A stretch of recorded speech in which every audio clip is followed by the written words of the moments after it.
cut through the sound of the rain. No matter how I feed the flame, you know I feel the darkness and the pain.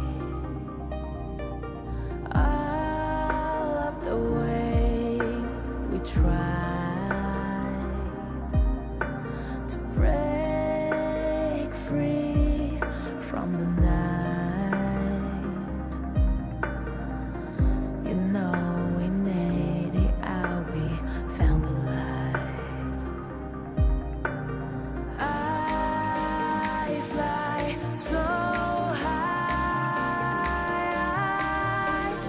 so high, light up the skyline. Let's do it this time, like it's a whole new vibrant world.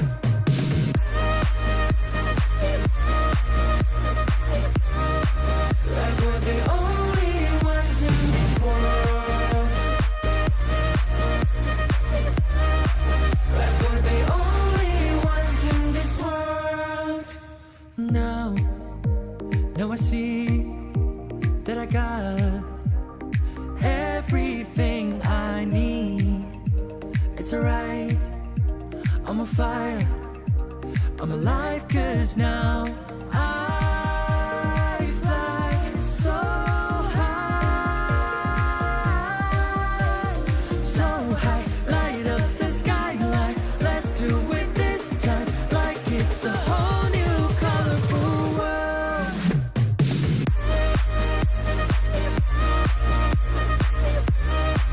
Like we're the only ones in this world. Like we're the only ones in this world. Never thought we'd get this far, burning like the stars. How we get this far, like we're the only ones in this world.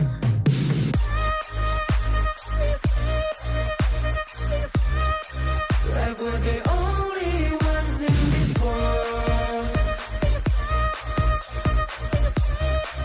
Like we're the only ones in this world.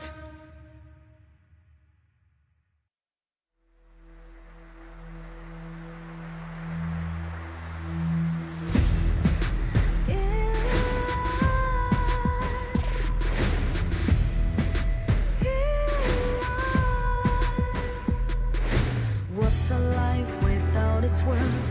Compromising with what hurts inside, inside. When you let fear decide your fate, you don't choose which path to take in life. In life, I'm finally letting go of everything that still holds me. I'm against all odds, but I won't give up, 'cause it's my time to shine. Standing in the spotlight, can no one let me down.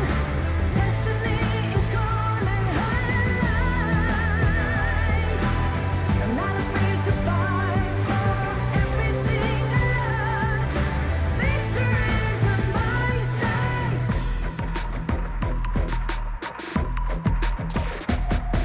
The more we lose, the more we gain. The more that nothing stays the same. In time, in time. Can't love ever, can't forget. What you see is what you get. Sometimes, gonna show the world tonight. The light that shines inside us. We're against the odds, but we won't give up, 'cause it's our time to shine. Standing in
to the fallout.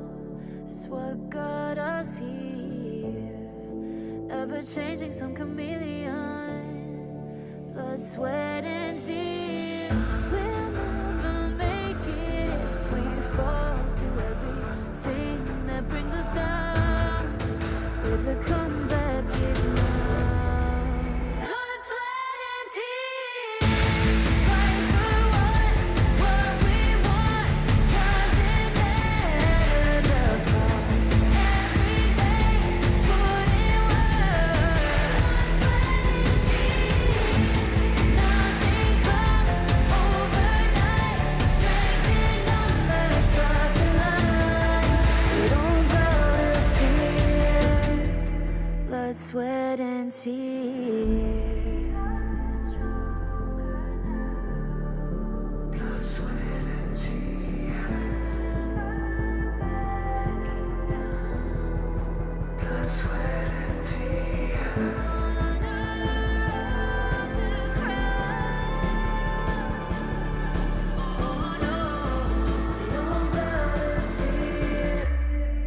Blood, sweat, and tears.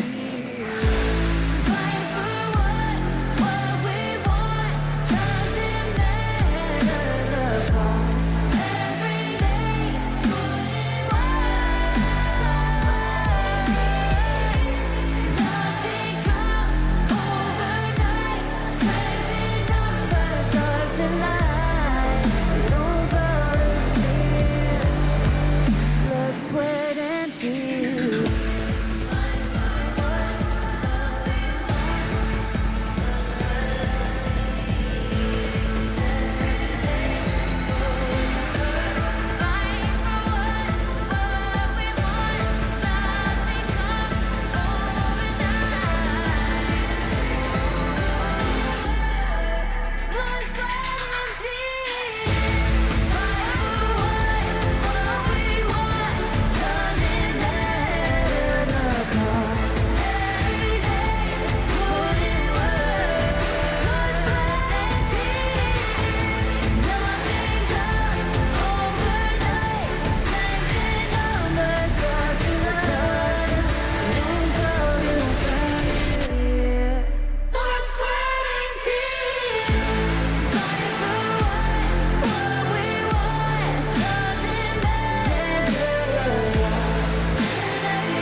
I feel it deep, flowing through my blood. Rising up to become someone, and taking it all on my own. What a sweet victory. And taking all of my control, awaken something deep in me. Like flames, feel it burning inside. Take a hold of pursuit of the prize. I've been told, ain't no way to survive. Keeping all of this fire that's locked up aside. When this is the time, enter the ring. All those mental chemicals doing their thing. I got flashes of battles inside of my dreams. I was made for this moment. At least now it seems like it's time to come face to face with your fear. Been battling reasons for all of the years, and I learned how to fight them with style and grace no one's ever encountered. You say it's amazing. I'ma come out swinging when they open the gate. Go ahead, call passion, I'm calling it rage. I'm taking what's mine like I already own it. Watch but don't blink, going here to the moment. The sky rained down. Here's to the madness that's all around. Go on, tell 'em who you are, you are, you are. Go on, tell 'em who you are, you are, you are, you are. Here's to the moment, the sky rained down. Here's to the madness that's all around. Go on, tell 'em who you are, you are, you are. Go on, tell 'em who you are.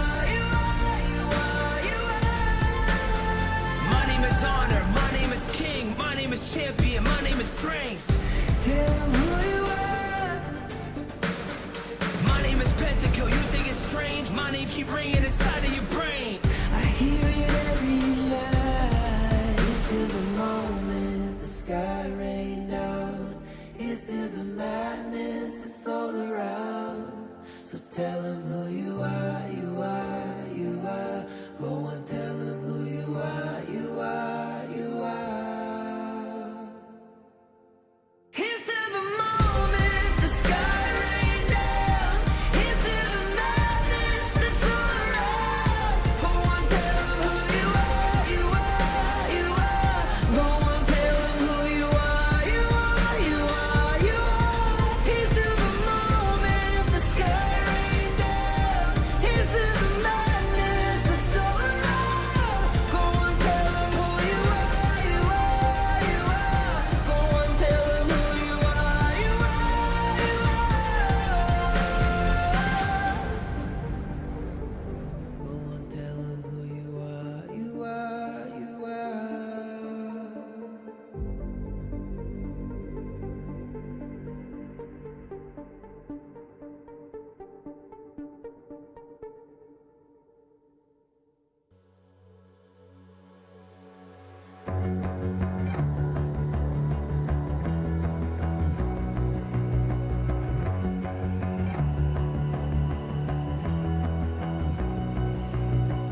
You've walked through the darkest nights.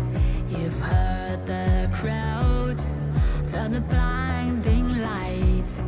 You were standing there when your heart comes alive. It's a dream of a hat, and it never dies. Right here, right now, give it all, get it out. Never surrender. I fight and never fail. I am a contender. A challenge I can feel.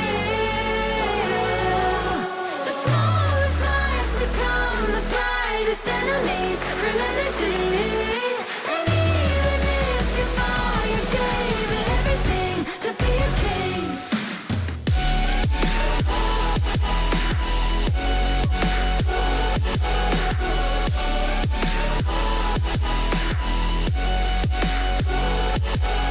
The smallest lies become the brightest enemies. Relentlessly. And even if you fall, you gave it everything to be a king. You carved your way with a sharp attack. You watched it all burn, and you never looked back. There will come a day when your fears will rise. You protect your crown, so it never dies. Never surrender. I fight and never fail. I am a contender. A challenge I can feel. The smallest lies become the brightest enemies. Relentlessly. And even if you fall, you gave it everything to be a king. On my way, on my way. Find my way, find my way. On my way, on my way. Dream my way, dream my way. Never a surrender. I fight and never fail. I'm a contender. And challenge I can feel. The smallest lies become the brightest enemies. Relentlessly. And even if you fall, you gave it everything to be a king.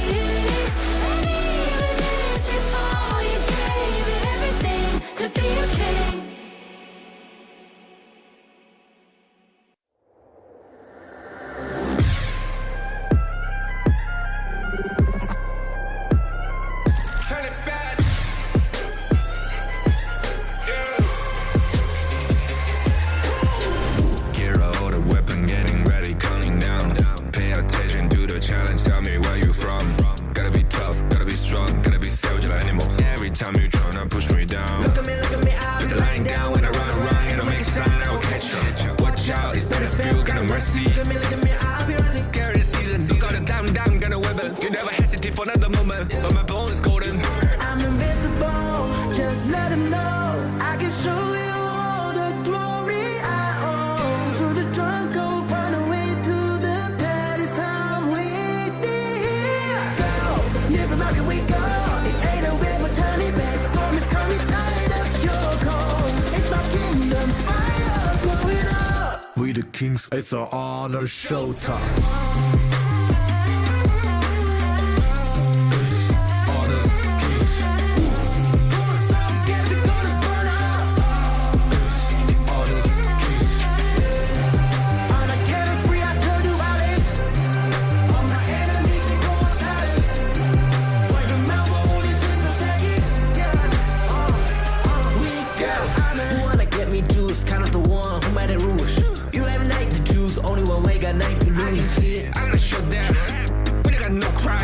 We barely fight as one, crashing pieces, you can cheat. First blood, double trouble, then I take a pen, I kill.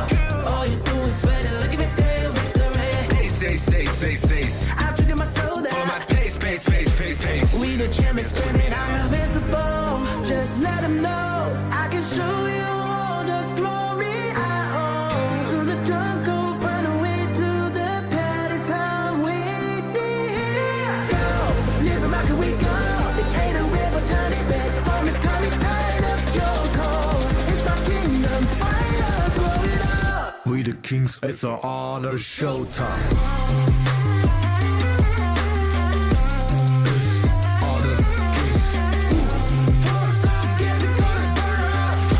Perhaps our next meeting will be as friends.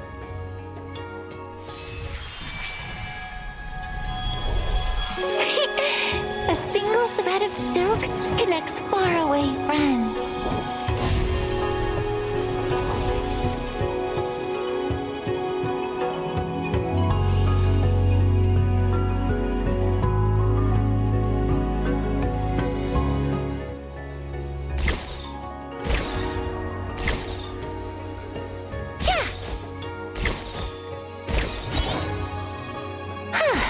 Watch carefully. I'll only show you once.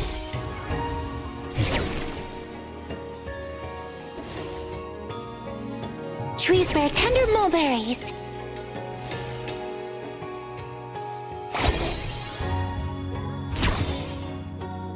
Raise the silk.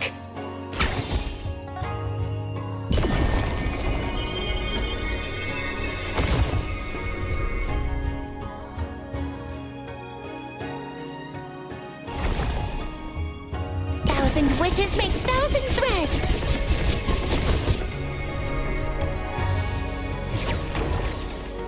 The elders of this land say that one must lay down roots before venturing into the world.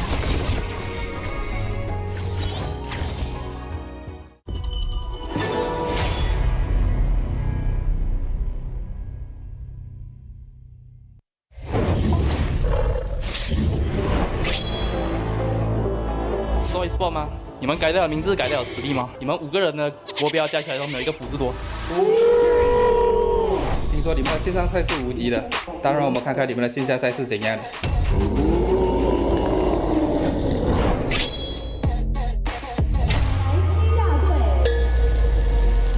好，你每次在我对面，你觉得你这辈子能赢我吗？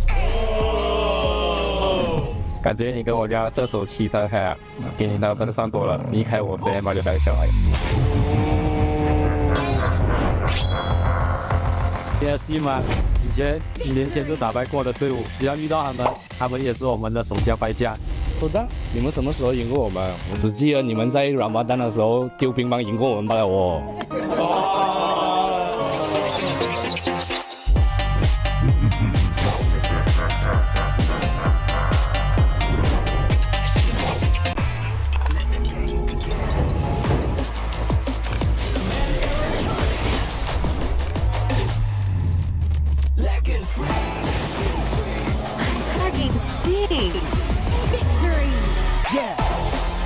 Another round? Sure, but how about a smoother phone next time? Realme 14, performance beyond limits.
single spark, the fire begins. Embers Awaken, a call to rise, to reignite, to re-emerge with strength and passion. Malaysia's first ever official Honor of Kings League, a symbol of pride, power, and the roar of something unstoppable. A new group rises from the ashes. Fresh fire, unwritten stories, fierce hunger. This league is their proving ground, and they're here to burn. Team Secret fight to claim what's theirs. Nova, champions who've tasted glory but want more. BSE, not just defending the crown, they're evolving, reigniting the passion. Witness the Embers Awakening.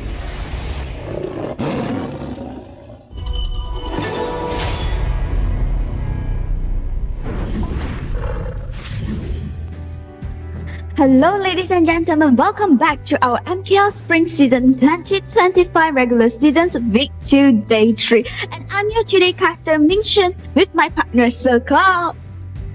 Hello everyone, and we are on the final day of week number 2. Now we have a set of amazing games as well today that we're going to feature. Of course, we're going to introduce to you in a little bit more in case you're not up to date. But why are you not up to date? Perhaps you have not followed the official social medias of Honor of Kings Esports. So don't forget to follow the official social medias of Honor of Kings Esports, whether it's HOK Esports Malaysia, HOK Global Esports, and so on and so forth for future updates.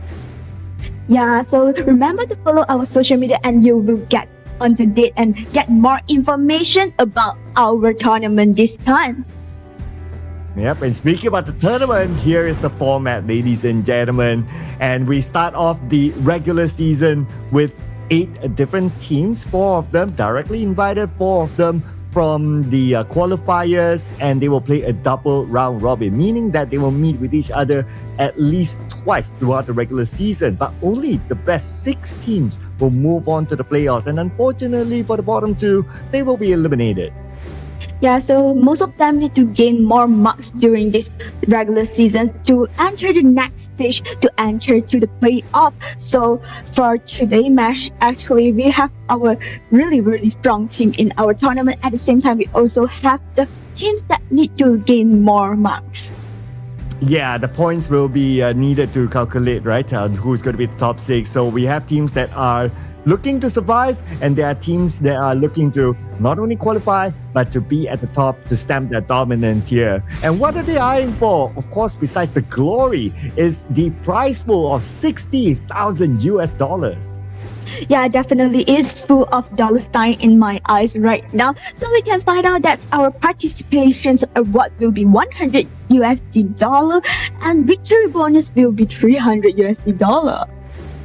Yeah, so the victory bonus will be based on if they win the series clean. 2-0, they will take home $300. But if it becomes a 2-1, the winning team will take home $200 and the losing team will take home $100. As for the participation award, it is $100, but it's split between the 2 teams that are playing in that particular round. And during the playoffs, this is where the big moolah comes in. The champion will take home $11,000, followed by second place $8,000, third place $6,000, fourth place $5,000, fifth to sixth $3,300, and the tournament FMVP will receive $1,000 for himself. But besides the money itself, there are 3 slots from the playoff. The top 3 teams will move to EWC.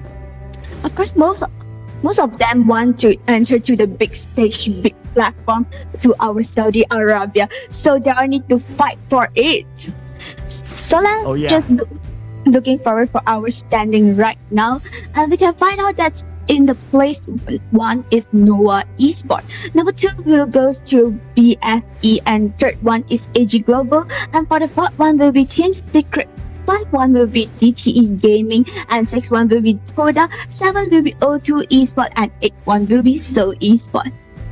And over the course of the past 2 days, O2 Esports and Seoul Esports finally got their first win here in the MKL. So they'll be looking for more because only one win is not going to be enough yet because they're still at number 7 and number 8 respectively. So that's still a danger zone. However, the points are still close enough for them to overtake Dota as well as DTE. And because there's still many more games to come, who knows, they might be in the top 4 bracket by the end of the regular season. So O2 Esports and Seoul Esports, I'm pretty sure a lot of fans will be looking at what are they able to come up with throughout the entire regular season.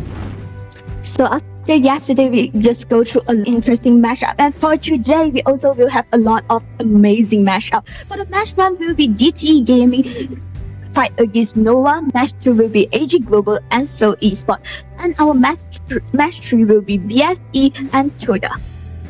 Yeah, so 3 matches here today, ladies and gentlemen. So we can say that today it is the David versus Goliath day. So you're having the top 3 teams versus the bottom 3 teams. So not really the bottom 3 teams because you got DTE there, but the second place teams, I must say. So we can start it off with DTE versus Nova Esports. So just to put it into perspective, DTE, they did manage to take a game out of AG Global during day number 1. So who knows if they'll be able to come up with a surprise against the current team that's on the throne. Yeah, definitely. And overall, we can find out that it is the 3 teams will be challenged for the top 3 teams. But before that, we need to have a good device, so we will have a good matchup. So thank you to our Realme. MKL supported by official tournament partner Realme. Gaming pick Realme 14 series. Realme 14 5G features segment best Snapdragon 6 Gen 4 chipset. Long-lasting battery, largest VC cooling area, and empower player to enjoy 120 FPS in HOK. Promises a smooth, high-performance gaming experience. Gaming pick Realme 14 series.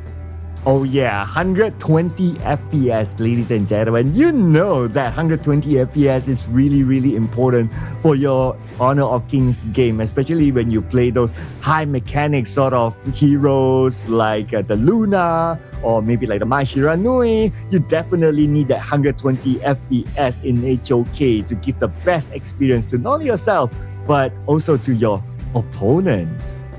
Yeah, so don't hesitate, just get this Realme. So back to our topic. So today we'll have 3 teams will challenge our top 3, right? So actually we know that most of the 3 teams that challenge this top 3, it is just a new teams, new face in our tournament, in our stage. So definitely I think that no matter how is the result, it is a great chance to learn something from the experienced team. Yeah, absolutely right. Not many teams get the opportunity to face off against these top teams, especially in an official tournament. But if they're able to spring up a surprise, even taking on maybe not only one game, maybe winning a series against any of these teams, today it is the David versus Goliath team, ladies and gentlemen. Who knows? They could be the dark horse to maybe even get the slot to EWC. The journey is still far, but you want to set the tone early. Yeah, so maybe they can get a lot of confidence if they manage to just win the game and win the matchup. So for one thing that I'm really looking forward for this kind of matchup, because we know that for our other region we have a lot of interesting BP, just like what we mentioned for yesterday. So for this time we can find out that is it there will just choose something interesting, or I would say there's something new, fresh in our matchup, because they are fight against with a team really experienced. Maybe they are just use something strategy. I would say that strange strategy maybe will make some surprise in our in-game. Yeah, like the Hansen farm lane, right? We're still looking forward to see if that will appear in the MKL. But yesterday we did see a new hero being picked, the Gongling being picked yesterday. So at least that's like a new refresher. And we saw how the Gongling is actually an idea to counter the Luna. Because the Luna, a lot of respect to the Luna as well. Tons of bans yesterday or throughout the entirety of week number 2, because it was used very well in week number 1. But Nova Esports, they found an answer towards the Luna by picking the Gongling. So maybe we might see more new picks here coming into the MKL today. But before we head on to our game, ladies and gentlemen, here are your players. We can find out that at DTE we will have BB, CM, Junjun, Sissy, Hao, and from Nova we will have Xuan, Wendy, CY, Weipit, and Muchi. Yeah, so we saw them play yesterday, and unfortunately, DTE did not win against Seoul Esports, while Nova Esports, they won their game yesterday, and it was a very good showing by Nova Esports. I would say by now, Nova Esports, they are experts in coming back in the game, even though they are at the deficit from the early to mid stages. Yeah, definitely. Just like we mentioned yesterday, they are able to prove that are still the strongest team in our tournament. And actually, for yesterday matchup, the Yixing from Wendy really impressed me a lot. Yeah, Wendy's Yixing is truly top notch. I mean, this guy is definitely no kid. No little boy, no kid. He has proven himself time and time again. And looking at the comparison, of course, we are talking about DTE versus Nova. Let's also remember that DTE did take away one game out of AG Global during the first day. And they're doing pretty okay. I mean, they're in the middle of the overall regular season as of now. So maybe if any surprise might come, it could be DTE taking a game or maybe taking a series out of Nova. Yeah, this definitely will happen because we know that throughout the whole game for yesterday, we know one thing is if we didn't reach the ending, we will not know who will be the winner. So this is an interesting thing for esports. Oh yeah, absolutely. I cannot wait to see what DTE can bring up here. But of course, Nova Esports, they are undefeated. Every series that they went through in this season, they won every series so far. So they're definitely the enemy big boss as of now. In fact, they won against AG Global in a 2-0 fashion. Not the easiest of game, especially game 1 yesterday, but they are experts in coming back. So even though Nova Esports, you're able to push them into their base, you take down all their towers, they still know how to manage it. Yeah, so I think this is one sign, or I would say that one tips for DTE. If you want to, I would say that avoid this kind of situation happen, you need to do something during the BP phase. So you can just take out the heroes that Noah used to it. I would say that Noah will perform really well during the in-game. Just like maybe you'll see that, Wendy have a really, really good Yixing performance during the in-game and Zhang Fei, and you can just directly take it out from our in-game. Yeah, I believe that one of the things that they need to do, especially for DTE, is that they need to play a faster pace and try to close out the game as quickly as possible before Nova Esports scales. But without further ado, ladies and gentlemen, we'll check out the draft for game number 1. And despite the Luna has its own counter, but it is still given the respect banned by DTE. Yeah, and we can find out that Nova here just directly banned out Mayan and Pei. Definitely they will want to play something like, maybe I will be stronger in the late game, so I just picked out Pei directly because we know that Pei will just play really aggressive during the early game. Yeah, but let's not forget about Xuan as well. Like his Guan Yi is mastery level and is not given the respect ban, so he might pick it up later. But there are more priority picks for Nova Esports. Mai Shiranui will be used by Wendy. Oh man, and we know Wendy is a very high mechanical player, high caliber player, and by giving him the Mai, DT Gaming, they must be ready to try to lock down the Mai somehow. Yeah, and we can find out that actually DTE Gaming just take away early. It is a common ban, and this is slot for them to take down the Dharma and Dia. And I think that Nova Esports goes to Zhang Fei. Yeah. Oh yeah. We're seeing the power picks here by Nova Esports, right? Not only Wendy with the Mai Shiranui, but Wei Pei is going to go for the Zhang Fei. And his mastery level with the Zhang Fei is just top notch as well. It's crazy. Let's remember as well, he got the MVP yesterday by playing the Zhang Fei. But on the other side, okay, we're going to see Aguro here being picked up by DTE. So that's going to be the main jungler for DTE to try to be the frontliner as well for the team. Now I wonder, since DTE they picked up the Dia, they might go for the ladies soon later on. Yeah, so definitely Nova just already picked their Marsman, so it will switch your hero pool for the Marsman, so they are just directly banned away the ranger. I think for the second ban, maybe also with those two marksmen.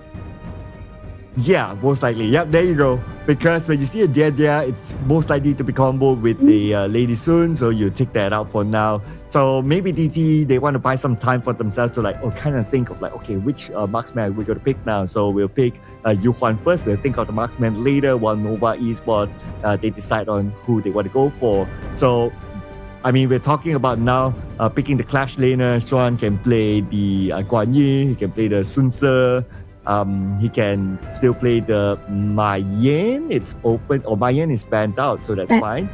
So Byron can be picked as well. So there's a lot of options because the hero pool for Nova Esports is just that large. Yeah, so actually for Nova Esports, this one should not be a problem, right? Oh, Musashi and Suncha is online. Yeah, so Musashi Sun Che, as what we kind of expected by now, we can start to see that there's some pattern to Nova Esports where they want to go for their comfort picks, right? So these are majoritarily the heroes that we have seen before that has been played in Nova Esports within this MKL. Now DTE, one more hero. I can see that the Harley is out as well. Oh man. Marco Polo, it's been a while. Okay, it goes all the way down the pecking order. Now it's Marco Polo. Yeah, this is a great one because we know that Marco Polo have the ability to protect itself, and also at the same time with the ulti, Marco Polo can make a really good CC crowd control. So this is a good one. Yeah, the only thing about Marco Polo is that he must have the Purifier together with him. If not, Zhang Fei can counter him with the Unbridled Outburst. But he also needs to be aware of the usage of the Infinite Vastness because he can go in, cool, but then again, if the Infinite Vastness is still there, Muchi can easily just fly away. Yeah, so actually this is one of the problems that they'll need to solve. I would say that they'll need to figure out during the in-game, but they still rely on the performance in the in-game. Let's see who will perform within the game, within the gorge, ladies and gentlemen, as we head on to game number 1 of our Sunday series. This is David versus Goliath, Nova Esports against DTE Gaming. Yeah, and we can find out that just a normal start, just having some lane priority for the mid lane. Yeah, then what we noticed is that, yes, there is a swap lane. So both sides actually went for both sides of farm laners actually went for the clash lane. So as much as maybe either side wanted to just get away from each other, looks like they're inseparable at the start. Yeah, maybe just guess that if you swap the lane, I just swap also, because we know that if they'll just play against clash laner play against the bot laner, to take the lane priority actually is quite tough. Yeah, so it's back to a 50-50, right? If you kind of swap like that. But if we talk about the early phase, I would still say, but hang that thought for a second. Looks like we have an early engagement here in the middle, but it's more of a poking sort of move by both sides, so no big moves. But at the bottom, Xuan will need to face off against CM and Sun Sun at this stage. So Xuan will still be respectful of them by not making the big engagement. Yeah, definitely, because we know that now it's still an early game. Maybe if I make some big engagement, I will just change some HP. It's the rotation by Wendy. But I kind of know that Wendy is there. But anyway, Wendy, with the fact that he's still around, he's at level 4. The Wave Pit is still at level 3. So no ulti yet. So he will keep that for now. But he's still able to tank out a decent amount of damage from the mid side. Yeah, definitely, because after what we always mention is this Mai will do something after the level 4 and... Oh, looks like Wave Pit is in trouble. He doesn't have the Unbridled Outburst yet, so first blood will be given towards DTE. If only he had the Unbridled Outburst, the result might be different. Yeah, this is a good start for GTE, I would say, because we know that actually, because we know that GTE does just a rumor, but this first blood and is at least goes it gives to them that Abigail. slight edge when it comes to the gold difference, right? In about 500 gold difference for now for DTE, and they stem a little bit of dominance towards Nova Esports. And hey, you gotta think about it. When you get the first blood out of the S3 champions, that's a good deal. Yeah, this is a good one, and definitely if you just have a great start and you will play more confidence during the in-game. So for right now, I think that for Nova Esports, you need to be careful because we know that after 1 minute, it will be a really, really important timing. So they need to just try. Oh, but they will try here into the jungle, and looks like one is in trouble. CY gets how, and that's going to be Nova Esports with a payback. Yeah, definitely just take back something from Jill because you just take the first blood, and I will just take the rumor.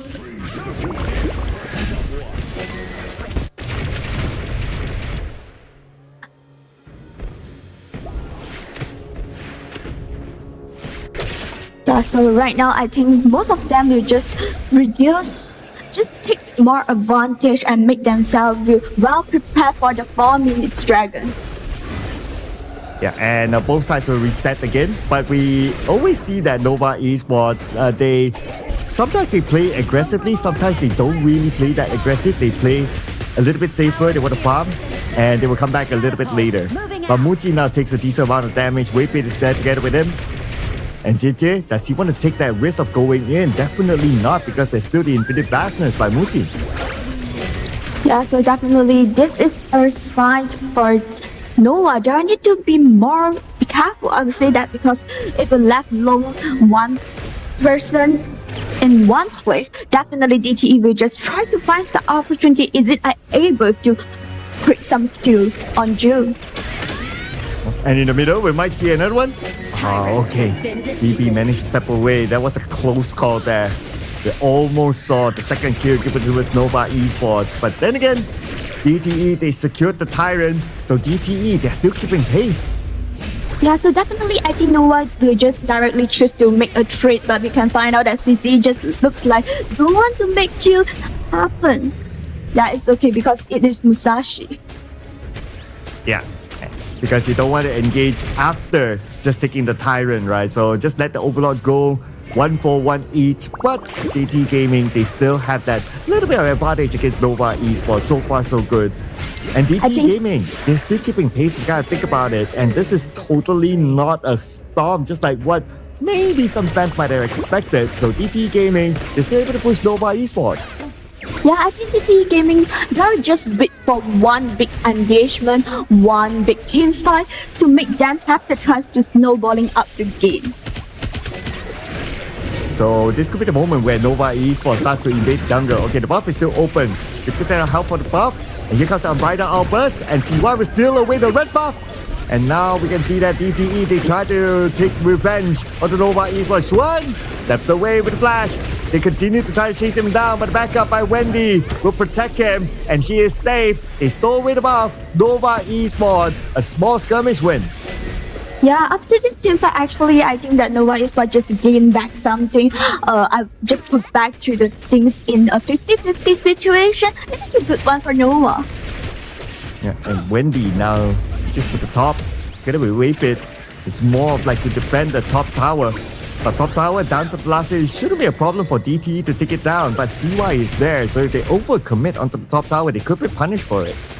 Yeah, so if I just go deep inside, it maybe create an opportunity for Nova to open up a team fight, and it would not be a good news for DT if they just lose the team fight. Because we know that for Nova Esports, this kind of experienced team, they definitely will just, if let them just take some opportunity, they will just raise their momentum. Oh, and most of them are gathered at the mid now. At the same time, you can see that CM is waiting at the side, but CY decided to boost check and found CM there. So whatever plan that CM has had earlier on, looks like it didn't work out for him. Right now, outburst, and with that, they will secure the kill onto Zun Zun. Now it's go time here for Nova Esports. Set sail without connect onto anyone from DTE. Looks like a sudden engagement by Nova Esports that DTE was caught off guard. Yeah, this is a good control from Zhang Fei. We can find out that just not in the team fight, Zhang Fei just directly make some control on 4 members from DTE and directly just take down the jungler. So it makes them have the chance to steal away the buff. Because when your jungler is down, and definitely the jungle is open. Yeah, when you get the jungle, a lot of opportunities for you, right? You can potentially get a buff, and if the Overlord or the Tyrant is up, you can also go for it. That's why keeping the jungle alive is so important. There will be a lot of crucial moments, and one of them is going to come up in about 40 more seconds when the Tyrant is up next. Yeah, definitely. DT need to be more careful because we know that actually for Agudo is one of a tank for their compositions, main tank, main front line for DTE. So they need to be more careful because if their Agudo is down, definitely they didn't have anyone can absorb the damage. Yeah, they're dependent on Zun right now, so that's a bit of a risky setup for them, but who knows, it might work for them because their damage output is pretty decent. With the fact that the Marco Polo, JJ, as we have given a decent amount of space for himself to farm up, I'm definitely interested to see what sort of items that he has built up so far.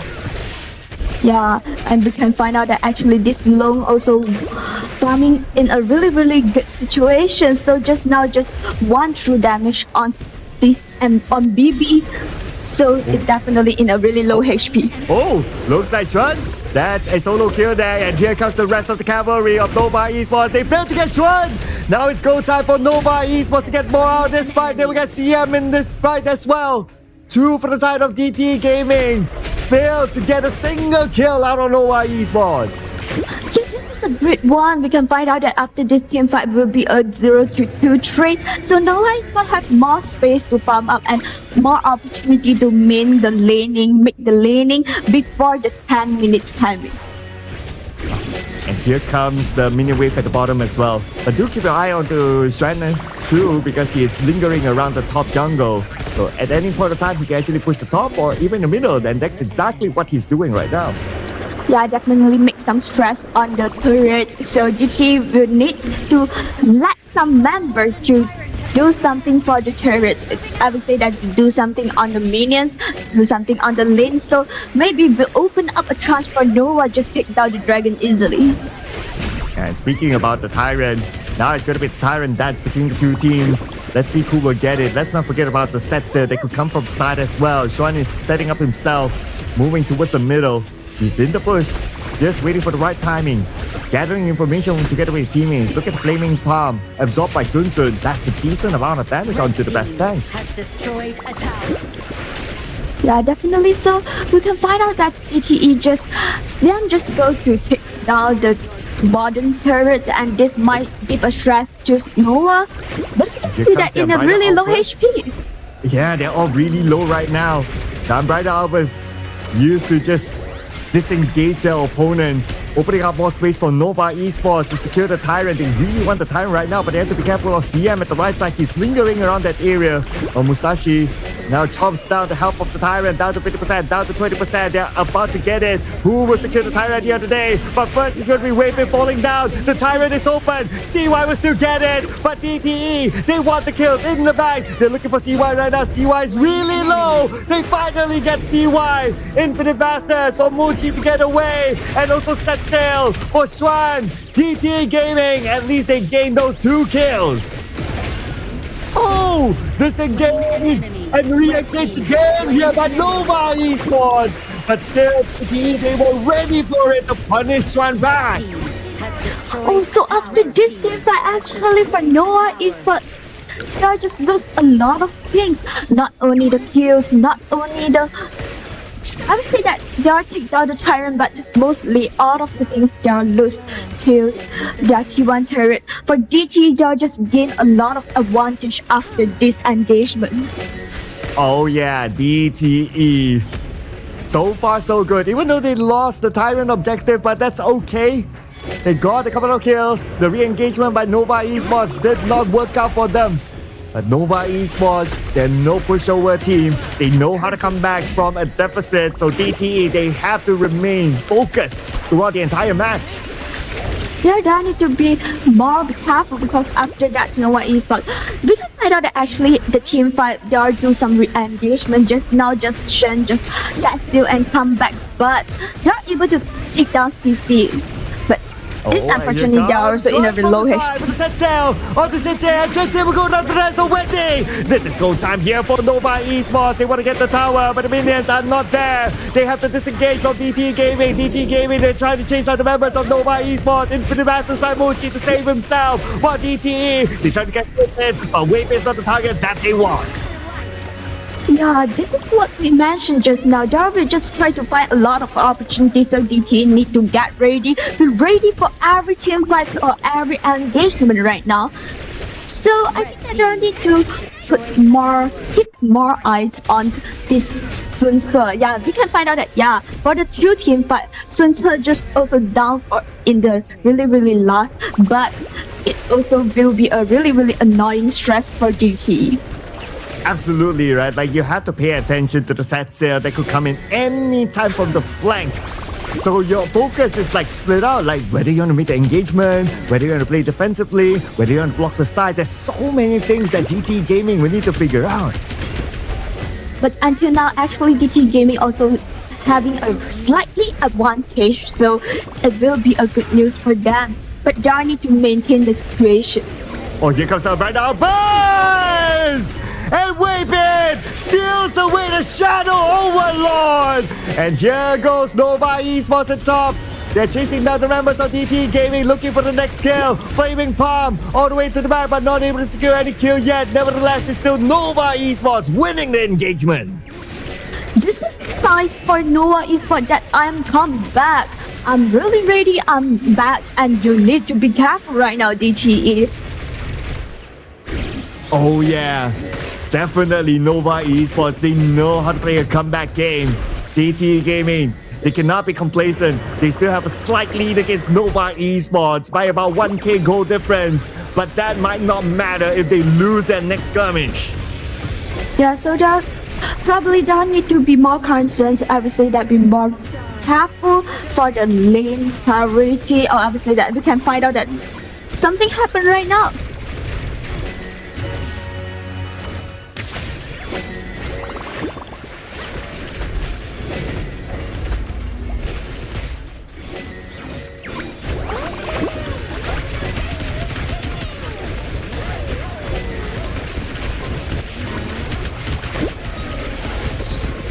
So both of them just take some lane priority during the mid lane, so they'll have more space to take down this Tyrant.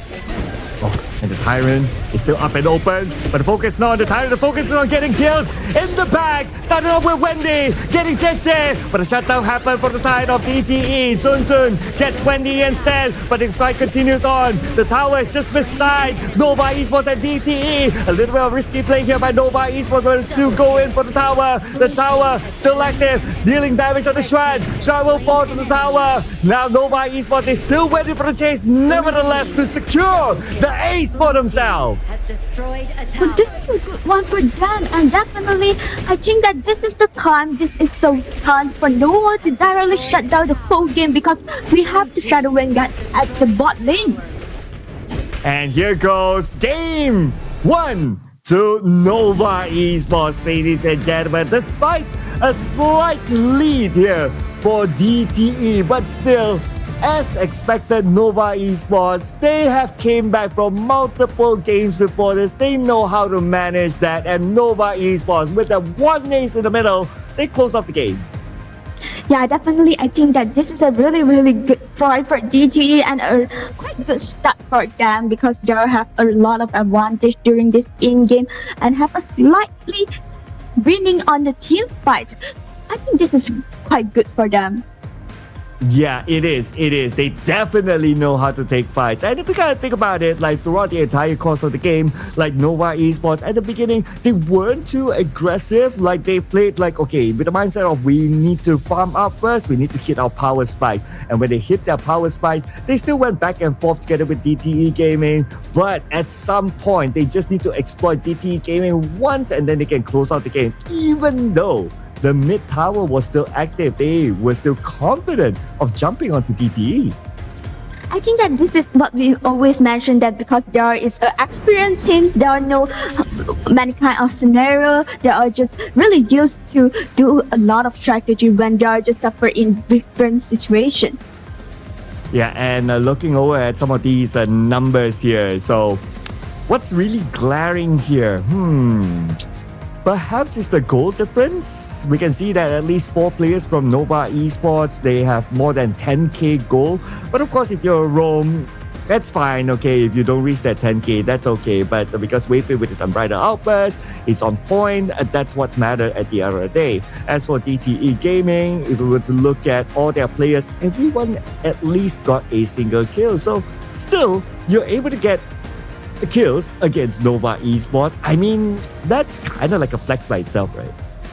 Actually, I think that for them it's quite a confidence that I also have the ability, I also have the chance to take down something from them, take down something from our monster for right now, MKL. So I think that for the next game, they will have just play in a more confident way. Yeah, they must be able to continue to press Nova Esports, but again, it's Nova Esports that we're talking about. Looking over at some of the stats here, so Wendy, you give him the Mai Shiranui. This is the amount of damage that he's able to come out with, 149.1k. And of course, Munchi, with the Flaming Palm, you're able to deal a lot of damage naturally, and that comes up to 124.6k. So in overall, even though if you only count like these 2 players, the amount of damage is just huge. Yeah, just like what I highlight during the in-game, just from Muchi, this long, it has the true damage, so definitely it is really crazy for the damage. Yeah, so it's something that DTE Gaming would need to consider. But the good news is that, or maybe the bad news, depending on how you look at it, is that it's a global ban pick, so they will not face off against the Long in the following game. But there's still a lot of other farm laners who's able to come up with damage. But before we go on to the next game, of course, we continue to look at the graph here. And if we were to look at the overall graph, DTE Gaming, they had it on their side like pretty decently at the very beginning of the game. But when Nova Esports starts to scale, we can see that the graph goes towards them. Yeah, definitely. Actually, we can find out that for DT Gaming, yeah, they have a slightly advantage because they are using the Tyrant, using the small resources to make some difference on the go. But definitely because of one of the team fight and Nova just turned over the table, everything just changed. Yeah, and if I want to illustrate by the numbers, right, like the tower taken, DTE 5, Nova Esports 6. So that's also somewhat of an illustration of how kind of 50-50 this game would have been, right? It's just that towards the later stages when Nova Esports hit their power spike, that's where they close out the game against DTE with 1 ace. And our MVP, again and again and again and again and again, is Wendy from Nova Esports. Yeah, you can find out that we can highlight the damage dealt that Wendy just done. 37%. It's huge, it is high, and it is crazy. Yeah, I mean 37%, right? And you divide it like what, 5 different players? That is a lot. Damage taken 15%, that's okay, but total goal 21%, that's also pretty nice as well.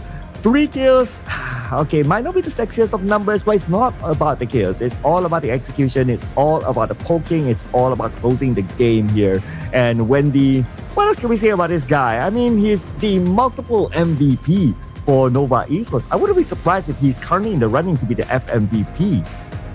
Yeah, definitely. Just Wendy can just play a lot of different style of mid laner. So we can find out that this is the highlight for our game. Yeah, and looking over at these highlights at the very beginning, if we were to look at the net worth, it's like very, very close, right? Like even DTE, they try to play an active approach, but when Nova Esports start to sniff out like, oh, you guys are playing this actively. Okay, we'll position ourselves well. When you enter our jungle, that's our trap, and that's where we'll punish you again. So they adapted very, very quickly against DTE. Yeah, so through the highlight, we also can find out that Wendy just get a lot of important kills. Like George just can just when Wendy dive in and can directly take down the Marco Polo. And we know that Marco Polo in this kind of competition, it is the main damage dealt from DTE Gaming. So it's helped a lot.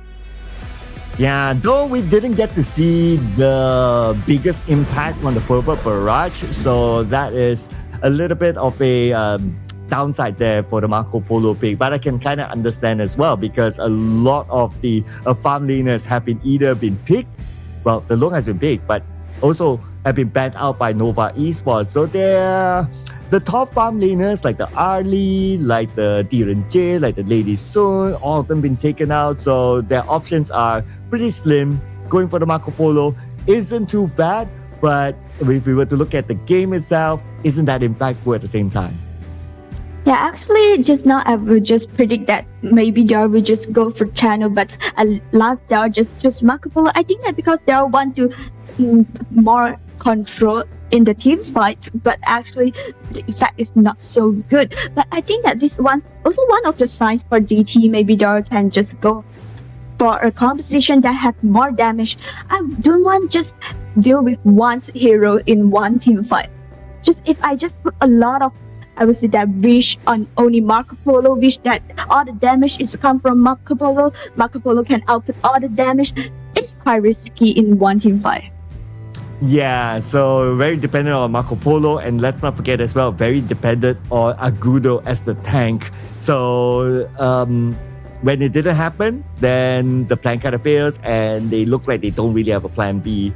But nevertheless, Ming-Xuan, we're done with game number 1, and because of the global ban pick, we will not be seeing the same heroes again in game number 2. So both sides will have the opportunity to just try to readapt with each other again with a new draft. Yeah, so definitely I think that no one, maybe from their side, they will just go to the composition that will aggressive during the early game for the game 2, because they want just to shut down the whole matchup as fast as they can. So it maybe will be a way, I would say that will be an idea that can give DT. They can just directly just ban away some, I would say that some hero that really aggressive like Pei, like Meiyan during the early game. Yeah, like the Pei, yeah, and also maybe like those fight setters as well, like the Yixing might be banned out too because it haven't been used by any of these teams. Or maybe even like those faster type of heroes like the Diren J might be considered to be banned out too in the following round. So let's see. The Dolia has not been picked up as well. And interesting enough, if we kind of think about it, since we're now in day number 3 or week number 2, right? The Dolia has lost its popularity. We kind of think about it. Yeah, we can find out that actually for yesterday game, I think that just only 2 games that are just picked Dolia. And for right now, I think that the idea, or I say that Zhang Fei have higher priority than Dolia right now. Maybe when they want to choose out Dolia, I will say that when I pick Dolia, I will try to take down Yixing at the same time. Yeah, you want to combo the Dolia with something good like either the Yixing or if possible like a Long or maybe like a Dun or maybe like a Lane. So there's like certain compositions if you kind of pick the Dolia, and it tends to be a bit more obvious by then. But let's say the Dolia will make its appearance here in our second draft between DT Gaming and Nova Esports. First ban might be the Dolia because it's open for both. Luna. I think it's not a problem, right? Because we know that Nova Esports can play really well this hero. So DT Gaming also banned out Luna in the first game, so definitely it will be a respect ban right now. Yeah, and looks like the Agudo will be out and the Zhangfei out. Okay, so no 2 power picks here for DT Gaming. But again, the Dolia's on the table, guys. Is anyone gonna go for it? It's been a while since we've seen a very good Dolia gameplay combo with the +1/+1s of the others. But because you have the Arlie still open, you might as well go for it. Yeah, but I think that Arlie is quite great because we know that in our tournament, if Arlie didn't just ban away, and definitely will be the first pick for the blue side. So for Nova Esports, I think that it will go for the Dolia. But actually for yesterday's matchup, we also can find out that Nova Esports just proved that when I choose Yixing, I also will not take Dolia together. Yeah, this is what I mentioned just now. If you didn't ban away this kind of Pei, Dharma can play really aggressive during the early game, I will just let it in. Yep. They forgot about the Pei because they decided to ban the Agudo out. But because you have Liang, so of course you must combo with the Princess Frost. We've seen that worked out yesterday. But we're going to get a new hero. Okay, Athena, what do you make of this? I think that for Athena, it basically will be a disturb for DTE gaming because we know that Athena actually play like a disturb style during our tournament, during the pro player games. To just directly go to take some information from DTE gaming, just go inside your jungle and I follow your jungler. Yeah, you just kill me, but I can't follow you when I'm during that. I would say that after that. So it might be a really, really annoying things for DTE gaming. Yeah, we did ask for like, we want to see new heroes. Well, looks like we're going to see it again, Ming-Shen. So I'm pretty happy here. Okay, we'll see how it will be used within the MKL. Now, coming into the next phase ban. So DT Gaming, they'll be looking to pick up a jungle. And that's why 2 jungle picks being banned out by Nova Esports, including the Menki. DT Gaming, they still have good options as well. They can pick the Dune as a jungler too, because right now what they could use is a good tank. Yeah, actually for DT Gaming, right now what I wanted to highlight is the combo between Liang and Princess Frost. Because we know that actually if the combo is great, if the combo is happen, it might give a really, really big stress for Nova Esports. And maybe this Athena also can do something because we know that Athena can just move easily after it killed by the enemy. So definitely I think that this Athena also can be I would say that be a shield for Nova Esports. I just take down all the control, take down all the frost, take down all the, I would say that the press from Liang, but I also can do my mission.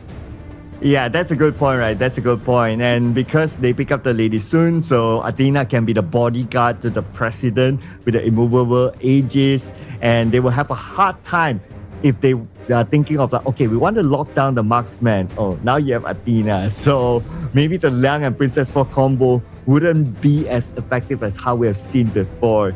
So that's something for them to figure out because we're going to get to see Athena first time in the tournament series as well. Danwei and Charlotte. Okay, I do personally like the Danwei. I think it's a very sneaky sort of hero. Like, it can come from the side and then it's pretty tanky as well, and it can chase down heroes. So it's pretty nice if they plan to use Danwei to just target the Lady soon. Yeah, actually for DT Gaming, this is a quite strong composition. I would say that it is tanky enough and it has enough damage. At the same time, also have enough control. So if they are just farm up really well, it might be a really great stress for Nova Esports. But Nova Esports have Yixing on the line. So I'm quite excited for looking this kind of composition. But again, I think that we will have a really, really great in-game.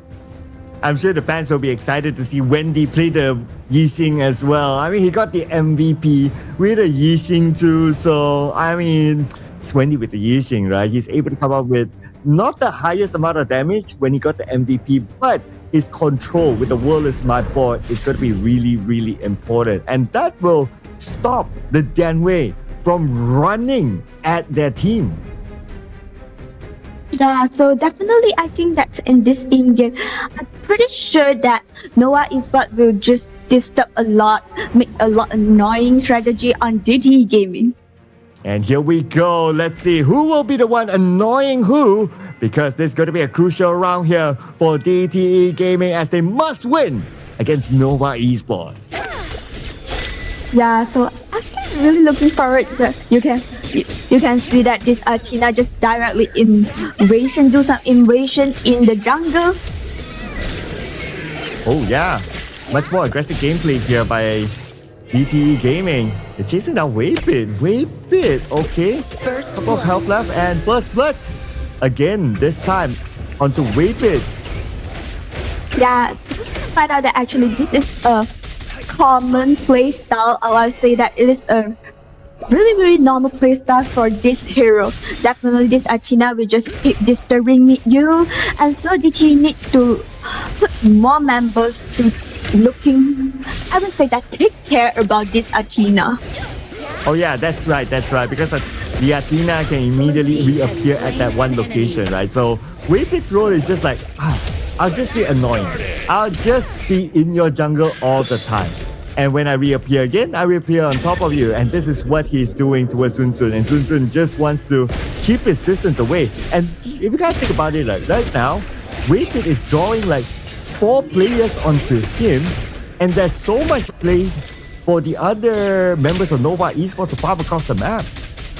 Yeah, so this will be a great opportunity, like, because we know that Nova Esports there will just put a lot of wish, obviously that put a lot of things to let this lady sun to farming up, because we know that after farm up it will be a great one, and we can find out that they are just in Yeah, and this time Nova Esports they respond back by taking out JJ, but Zun Zun is there to trade it back to this one. And Waypit, as usual, again he's willing to sacrifice himself and still be around the jungle side of DTE. Yeah, actually we can find out that for this kind of situation, I would say that Nova Esports will have a slightly advantage. Yeah, we can, because we know that Jun Jun take the double kills, but for the double one is Athena. So definitely I think that Nova Esports can just try to do same things, do a lot of invasion, make a great stress to DTE. Let's get started.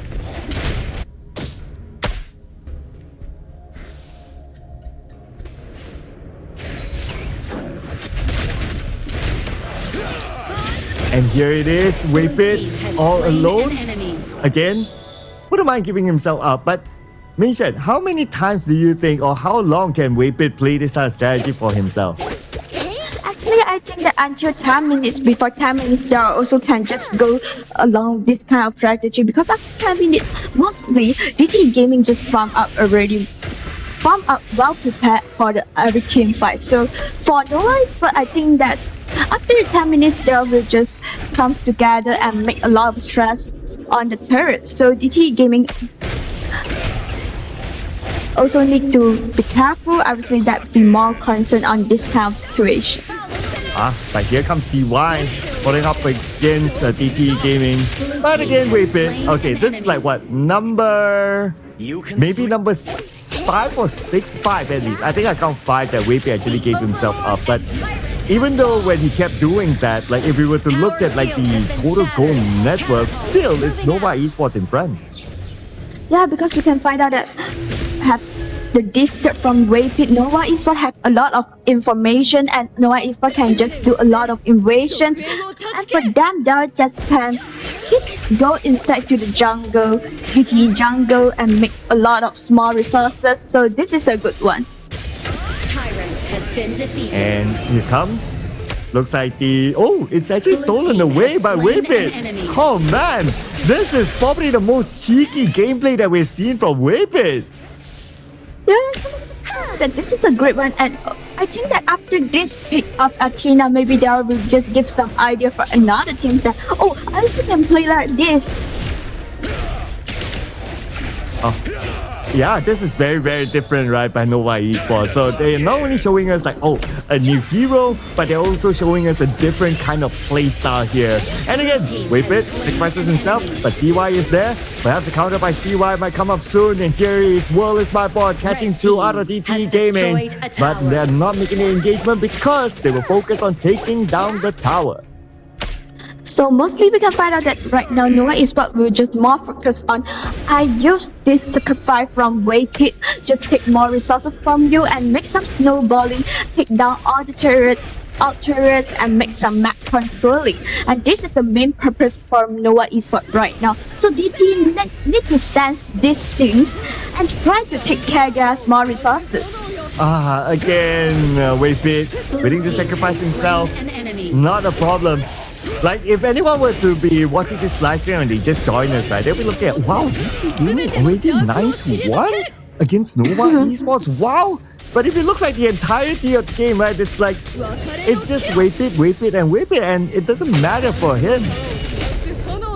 Yeah, although they all just take a lot of kills, but because we know that every death from this Athena, every sacrifice from this Waypit actually is the chance for Nova Esports to do something. So definitely the goal difference still will have a slightly advantage from Nova Esports.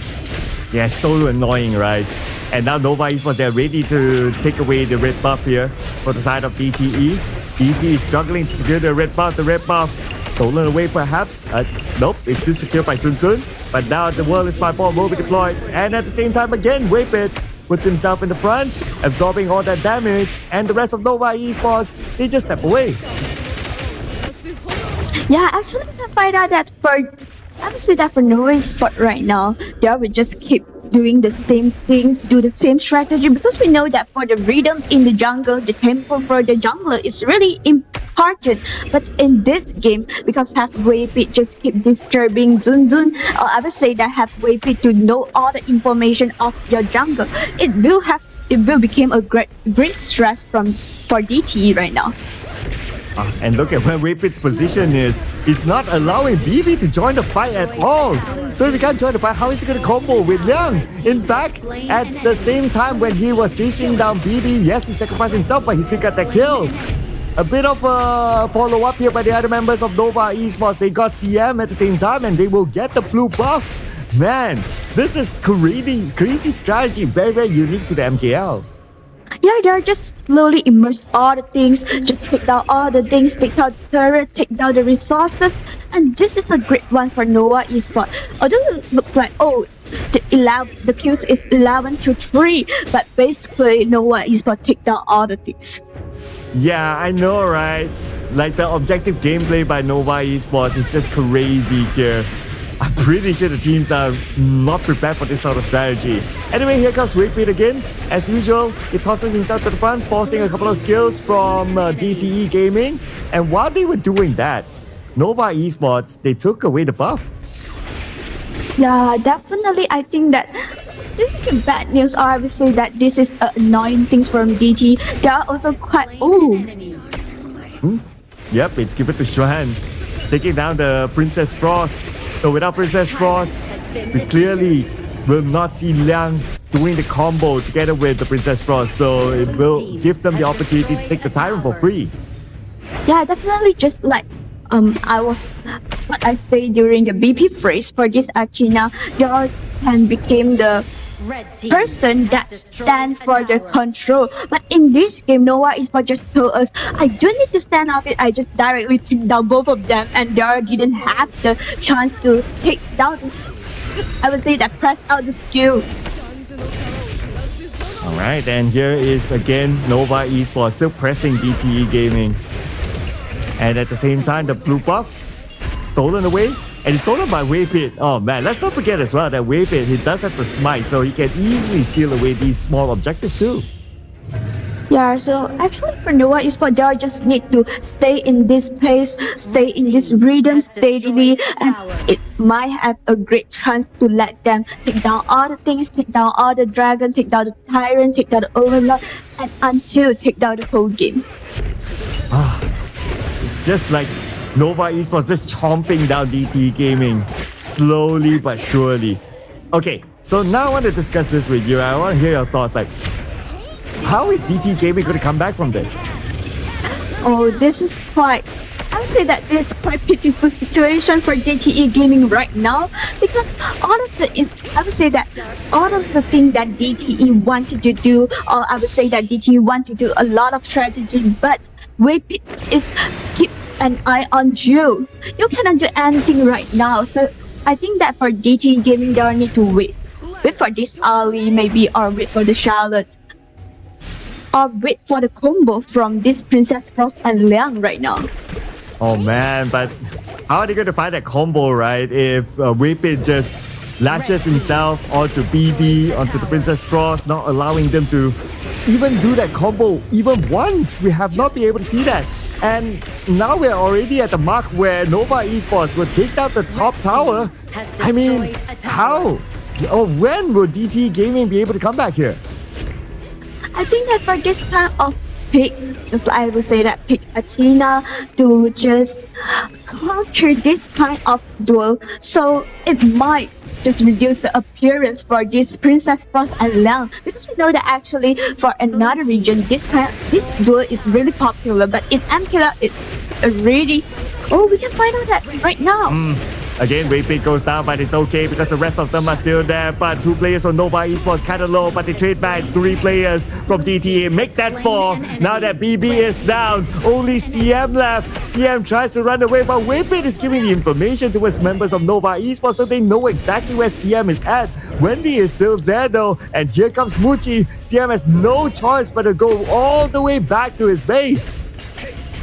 Yeah, this is a good one. I would say that DT tried their best. They want to open up a great team, but however, this is quite. Ooh. Yeah, game ends. There you go. There you go. 2-0 towards Nova Esports. Oh man, what did we just watch, Mingchen? Yeah, definitely. I would say that this is a brand new things for MKL, and it's not a good idea. I think to provide for all of the team if you just meet up with this duo, this annoying duo, and you can do the things that more annoying. Oh, it's so annoying. It's so annoying. I'm feeling stressed just watching this game on behalf of DTA. It's like, what are they going to do? What can we do? And let's not forget that Athena was like the second last pick. So by the time you want to kind of readjust your strategy or draft, it's so difficult. Oh man. You know what? I think like 80% of the time, or maybe even 90% of the time, our camera was just on Waypit. Yeah, maybe we can find out that the audience just find out that why are GT getting so a lot of kills, but just in this kind of situation, yeah, we could say that it's me. Yeah. Okay, despite him dying so many times, he has to be the MVP, ladies and gentlemen. But we'll check out the official MVP later on, because right now if we look at the stats, oh man, and this is like what you say, right? This could be practiced like in other regions, but for the MKL, it's very new, it's foreign. You pass by this live stream, you see that, hey, your Roma feeding 12 kill, 12 death like that feeding But then again, he is feeding intentionally. Yeah. No one would just say that you just call my Athena, you say my Athena feeding, but actually this is our really good support right now, because of this 12 kills that DT take. I take a lot of things from DT. Yeah, I know, right? So much attention drawn onto him, and not only that, like a couple of objectives like the Tyrant, like the buffs, stolen away by Waypit, and plus he's carrying a smite. I mean, this is just a strategy that is uncounterable. Yeah, and we can find out that you see the damage taken for this Athena is crazy, 95.8k. And because of him absorbing like 95.8k, right? Like everyone else is like, look at this. I think the best example is Muchi. 9.2k damage taken. Tell me a number that is lower than this in the MKL. Or maybe in the future of MKL, I doubt we'll see a lower number than 9.2k. Yeah, that make a really great surrounding for this Lady Sun to farm up, for Lady Sun to output all the damage. So I would say that do a great job for this game, Nova Esports. I'm excited to see a new strategy, but at the same time, I'm so stressed for DT Gaming. It felt like they cannot do anything at all, and it's to the point that they cannot even come out of their jungle because they have to always manage Waypit. Oh man, this is crazy. Okay, and for the rest of the graph, it's a steady build up to Nova Esports. So much attention towards Waypit, hence Nova Esports, 4 of the other players, they're able to farm and they're able to have steady growth towards the end. No objectives are able to be taken by DT Gaming except for the 3 towers. Yeah, for this game actually is definitely a one-side game. Noah just used the sacrifice of Waypit, use the sacrifice of this Athena, just gain all the advantage that they can't. And this is also one of the things that we mentioned for a really early for this game is actually in the BP first, DT can just take away the hero that play really aggressive during the early game. So this is what Noah Esports want, and you just give me and I just do it. Yeah, I know, right? It's like, it's so hard for us to further break down like the entire game because the attention was onto one thing that Nova Esports did. But speaking about attention, the attention is given to the MVP of this round. Come on, it has to be Weipit. Anyone again passing by, looking at the MVP and telling themselves that, how did you just feed 12 kills or 12 deaths and still be the MVP? Yup, this is Weipit, ladies and gentlemen. I really want to highlight the damage taken from Weipit again. 55%. It is crazy, you know. Definitely, I think throughout our entire tournament, maybe this will be the highest damage taken. Yeah, 55%. Mark that down, ladies and gentlemen. 55%. I doubt you see anything higher. Unless if we see another Athena gameplay. I don't know if anyone will come up with this kind of cheese strat in the future, because now it's shown by Nova Esports. Oh, if there was any cheese strat like this, it has to be like the last pick. It has to be very clear of their objective. But checking out the highlights, well, I'm pretty sure all the highlights will see Weipit in it. Yeah, we can find out that maybe the audience just came in just like, hey, this is the highlight for DT Gaming because just take down this Weipit. No, this is the highlight for Weipit Athena. Yeah, it's just, this is Weipit's highlight. It is not the game highlight. It's not Nova Esports, not DT Gaming highlight. This is Weipit's highlight. It's all for him. One person just dominates the highlight, dominates the gameplay altogether without putting in a lot of kills at the same time. But you gotta give it to his other teammates as well. Like they follow the plan, like they know how to farm in other spaces, while Weipit is just doing Weipit things in the jungle. Yeah, actually, throughout the whole highlight, we can find out that Weipit really did a lot of things for this game, because we can find out that they just disturbed the rhythm for the jungle, disturbed the tempo for the jungle, and at the same time, when the team fight happens, it's able to find this Princess Frost, make them need to use the control used on this Athena. So it makes I would say that it makes their teammate more safer.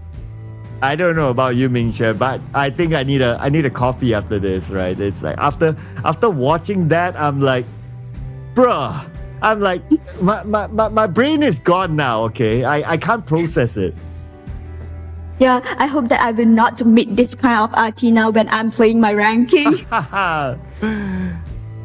Okay, so let's talk some theories, right? Like let's say if like you have everything to pick, right, in terms of the draft, like what kind of heroes can counter the Athena with this sort of gameplay?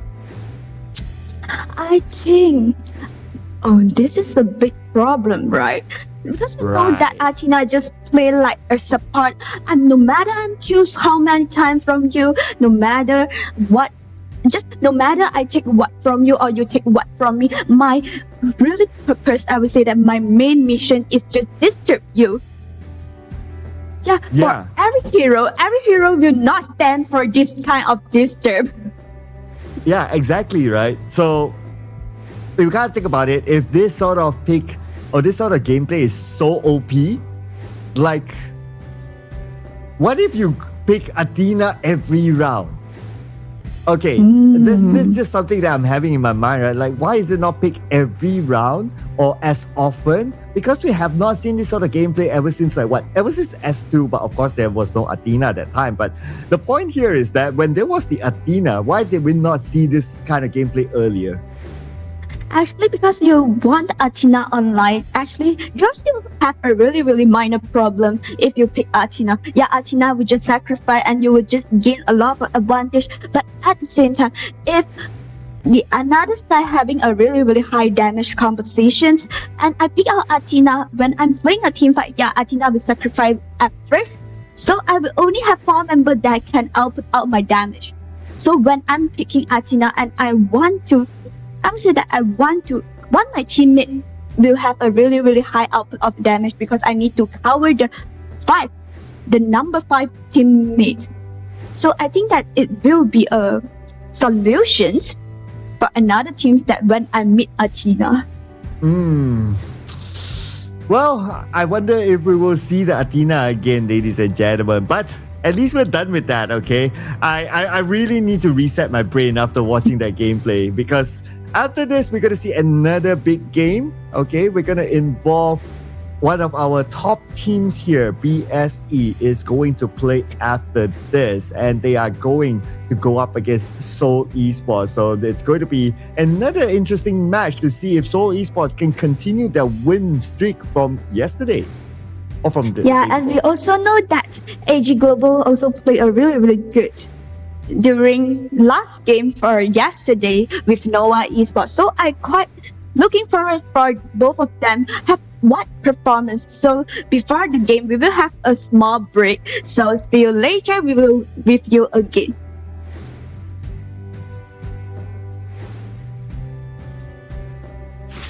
Perhaps our next meeting will be as friends.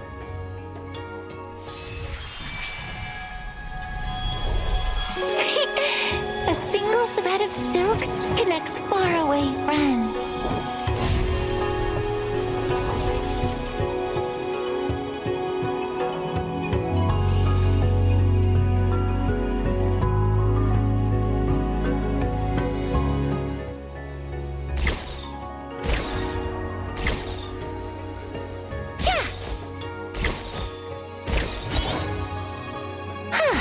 Watch carefully. I'll only show you once.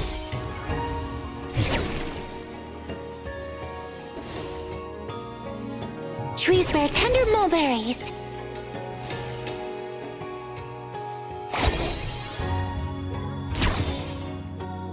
Raise the silk.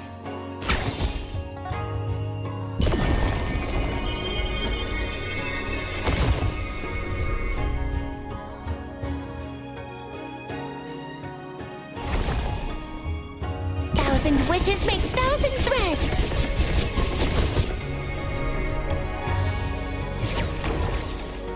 The elders of this land say that one must lay down roots before venturing into the world.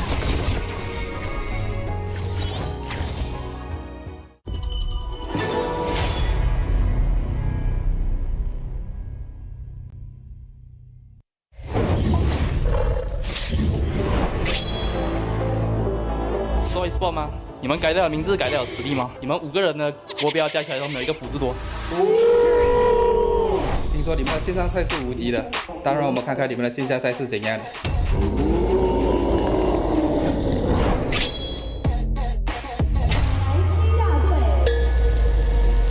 好，你每次在我对面，你觉得你这辈子能赢我吗？感觉你跟我家射手7三开啊，给你的分算多了，离开我随便把就带小孩。BSE 嘛，以前几年前就打败过的队伍，只要遇到他们也是我们的手下败将。说的，你们什么时候赢过我们？我只记得你们在软巴蛋的时候丢乒乓赢过我们罢了哦。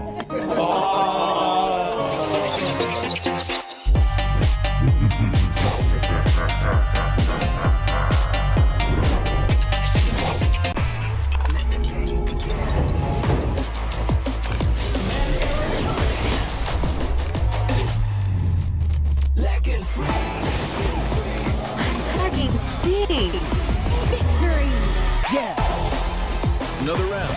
Sure, but how about a smoother phone next time? Realme 14. Performance beyond limits.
Hi, I am a humble little herb, born amid the verdant flora of this world.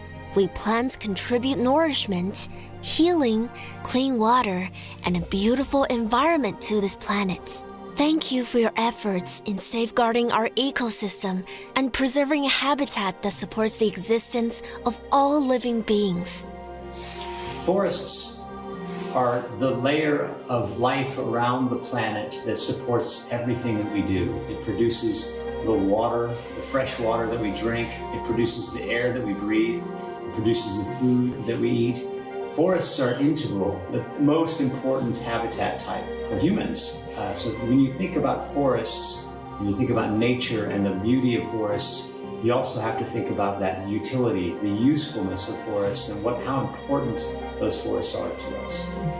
One of the things that makes me feel the most sad when I see degraded forests or lost mangroves is the impact that has on local people's daily lives. These forests aren't just something to look at for them. They're something to live in. They provide all of their food, all of their shelter, all of their fresh water. And when we take that away, it really harms their lives and the lives of their children, and that makes me feel really sad. Most people around the world live in a city, and they don't spend as much time out in nature as they would like or that they are able to. So gaming helps to bring nature to people. If people can't get into nature, let's bring nature to where they are and get them to experience it. The other thing about gaming is that it's something you experience with your friends. And so that's a shared experience of nature that you're all able to join in at the same time.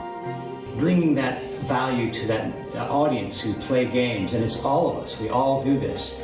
So bringing that message to all of us who play games and helping to engage those people constructively in the conservation of nature is a critical role for games.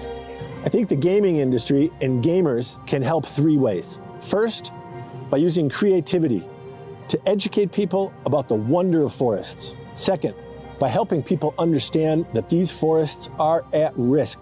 And third, by helping offset their emissions by supporting organizations and projects that help protect forests and biodiversity. Thank you for bringing beauty to our planet and our lives.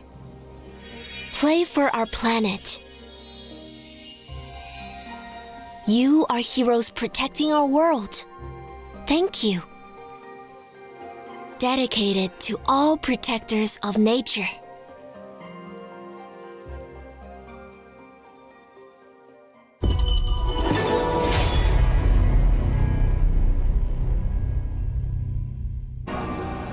Peach blossoms bloom, glowy and bright like fire. A romantic incident. Being single has limited your imagination. I had everything back when I knew nothing.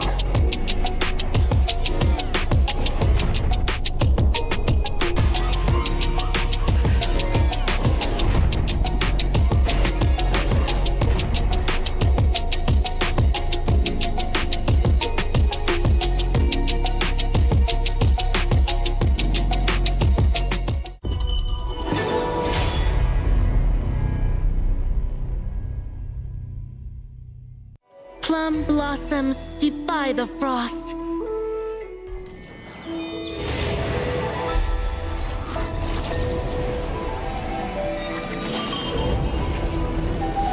How elegant the people, how glorious the plants. Flowers bloom along your path.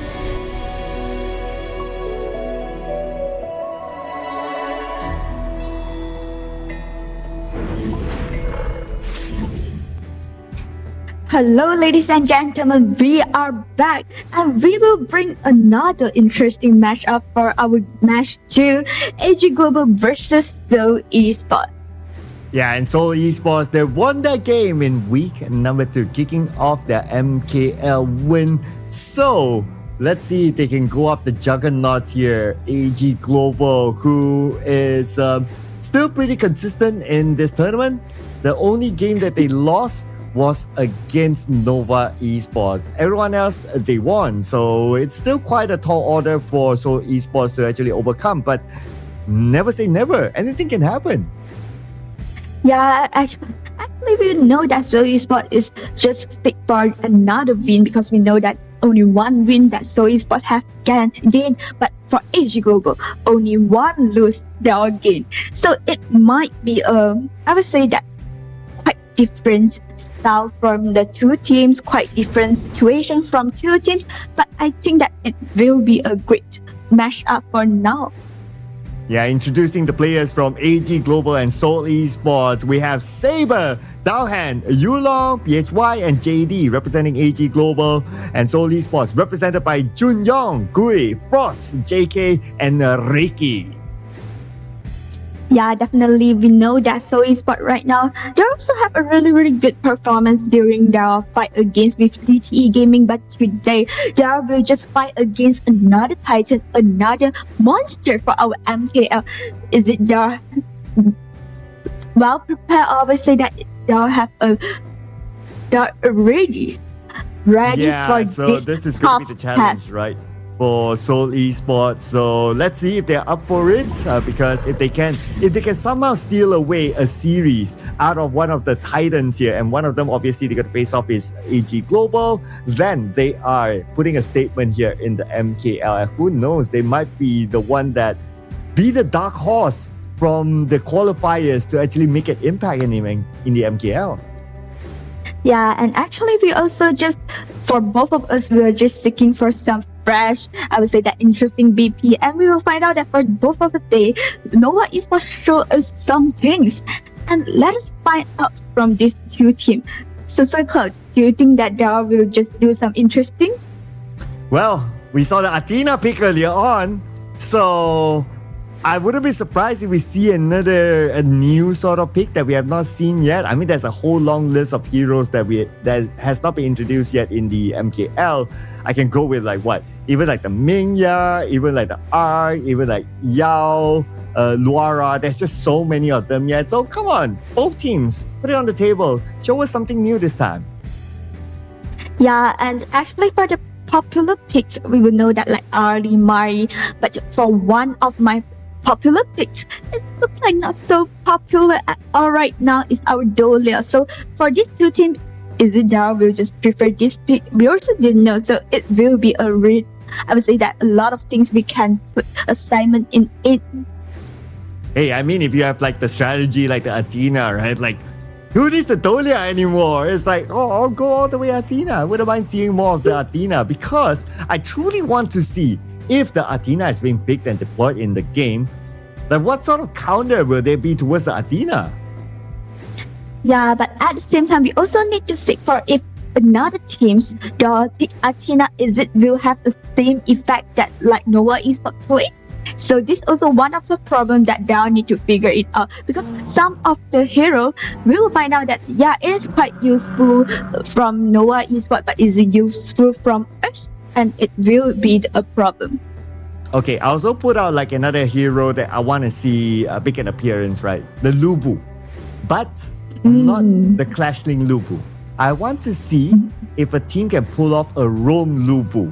Because to my analysis, I felt that Lubu's skill set is suitable to play as a roam. And I've tried it out like for myself, but obviously I'm not a pro player, right? So I was not able to figure out like how to actually play a Lubu roam, like what makes it work. But on theory, if I were to just break down the skills, it feels like this Lubu can be a roam. So if any of these pro players can show like how do you play a Lubu roam in the MKL, I'd like to see that.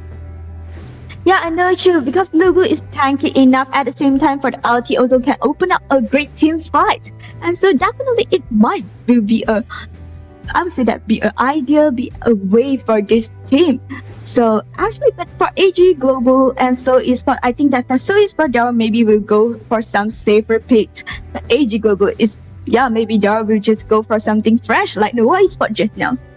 Yeah, just because they're the big boss, right? So they can kind of dictate the game like how they want.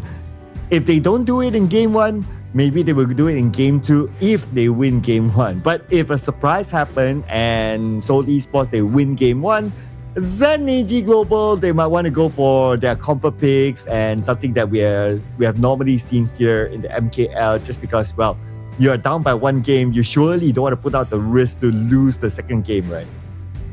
Yeah, because we know that actually for Seoul Esports, they have a great time for rest, but AG Global, they are just finished a really, really big game for yesterday. So is it they are able to make themselves in a really, really good situation, or we say that in a really, really good condition? Also, what we need to looking forward of it. Yep, and next up is going to be obviously them, and we're going to see the draft real soon. So if for you, right, like what sort of fresh new heroes that you would want to see yourself here? Actually, I will just go for Tachel because I'm Tachel lover. I know that Tachel can play as a mid laner and as a roamer. And for another region, actually Tachel is one of a hero that if didn't ban away and they will just pick. But in MKL, actually, I know that Tachel only comes up here for one time. So I'm just looking forward for we will have a good performance on Tachel.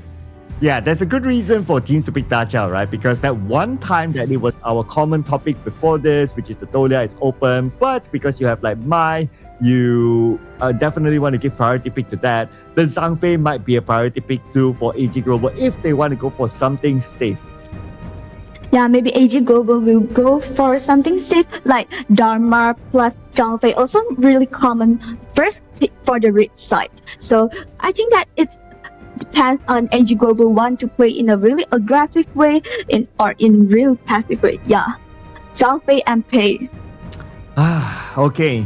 Maybe want to settle down the marksman. Yeah, because after that, if I didn't pick out the ladies, then maybe Seoul Esports will just ban away because we know that it is a great hero that can pair with Zhangfei.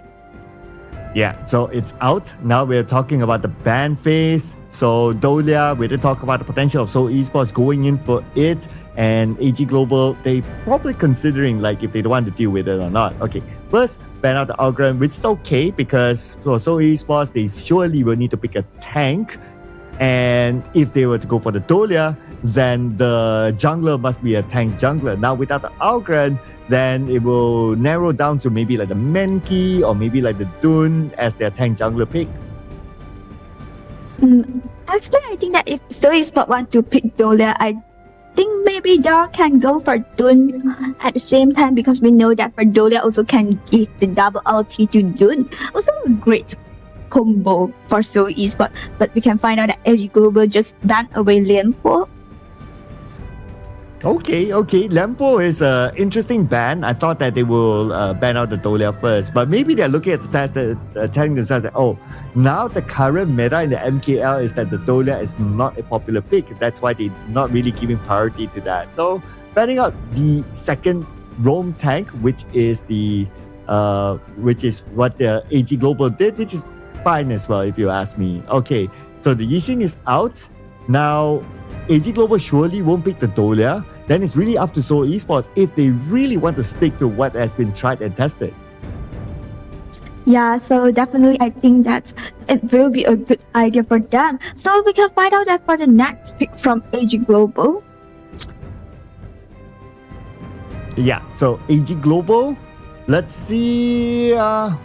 They are probably thinking about going in for a mid. So you still have the Noir, which is pretty popular as well, able to control the lanes and able to just open up some space for Lady Sun too. But they're going to focus on the clash lane first, which is Dharma.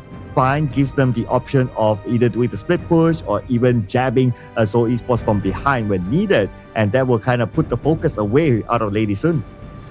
Yeah, this definitely is a great sign for Seoul Esports that AG Global want to play really aggressive during this game. So they need to be more careful for the more resources during the early game because AG Global maybe will do some invasions on you.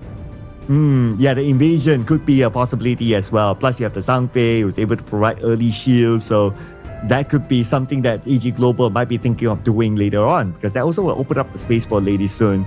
But for Seoul Esports, looks like, again, Sorry, Dolia, you are no longer popular, okay? We're going to stop talking about you very, very soon, maybe in the next game, because Yu Huan is given the attention this time, and as what we kind of expected, because they are lacking of durability, they went for a tank jungler, which is going to be Dun. Yeah, actually, I think that for Seoul Esports it is quite good for this kind of composition, no matter it's from Seoul Esports or AG Global, because quite complete for both of the team. Have the control, have the tank, have the damage. So definitely this is a good one. Yep, and this is the final lineup here, ladies and gentlemen, for game number 1. So if we were to look at this, quick predictions by you. Who do you think has the better draft?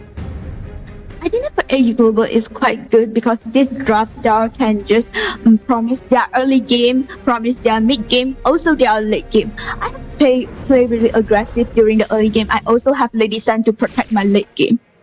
And looks like they have it all from the early, mid to late game based on Ming Xuan, but will it be the same result here in our game number 1 between Seoul Esports and AG Global? Yeah, actually for AG Global, they'll need to be more careful for this Mai because JD is a Lady Sun, so Mai will do something. I think that probably after the level 4, Mai will just go to the bottom lane to do something on June. And I would say surely that Lady Sun cannot be left alone. You have to play Protect the President, especially at the early stages of the game. But they are playing an aggressive approach by trying to invade the jungle on Seoul Esports' side. And with the fact that Saber is playing the Zhang Fei, it's not going to be a problem for him to absorb the Flaming Palm. Yeah, definitely. And actually right now it's an early game for Long also didn't have so high damage as high as the late game. So it's quite okay for AG Global right now. And look at the rotation here by Yulong. He's coming in, and Yulong, lucky enough for Junyong, he managed to flash away to safety. If not, he could be the one to give the first blood away to AG Global. Yeah, and also this one is a great style for Seoul Esports. You need to be more careful. Yeah, your Long have the ulti and you have the ability to run away, but actually for AG Global, play is really strong during the early game. So it can play really aggressive in a really high damage. So Seoul Esports need to be careful on it. But this time Seoul sending Ricky down to the farm lane. But then again, you have the Zhang Fei there. He's able to provide shield towards JD, and look at the counter engagement by JD because he knows that BHY is on his way too, looking for an opportunity. But because Junyong, he opened up the river side, so they saw the incoming BHY. They just disengaged from there, not to take any further risk at the bottom. Definitely, I think that Seoul Esports want to just squeeze the space from AG Global and can pick out these resources. So just make some go different in this early game. Maybe we'll have them have a slightly advantage right now. And we're back to the farming phase after a few jabs by both sides. And it's totally understandable. It looks like AG Global might be looking to play the longer game, considering that they need the pay to be farmed up and hit the power spike. And of course, for JD playing the Lady Sun to hit the power spike before they're able to be truly impactful in this round. Yeah, but at the same time, Seoul Esports also need the space to farm up because we know that Mayan also need to farm up before have a really high damage, and we can find out that from right now, I think for the early game also some exchange of HP is enough for both of them. And by the side, Ricky is waiting, but because he's alone, so don't expect him to make those big engagements in the middle. And Junyong still stays down there. But at the top, we see Frost being harassed by Dao Han, pushing him back underneath the tower. And looks like so far the Dharma is doing really well. Yeah, because you know that actually Dharma is a hero that really, I would say that will give a pretty great strat during the early game. So this is what Mayan is scared of it. Oh, but 10 more seconds before we see the Tyrant up. And obviously Saber is ready with his Unbridled Outburst. It's going to be a very important skill for them to win the objective. And AG Global, they start the Tyrant. And it's going to be a quick move here by AG Global. Any steal? The answer is no, because they have a double spike anyway. Tyrant has been defeated. Yeah, definitely this will not be a problem for AG Global to take down this Tyrant because we know that June maybe it will not be so strong as play during the early game. So yeah, this is quite easy for AG Global. The rotation comes here by AG Global. Here comes the Unbridled Outburst as well. But the Infinite Bastards will immediately be deployed by JK to save himself. So a couple of good ultis there used at the bottom. Everybody needs to reset now. Yeah, and we can find out that right now Ricky just seek for some opportunity to steal away the buff, but it failed. So actually Ricky also tried to do something, obviously that tried to find some opportunity, but we can find out that this Zhang Fei never leaves this lady soon. Oh yeah. Protect the president. Zhang Fei is the major bodyguard. Wait, they're waiting. Oh, the Waiting in push. the bush.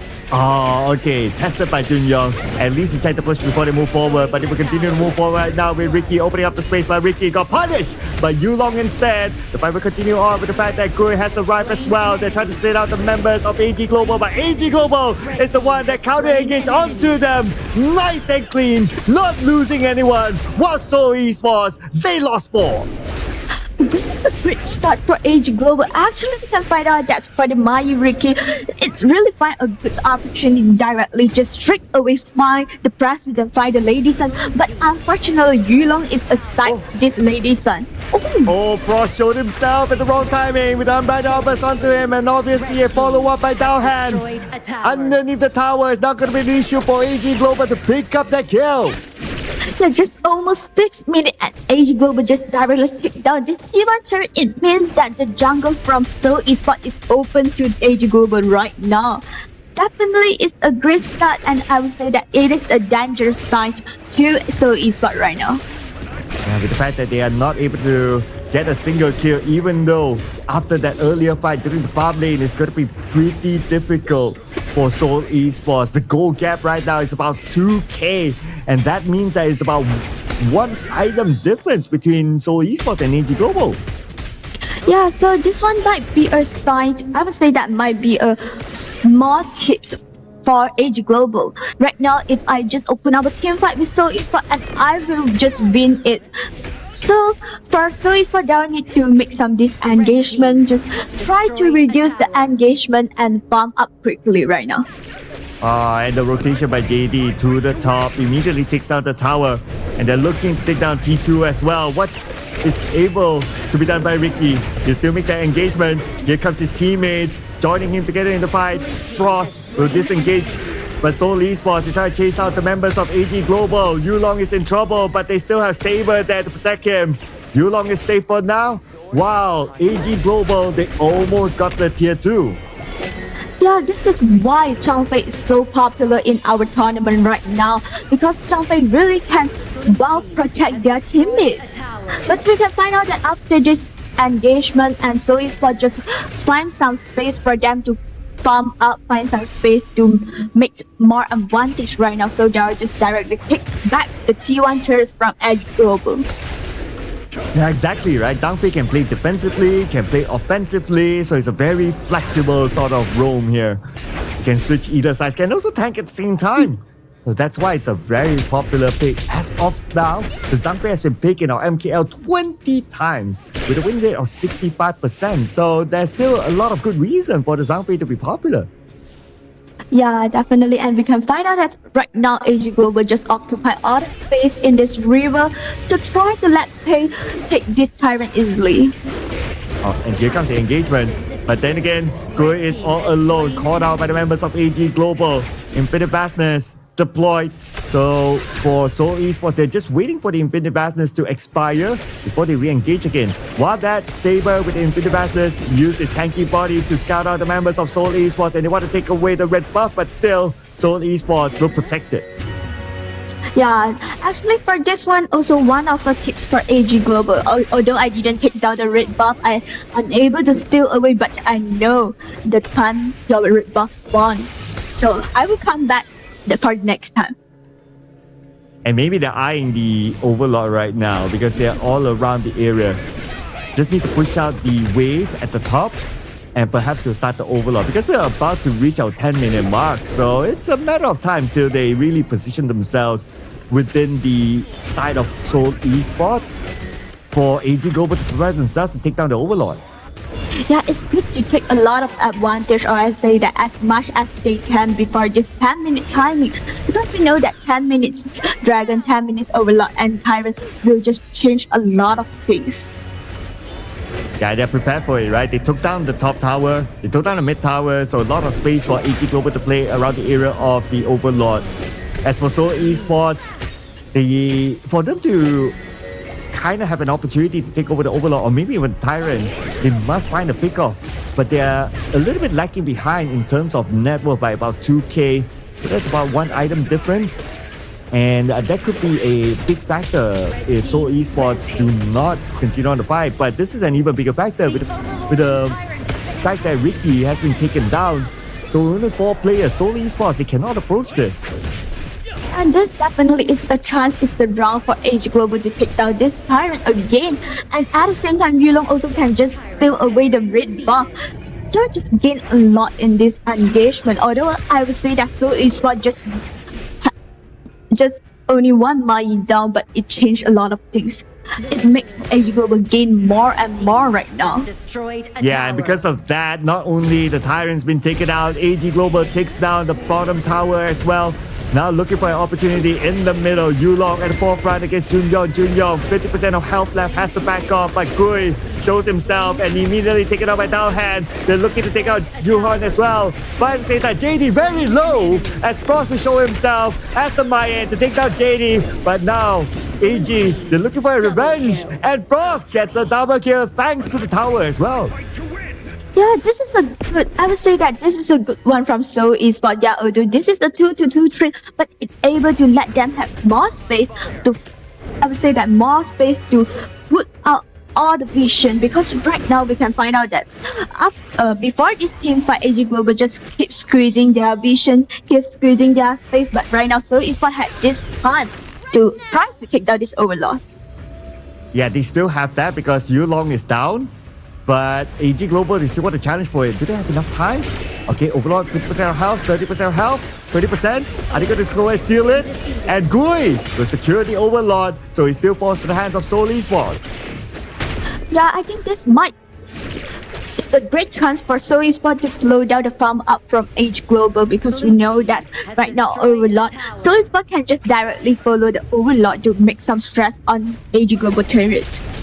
Frost waiting at the side. He sees Yulong, but Yulong, he's tanky enough. Now here comes the follow-up by Daohan and Saber as well with our Brighter Albers. Now this is disengagement by Seoul Esports while EG Global tries to chase them down. Daohan to fall to the hands of Junyong, and now the U-turn comes in here for Seoul Esports, but Yulong punishes him back, and both sides gain 1 kill.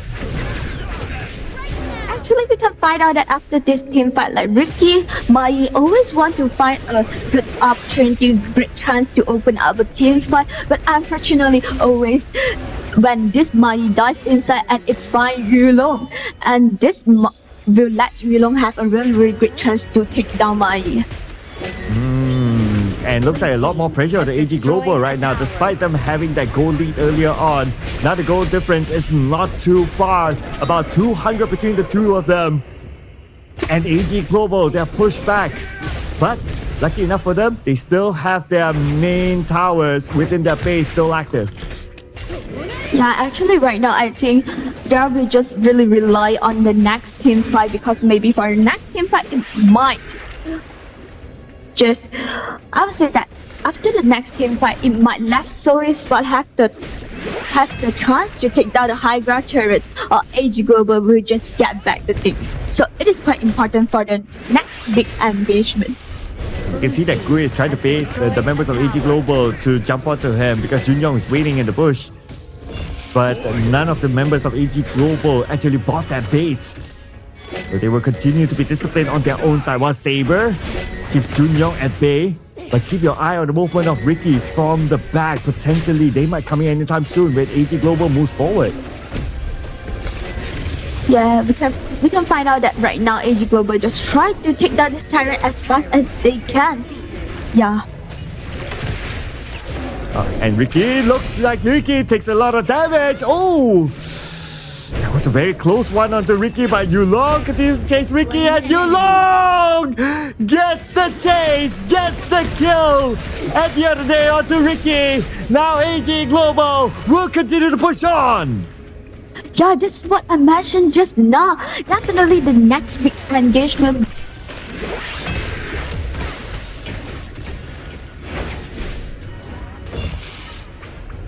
Find out that And here right comes now, AG Global, taking out the top tower just like that. Not giving any opportunity to Seoul Esports to recover. Going at the forefront, opening up the jungle space, but keep your eye on the Frost as well. He's looking for an opportunity to come for the back, but he has been face checked by Daohan. Daohan spotted him out, so he can't do those sneaky moves for the back. So for Soul Esports, they need to be careful right now. They need to just keep on eyes on everyone from AG Global right now, because now it's quite dangerous situation they're suffering. Because when Soul Esports wanted to come out to do something, and AG Global just come and find you to make some engagement happen. Oh, here comes Gui from the side, and Daohan as well inside the bush. He seems to not know that Daohan is there. Daohan will make the engagement, but it's on to Dun. He's able to absorb the damage, but JK gets Daohan. Looks like Seoul Esports, they have the man advantage for now. But Yulong comes in with a double kill, and now AG Global, they have the manpower, but Frost treats back another one. 3-4-2 at this point. AG Global looking to get at least one more out of Junyong. Junyong tries to run away, but how are you going to run from JD at this point? After this team fight, it will be a 3-2-3 trade. But for Soul Esports, I say that because there are just only left a Mayan and a JK, just and a Long. So definitely, I think that for Soul Esports, there need to be more caution. Oh, look at the damage by JD on the JK, just like that, with a flash in front. Immediately came up with a shutdown. What a good timing there by JD. I haven't finished the words. I just say that Soul Esports need to be more cautious, but right now we can find out that actually JD also find a great opportunity to take down JK at the same time. But we also can find out that in the team fight, this Lady Sun and this Long have a really crazy damage right now. So for both of the team, they can try to just directly take down the marksman before the team fight starts, and it might be I would say that great chance for them to win a team fight if they are just take down the marksman. Yeah, and we have to take a breather now after that huge engagement and the follow-up by JD as well. But I really like the game sense by JD during that last movement by him. Like the moment I heard like the flash forward, and I'm like, wait, something's gonna happen. And then once the flash forward happened and you see the amount of damage that he dealt, my oh my, the president is in the house. Yeah, this is what AG Global wanted to stall. I just keep protect my Lady Sun. I let it farming up, and I was just like, when the Lady Sun well prepared, and it is our time right now. I have played during the early game. I can make some really aggressive move. I can make a lot of stress on your jungle, but in the late game, my Lady Sun also can stand up and make a lot of stress. I would say that produce a lot of tension on you, Soul Esports. But at the same time, we also can find out actually for Soul Esports, they also have the potential to take down the game. So for both of the team, I think what they are need is one big engagement next. Yeah, it's not the easiest of game for AG Global as well, right? Because Seoul Esports, we can see they have those moments that seem to start to snowball against AG Global, and I don't know. To me, though, it looks at the present time before the technical pause, AG Global seems to be pushing back Seoul Esports, but I'm still at the fence that Seoul Esports could still make a comeback. Yeah, definitely. I think that because we also can find out that we will find out that for the last one is JD take down Long, but at the same time we also can find out that Long also have a really crazy damage, really high damage during the team fight. So if the Long have the ulti, have all of the things, is well prepared, and if Soul Esports open up a team fight with AG Global, maybe AG Global also will lose it. So we cannot predict who will be the winner right now, because both of them is just like a 50-50 situation right now. But both of them also need to be more careful of the positions of their president right now. Yeah, I know, right? Both at their pretty much their power spike right now. So it just takes like, okay, who wins a team fight or who gets a pick off, then you might potentially see the game just end. Because at the same time, if you were to evaluate like what's the position of the towers, at this stage, I would say that, yeah, it is still that if one team fight win or one pick off win, that is enough to snowball, then the game would just end from here. Yeah, definitely, because we also can find out that the number from turret of the turret for both of the teams actually quite same in my memory, right? So for them, there maybe just need to have one shadow overlord, or I say that one team fight, and other things. I think it will be close up. Or if they didn't close up the game as fast as they can, maybe we will just saw the Tempest Dragon. Yep, and you talked about like one of the objectives, right? Which is not the Tempest Dragon, but we're going to see the Overlord first. So it's going to be taken by AG Global. And to look at the status of the towers, the bottom tower is very low on health. So it's a easy exploit for AG Global, but they're going to take the harder route. They're going to try to take down the top tower instead. Yeah, definitely for AG Global, they will just try their best to use this shadow a lot to take down 3 of the high ground turret. This will be the most ideal situation for AG Global right now. Yeah, they got that one. Now it's just a matter of waiting for other minions to really push in, and maybe they will re-engage again. But maybe also AG Global is waiting for the next 20 seconds to secure the Tyrant before re-engaging with Seoul Esports. Yes, because we also can find out that just now AG Global just do some things. I would say that want to pushing more for the high ground turret, but also create an opportunity for Seoul Esports to make some engagement, because we know that they can just play the team fight under the turret. It also quite advantage for Seoul Esports if they open up this kind of team fight. But AG Global just come back and take down this turret. And look at this. AG Global, they sent out Yulong as well as Saber to just open up the space. And in the middle, they sent out Dao Han. They only need 2 players to take down the Tyrant. It's well protected. So no entry point at all for Seoul Esports. So for Seoul Esports right now, actually they can't do anything. So the only things maybe is they come with AG Global when they are pushing in their high ground turrets. Find an opportunity, or I would say that wait for the mistake from AG Global. And they got the Tyrant, they got the red buff. Now AG Global will continue to push on with the minions arriving. Tower easily taken out by AG Global. Now it's a matter of focusing onto the mid, or if they can find an opportunity to jump in, they could do so as well. But they don't really need to do that. They can focus on the mid, play a slower game, and then put more pressure to Seoul Esports before wrapping things up. Yeah, actually, you can find out that right now AG Global just play in a really slow and steady style. I would just say that they want to have a 100%. I need to have a 100% possibility to take down your game, because if I go to fight with you under the turret, under the high ground, maybe I will just suffer a lot. And look at the position by AG Global, right? They're all across the map here. So anywhere that Seoul Esports choose to step out, they will meet a member of AG Global. It's a matter of whether AG Global wants to engage or not. The more dangerous one is obviously at the bottom, because you have the Zhang Fei, you have the Lady Sun, but now they are starting to converge together in the middle, and the objective is to take down the tower.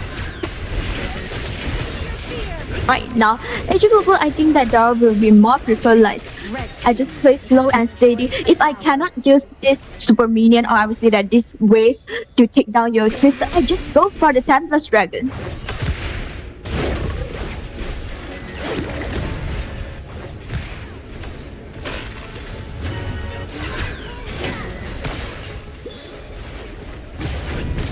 And here is AG Global after taking down the tower. How is Seoul Esports going to come back from this? It's going to be pretty hard, pretty difficult. Okay, anyway, we will still get to see the Tempest 20-minute mark, and AG Global very respectful of their opponent. they will not push in until they secure this Tempest objective. So Seoul Esports, they must win the Tempest objective, but they're going on to Downhand. Downhand can absorb all that damage, and Downhand flashes away to safety, but not for long as Frost will take him out. This could be the moment here for Seoul Esports, but then again the trade-off happens. 1-for-1. They're looking for more. PH1 will fall to the hands of Gui. Hang on a second. Seoul Esports, are they actually doing this? But let's not forget about Yulong together with Saber. Yulong now is in trouble. Resurrection onto Yulong. Round 2 for Yulong, but Saber is there together with him. Gui not able to secure that kill. JD is still alive. The biggest damage dealer for AG Global. As long as he's still in the game, it's going to be hard for Seoul Esports to win this fight, and they will make sure that Gui, as tanky as it is, he will not survive. Yeah, after this team fight, it makes a really good chance for AG Global just take down this Tempest Dragon. But I would say that one of the good news for Seoul Esports is Gui is down, but right now also in a reload. Super Minion is the MVP right now. AG Global! What is the Tempest? If you have minions like that. Yeah, we can find out that in the really last, the 3 wave of Super Minion just enter the base. The Super Minion say that, okay, I know that AG Global member is not in. They are just slightly lose the whole fight, but I will help them. You know what's worse than the breakup is losing a game by minions. Yes, It's worse than the breakup, ladies and gentlemen. I can tell you from experience. Definitely, I just try to make AG Global here, reduce the member, just win the team fight. But at last, when I go back to my base, go back to the crystal, I saw that 3 wave of Super Minion. I can't do anything. Yeah, and they have only 2 players that time, or maybe 3 players. Anyway, what you say, it's not going to be enough because all 3 lanes, they come in at the same time. You don't have enough damage to clear them out. Even if you have you focus at the top, you focus in the middle. Oh, then the down is leaking. It's it's everywhere. It's how are you going to deal with that? There's almost no way. So if you gotta think about it from a bigger perspective, AG Global just needed to buy enough time for the Super Minions to do its work. Yeah, and definitely we know that Super Minion, the damage during the late game is crazy, Oh yeah, it is. Even if they won the Tempest, normally the Super Minions are even stronger than the Tempest, so that's something to ponder upon. But looking at some of these numbers here, so it was a minion game at the end of the day, but we still got to give it to Seoul Esports. Actually, they put up a good fight against AG Global. Yeah, actually we can find out that for this game, they are able to let the game until the 20 minutes until the Tempest Dragon. It's quite good. I would say that this is a good try for Seoul Esports, and definitely I would say that during the mid game they also have a slightly advantage. But AG Global, they are use this Zhang Fei just protect a lot their president, protect their pay during the early game and the late game. So makes Seoul Esports, I would say that just difficult to find the opportunity to make some trouble on daily.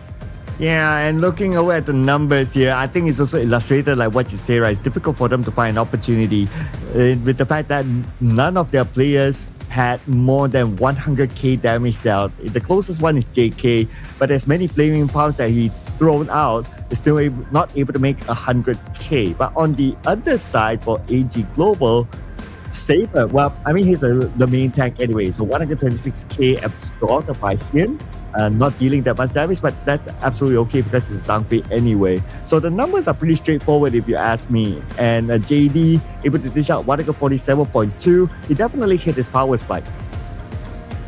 Yeah, actually during the in-game, we also can find out Ricky also do a lot of things, also just put a lot of damage, no matter it's in the in-game or right now we just watching the stage. But unfortunately, every time Ricky want to find some opportunity, she will just directly fight on pay. So it definitely will be I would say that great stress for Seoul Esports. Yeah, but at least we still have to give props. I still want to give props to Seoul Esports that they are able to put out a fight against AG Global, bringing us to more than 20 minutes onwards. But looking over at some of these other numbers, look at Seoul Esports, they only managed to get 1 Shadow Overlord, and that's it. Yeah, actually, we can find out that this is what we say that for a strong team, there we just really good in control the common resources, control the common objective. But I think that for this game, so is what have a good try, and we also can find out that actually until the late game, because we know that until this kind of 20 minutes goal is not important at all. But for Seoul Esports, they also didn't have like a huge goal gap with AG Global, because this kind of situation normally we will find out that like 10k of the goal gap between both of the team, but we can find out that just only a slightly 5.4k between both of the team. Yeah, that's a good point, right? I think the goal gap does tell the story of this round. It just shows that they are actually pretty close, although the graph does favor towards AG Global because they won at the end of the day. But our MVP for this round, it is going to be JD with the Lady Sun, Mr. President, as the MVP with a KDA of 418.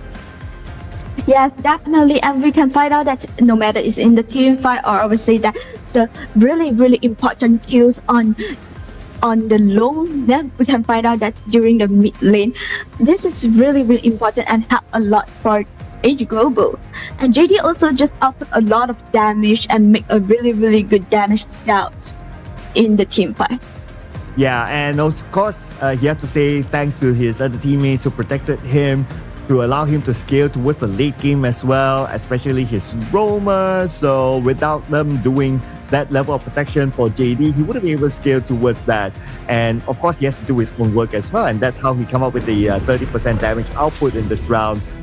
Now we're going to check out some of the best moments here from this match. And again, it is really a close fight until like towards the late game. Yes, definitely. Just like what we mentioned in this ENG, it's only one big engagement, both of them mid, and it is luckily for AG Global, they are win the last engagement and they are just gain back all the things. Yeah, I really like that we highlighted like the bottom farm lane engagement, right? Like it was started off by Seoul Esports, but somehow AG Global able to make the U-turn, not allowing any kills to be given away to Seoul Esports. That was perfect re-engagement by AG Global early on. So actually after this game one, it is a long play. So I think that for the next game, maybe AG Global will just change a strategy, change a mind, change their style to play more aggressive during the early game. Obviously that to shut down the game as quickly as they can. But what a good side for Seoul Esports is AG Global already used the pay. So definitely they'll need to just choose another way to play more aggressive during the early game. Or maybe for Seoul Esports, they pick the pay for themselves. They want to play a little bit more aggressive, pick the pay. Whether they want to go for the lady soon, I don't know, because that takes a while to scale. But they can go for other farm laner heroes like the Arlie. But of course, if it's not banned out, because Arlie is one of those heroes that is commonly banned during the first phase. Actually, because we can find out that for the banning, first ban or the second ban, at first in our tournament, Ali and Mai always be banned in the first place. But after some times, we can find out that Luna, or I would say that other Yixing also will on the ban. So maybe it will just available for the game too. Just whether they wanted to pick it or not. Yeah, so it really depends on what sort of first set spans, right, before we are able to kind of predict what sort of strategy are they going to go for. And we did say this, Mingshen, we did say this. We're going to stop talking about the Dolia +1, +2, +3 pick, because there's no point. They're not playing it anyway. Yeah, it is not the favorite for the teams right now. Definitely for the game 2, maybe they also can go for the Diadia. But for today, Diadia is quite popular, right? So maybe they will just go to Diadia. Or for Seoul Esports, maybe they also can just pick the Zhangfei, because we know that Zhangfei in a really high winning rate. At the same time, they are also the hero that have the most highest pick, I think, in our MKL right now. Yeah, that's one. Yeah, that is definitely up there in terms of a pick. But we did talk about this point as well before the first game started, right? AG Global, they won their first game. Now they have this cushion. Whatever happens, if they lose there's still another game for them to play. Will AG Global pick something new for us to see? If they will, I'm putting my coin in here. I want to see a Lubu Roam. Let's go. Yeah, Lubu Roam. So if you goes to Lubu Roam and I goes to a Da Chao mid lane, yeah. Maybe. Because we can find out that for this game 2, AG Global just chose the blue side. So maybe they wanted to pick something strong during the first pick. We didn't know. But maybe. Yeah, so they will get the first pick, right? Means that Lubu Roam, AG Global, if you're listening, Mr. Manager Kelvin, please, Lubu Roam. I want my Lubu Roam. Come on.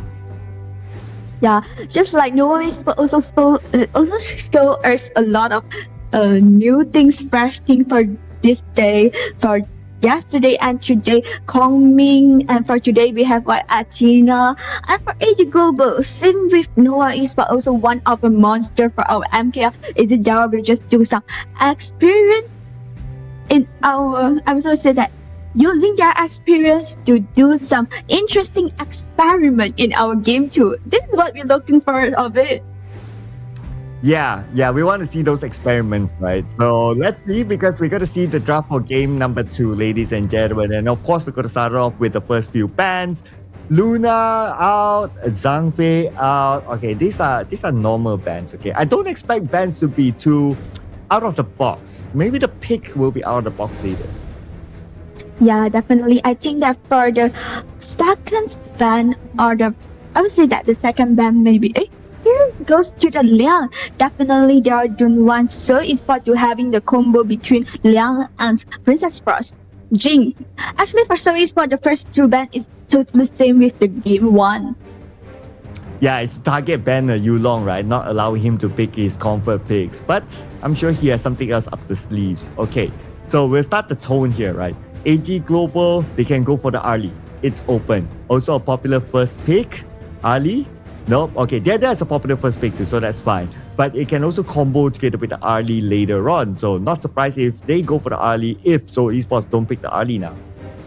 Yeah, right. Just like we mentioned just now, they're also quite popular for today. And at the same time, for AG Global, if they are choose Dada, maybe they are just want to have more goal lead during the early game, because we know that Dada also can follow the jungle to do some invasion and having more goal lead. And right now, So Esports also just react using Dharma and Dolia to respond AG Global.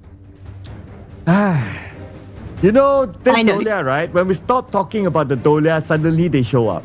You know, it's like if you lose something in your house, it's like, oh, I'm looking for my keys, you know. And then it just doesn't show up. When you're not looking for the keys, it shows up. Yeah, it feels like the Dolia is this. Okay, but now with the Dolia being picked up, I think the combination is going to be pretty obvious. They still have the loan that they can go for, the Elaine, the Yixing, the normal combos, because none of them picked by AG Global yet. Actually, plenty of choice that So Esports can do. We know that for the game 1, they are just doing already, but we still have a lot of, like just now you say that Lian and Yixing also in the list. So definitely So Esports can go for this kind of pick. Yeah, but okay, I will retract the Elaine because we have the Dharma. But okay, go for the Arlie. Okay, so no low, that's fine. But Yixing is a higher priority if we see the Dolia being picked up. But because they left it for the second phase ban, so I'm pretty positive that AG Global will ban the Yixing. Yeah, definitely, because AG Global will just reduce the duel that can pair with Dolia, I think, for the next 2 picks. We can find out that So Esports just take away Mai. Yeah, so Mai Shiranui out. Because AG Global, they need a mid anyway. So now AG Global's call. Take out the Yixing, or maybe the second ban, that's fine. But they could also pick the Yixing for themselves, so they could probably be saving that for later. But there is a risk, because when we come back from the ban, Seoul Esports will get the first priority pick. So in order for not AG Global to steal away the Yixing, I'm pretty positive if that's the sequence, Seoul Esports will take it for themselves. Interesting ban. We can find out that So Esports just take away Faye. And for AG Global just take away Pay, because we know that maybe they are not that so Esports pick this kind of composition. Maybe they want to do something, do aggressive things during the early game. So if I give you the pick, maybe you will just give a lot of stress to me during the early game. So I just take it away and eating. Yeah. Yep, you're out. Okay, that's fine. All right. So look at other mid laners, right? So you can still. Well, I'm also thinking of like Angela. Double Blazing Brilliance isn't too bad, but you need a good control as well, because looking at their lineup, so far they don't have good control. If they are thinking about control, maybe they can go for a Nua instead. It's not too bad as well. Yeah, actually, because if you pick Nua and you will have a really, really good team fight. I would say that team fight surrounding, but we can find out that Seoul Esports just goes to Princess Frost. I have the control and I can use the ulti to make you have a really, really great stress. So, good pick. Yeah, double winter is coming, right? So not too bad too. Now with AG Global. Oh, okay. Okay, I wanted to think about Liang, but anyway, it's bad out, so never mind about that. So Gan and Mo, Agudo locked in by AG Global, so Esports, their final pick is going to be somewhat of a tank jungle. So we're looking at potentially taking the Algran. Yes, Algran is available. Let's go Algran. Good one. Yeah, definitely. Algran is tanky enough and at the same time have a huge damage, can do a lot of things, can open up a team fight, can be a frontliner. So definitely it will be a good pick if there just goes to Algran. Because we can find out that AG Global you have a plenty of damage for this game. So Esports just directly go to Menki. Okay, which is fine. I mean, you still check the boxes of like, okay, you're tanky, you can also engage, you can be the frontliner, and Menki also checks the boxes, and that's absolutely okay. And if you gotta think about it as well, Menki with the double Dream Roam, it's not too bad too. Like you engage once, and then if everyone tries to run away, Dolia resets the Dream Roam, and then it does a double chase, so that's okay as well. So I can see the idea behind the Menki here. So looking at this draft, who do you think has the better draft? I think that for me, I think it's a 50-50 because we can find out that both of them also have enough control. For AG Global, they'll have the damage over time, but at the same time, so Esports also have the Frost, have the double ulti. So I think that just rely that right now they need to depend their in-game performance. And I do like the potential couple blades here by Gan and Mo, right? The damage output is insane. Anyway, we're going to see what will happen here in the Gorge itself, as this is a round that Seoul Esports will need to win against AG Global. Yeah, so definitely both of them will just have I would say that just like we mentioned just now, that will just go to do some jungle invasion right now. And I noticed that Jinjo actually went for the Purify instead of the heal. So he really wants to protect himself, not being the man to be targeted down, because he needs to keep himself alive in order to refresh the outs on Seoul Esports. Yeah, after the first invasion from two teams, it's quite mirroring because they'll just take down the same resources. And right now, both of them have a really, really close goal. Because this is just an early game. For both of them, they are the main purpose in this game. They will make something happen during the early game, but right now. Yeah, making it happen against Ricky. And it's a 3-4 man rotation towards the farm lane. They noticed Ricky was alone. I mean, if you are Princess Frost underneath the tower alone, all the way to farm lane, there's nothing much that you can do. You can't escape. Yeah, because we know that during the early game, actually this Princess Frost didn't.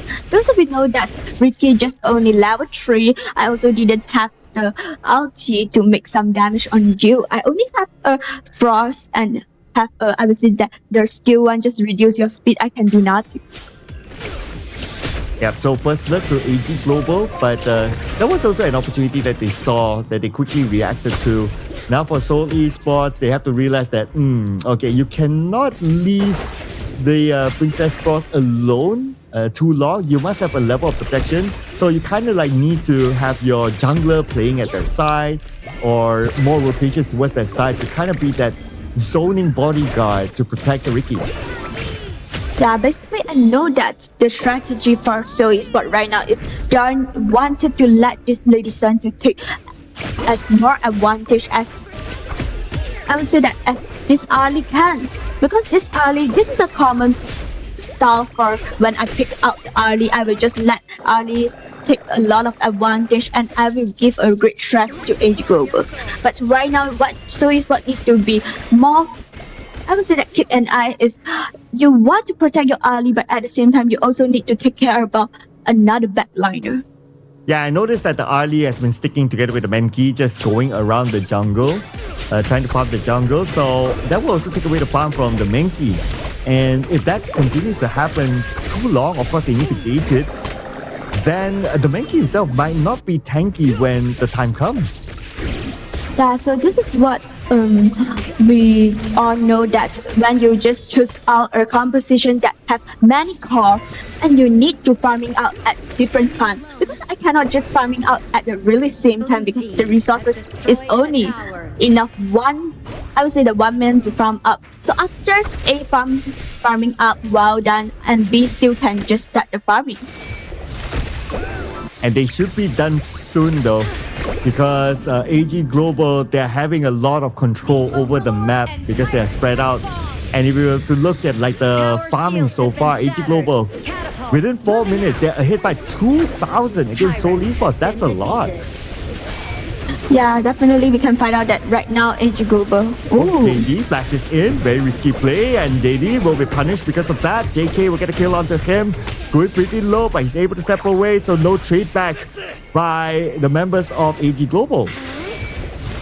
But after this one, actually we can find out that Seoul Esports gained 1 kill, but we know that right now AG Global have a slightly goal advantage. So for Seoul Esports, they need to use this time to take some of the resources from AG Global. Yeah, they need to have this take over this advantage right now. If not, the gap will be even bigger. At least they close the gap to like 1k between the two of them. So a bit of a progress here for Seoul Esports. Now at the top, they see another opportunity to take down the tower. They need tower engagement, but Daohong is there to clear off the way. It should be okay for him to withstand it by himself because backup is on its way as well. So Seoul Esports, they cannot tunnel vision towards the tower only. Yeah, so definitely we can find out. Oh, find the chance! With a dream roam across, saving himself. But I can't say the same for Jun Yong as well as JK. AG Global, with that one rotation, they took 2 players out of Seoul Esports at the top. Yeah, this is a good one for AG Global because right now they are just taking down this Ali, and definitely Ali is the big brother from Seoul Esports. So AG Global, they are I would say that make the goal gap became more bigger.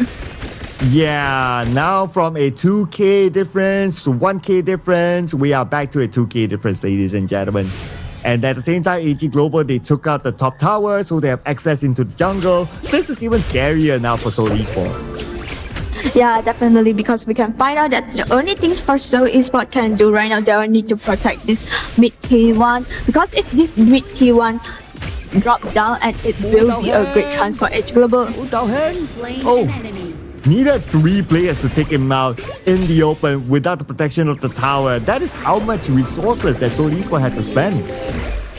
Yeah, and we can find out that they just cannot take down Taohen in a really, really short moment with 1 second. But they also need to waste some time on this hero. It's tanky enough right now. Absolutely right. I mean, look at it. Like, he lasted fairly long against 3 players from Seoul Esports. So it just shows that he's at that tankiness level to be able to withstand team fights later on. A small illustration to what might come. Yeah, so definitely right now for Seoul Esports, right, y'all can just, I would say that continue this kind of strategy. Just have some of the members go to find 1 man from AG Global, and I would say that try to find some opportunity, find some chance to mix some reduction of member from AG Global. And here comes the potential mid-battle. But all of them are saving their skills because they know that the next objective is going to be up in about 15 more seconds. AG Global breaking up, same goes for Seoul Esports. Both of these teams want to secure their own side. But before thinking about the Tyrant, they have to think about the lanes first. Yeah, definitely for AG Global, Dog can just try to get the lane priority for the mid lane, and it will help a lot for the next common objective engagement for them. Gui showing himself in the middle. Dulong doing the same as well. But both sides not baiting. And they want to figure out how to get this mid tower, especially for AG Global. If they can get that tower, they will have absolute access into the jungle. But instead of getting mid tower, they will get the top tower first instead. So that is good enough for now for AG Global. Yeah, at the same time, we can find out that Frost just do the same thing in the bot turret to take down the T1 bot. But we can find out that Talon also realized it. Yep, so we were sent down to just clear off the wave while keeping an eye on the Frost. Okay, look at Frost's position. The position compromised, Dalhan is there, and Frost takes a decent amount of damage. A couple players still not connect onto him. He's fine for now, and he does not really need to go back to heal up. But are they going to U-turn onto the Tyrant? The answer is no. AG Global, they say thank you very much for the freebie. Definitely, so Esports didn't have the, I would say that didn't have the space. You don't get the opportunity to go good. Didn't get the opportunity to get inside, and we can find out a Gui. Okay, that was kind of scary for Gui though. But lucky enough for him, the tower was still active. So, thanks to that, he's able to get out of danger. But the next dangerous situation is coming in about 50 more seconds. We are closing the 10-minute mark. Yeah, definitely we can find out that for just now there are just make some stress on Gui, and we also can through this we also can find out that this Gun and Mo also farm up really well, and now Gun and Mo have a really high damage.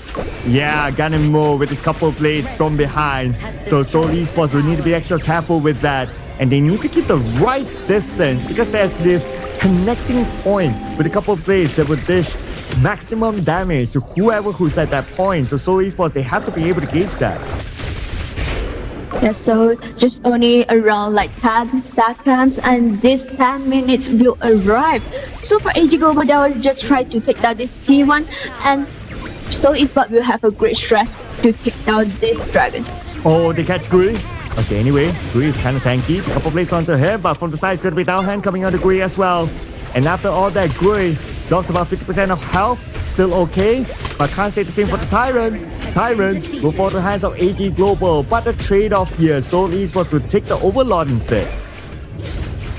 It's okay for Seoul Esports because we managed to do this trade, but for Seoul Esports, before they will just take down this Overlord, they will lose the T1 turret, so for AG Global, they can just go deeper to Seoul Esports.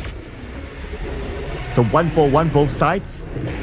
And AG Global, they're still not making the big moves yet. Both sides still very respectful. Even though AG Global, they won their first game, they sort of have this momentum, but they're still very respectful of Seoul Esports. Now Seoul Esports, they cannot take that for granted. They have to be extra careful. Gui at the side taking a lot of damage, 50% of health left, and look at JD just chasing down Gui. But it shouldn't be a problem for Gui to just step away with the Dream Roll. Now, the next target is going to be Frost. Oh man, 3 out of Frost. This time, nowhere that he can run. Frost said that I just passed by the team fight. I didn't just join you all. Why you just attack me? Yeah, I was just looking. I'm innocent. Same goes for Ricky. He was just passing by. Ricky was just passing by. Guys, come on. Don't kill the passer. Let him go.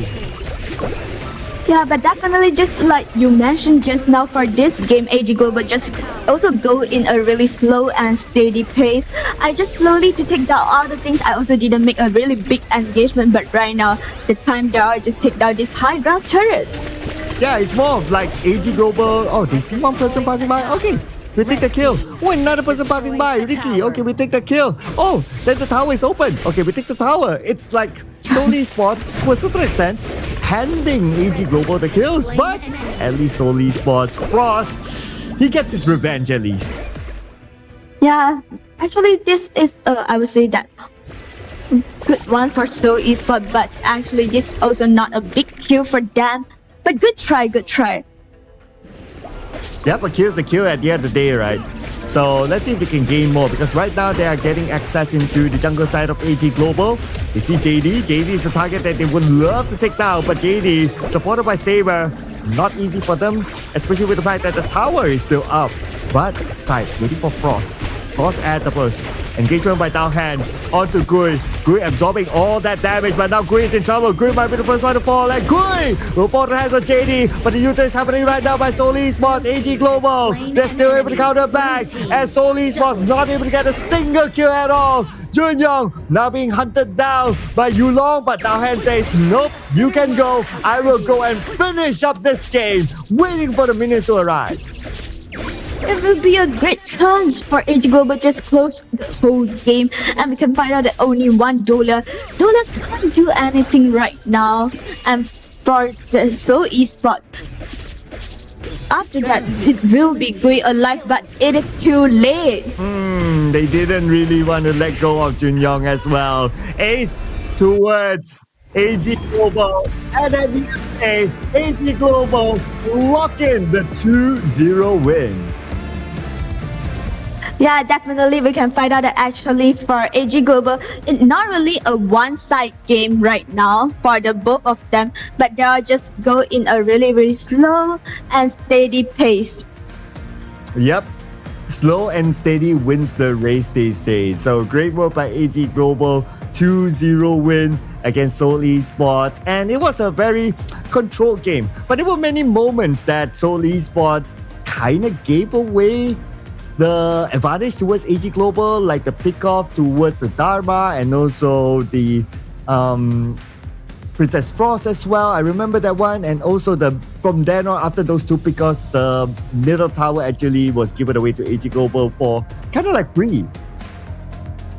Yeah, actually we also can find out that for Seoul Esports, I also wanted to highlight the performance for Seoul Esports today. Actually, I think not bad.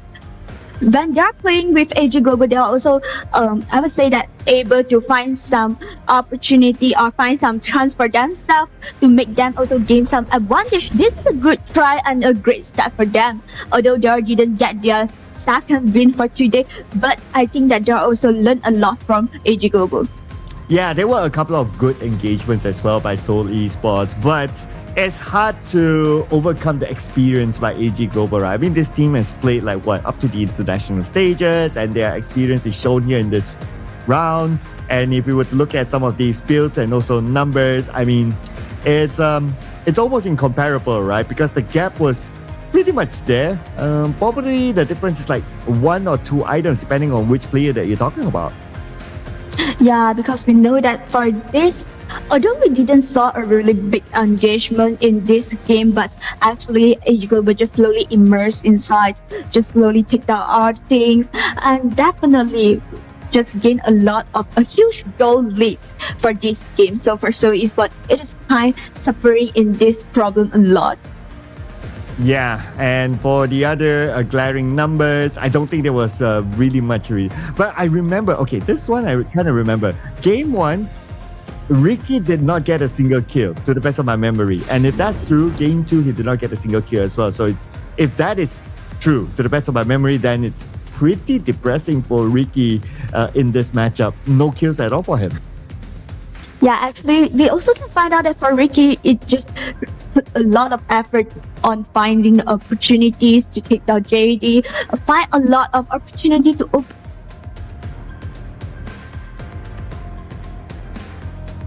give Ricky the chance. Yeah, so it's just too bad for Ricky, I must say. I mean, as a mid laner as well, you kind of expected to a certain extent to land maybe 1-2 kills, depending on what kind of hero that we are talking about, whether it's more of a control hero or more like a first damage sort of hero, right? But of course, if you're talking about like a Princess Frost, then perhaps you're able to sneak away a kill or two. But it's just too bad for Ricky this round. And AG Global, I mean, this is David versus Goliath, and the Goliath eventually won at the end of the day. But let's check out the graph here for this round. And looking over at the graph, I mean, we did talk about this as well. It is steady growth, steady win for AG Global. Okay, and if we were to look at some other numbers too, Shadow Overlord taken once by Seoul Esports, and that was their only main objective that they won. Other than that, AG Global, they took 2 Tyrants, 1 Shadow Tyrant, and that was good enough for them to wrap up the game. KDA, well, now that I look at it as an overall, 3 kills for Seoul Esports in this round. So it was kind of hard for like the mid laner to sneak in a kill here and there for Seoul Esports. But yeah, a lot of these kills by AG Global, or at least a couple of these kills by AG Global, was because of Seoul Esports was caught off guard in awkward positions, especially those individual players. So it is what it is at the end of the day. That gave them the advantage to snowball. Of course, if you go up against a team that has this level of experience, you cannot let your guard down at all. So you cannot make those small little mistakes, even individually. Yeah, actually we know that because of this kind of experienced player, experienced team, when they just get a slightly advantage, they will just try all their best to take down all the things, make the goal gap, I would say that, make a huge goal lead, and the enemy cannot play the team fight with them, and at the same time they also can just do the map controlling. So I think that this is what for the new teams can learn. Well, the one that maybe we can say learned the most, or well, was the one to be the master against Seoul Esports is our MVP Saber from AG Global with the Dia KDA 108. Damage output 14%, damage taken 80%, and total goal of 16%. And despite him playing a Dia, he's still able to sneak in 1 kill. Yeah, definitely, because we know that Dia in our game, in this game, they just make some invasion during the early game, and until the mid game or the obviously the late game, open up a team fight, and it just help their teammates to recover and just take a lot of small control, and it also quite annoying for Seoul Esports. Yeah, it is. I mean, that's why Dia is one of the top banned heroes, right? Because you give so much protection to especially the farm laner, and it's also very annoying to the opponents as well. A good amount of control. So that's why it's one of the top bans. But because it was not banned, obviously, that's why Saber is able to get the opportunity to use the Dia and show the best of his ability here, giving him the MVP in this round. Now, we're going to check out the best moments here from this matchup here. And starting off with this side move here. And this is one of those moments where a simple rotation by AG Global, just sending 4 players down. Clearly, they see the Princess Force alone, even though under the tower. But, you know, there's nothing that Princess Force can do to run away. So it was a pretty straightforward, easy pickup. Yeah, definitely. Actually, we also can find out that Seoul Esports also do the same things to AG Global. 3 of them just go to find this Falcon, also makes a kill. But actually, for Seoul Esports, they just need to continue this strategy. Yeah, and based on the highlights as well, we do see the few pickups here, especially the Dharma on the left side who was just passing by, like what you say. He was just a bystander. He saw the fight, he did not get involved with it, but then he was the one to get killed. So yeah, it is what it is. That happened. And at the end of the day, AG Global with the final fight wrapped up the game. So AG Global 2-0 clean win. Actually, we can find out that for AG Global, they are just used to in a really aggressive way before today.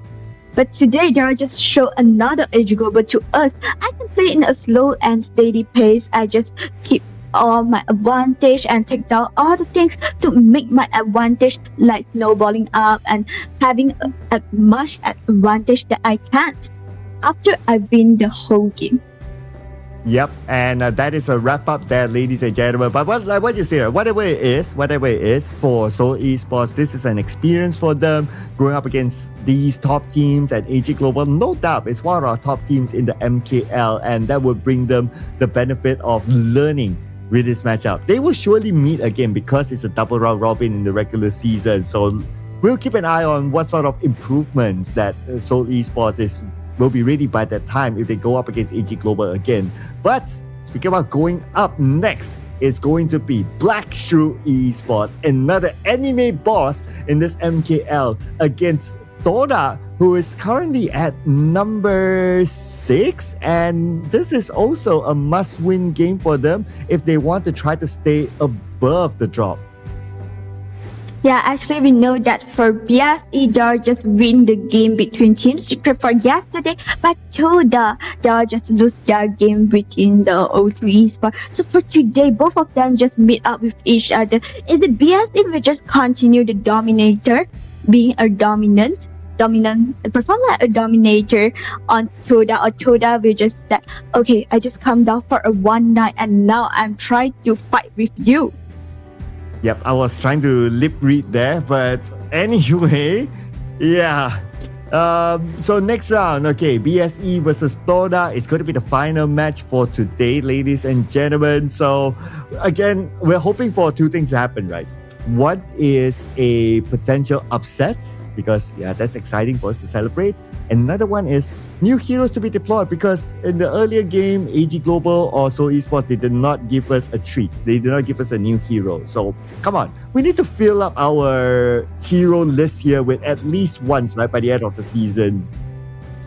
We need to see some fresh things right now. So is it BSE will just show us something, or BSE just continue as their stuff? I would just prove really aggressive and always shut down the game in a really, really fast pace, in a really, really quick rhythm on Toda. Or they will just say that, no, this is time for dinner right now, so I need to play as fast as I can. Yeah, I mean, that's a good point to put out, right? It is dinner time, and they must be like thinking to themselves, oh, we have to play a tournament at dinner time. Can we do it fast? You know, can we still make it to the nearby restaurant? My favorite restaurant is Sunday anyway. Yeah, it is what it is, right? This is what you need to face as competitors. And yeah, you just have to deal with it. Whatever time that you're assigned to play, you have to deal with it. Whether you eat food, total preference. But ladies and gentlemen, that's going to be our upcoming match, our final match for today, and also the last match for week number 2 before we wrap it up and we look forward for week number 3. So this is a match that you also don't want to miss out, because who knows, again, Toda can come up with a surprise win. So definitely after this interesting matchup, before it, we will have a small break before this game. So see you later. Bye bye.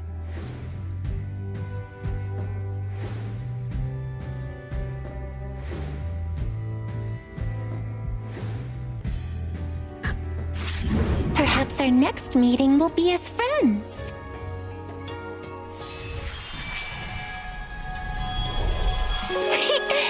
A single thread of silk connects faraway friends.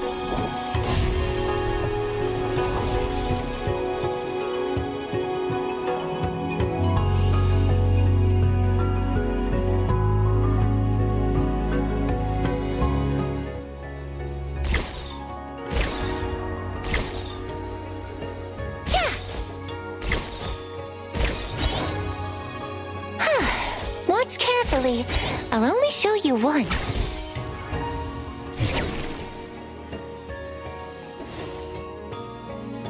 Trees bear tender mulberries.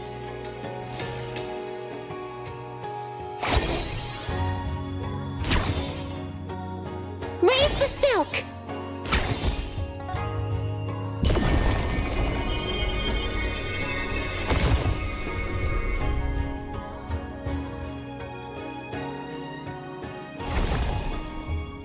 Thousand wishes make thousand threads.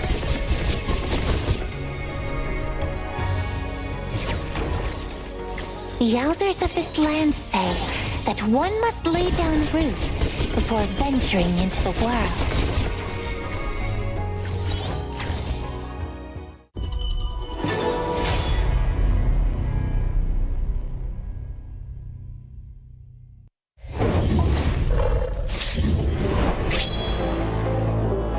做 Esports 吗？你们改掉了名字，改掉了实力吗？你们5个人的国标加起来都没有一个辅助多。听说你们的线上赛是无敌的，当然我们看看你们的线下赛是怎样的。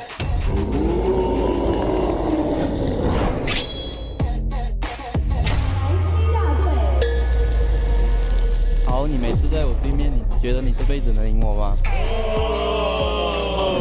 感觉你跟我家射手7太害，给你的分算多了，离开我直接把就带下来。BSE 嘛，以前几年前就打败过的队伍，只要遇到他们也是我们的手下败将。是的，你们什么时候赢过我们？我只记得你们在Ramadan的时候丢乒乓赢过我们罢了哦。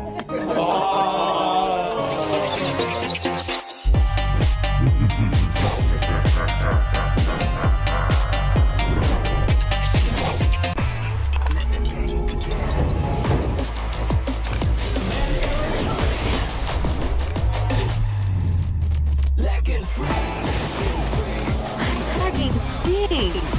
Victory. Another round?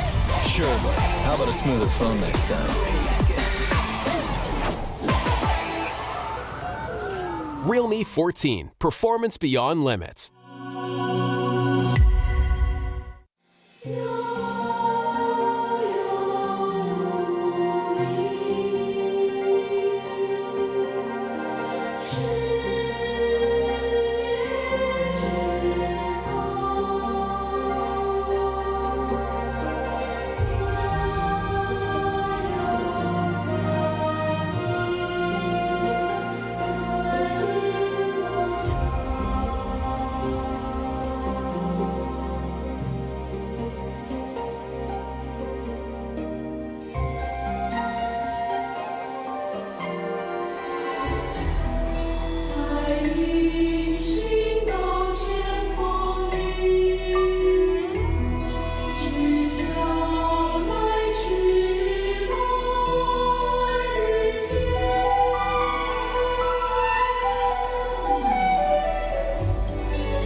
Hi, I am a humble little herb, born amid the verdant flora of this world.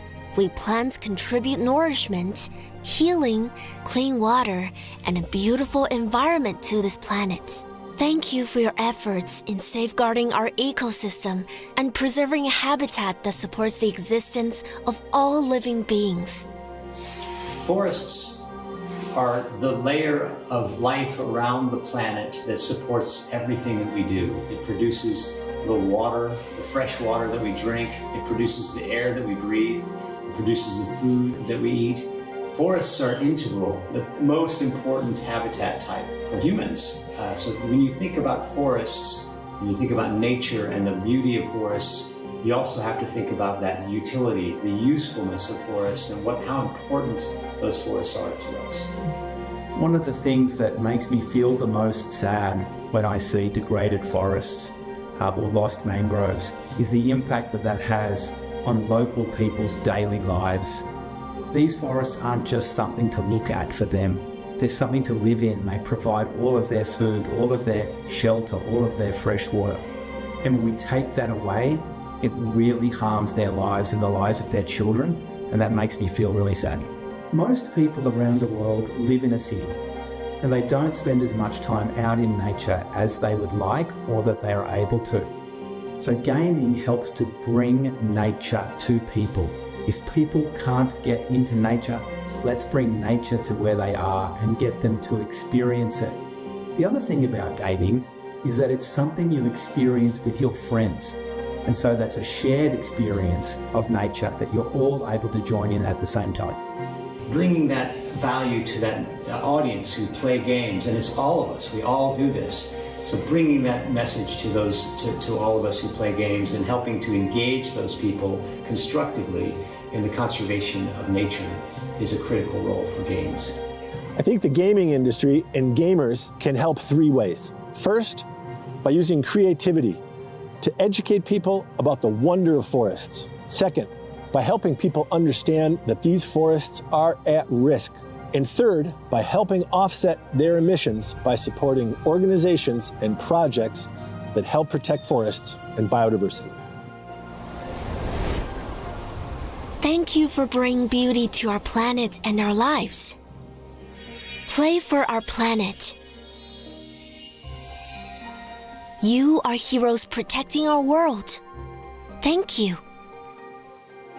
Dedicated to all protectors of nature.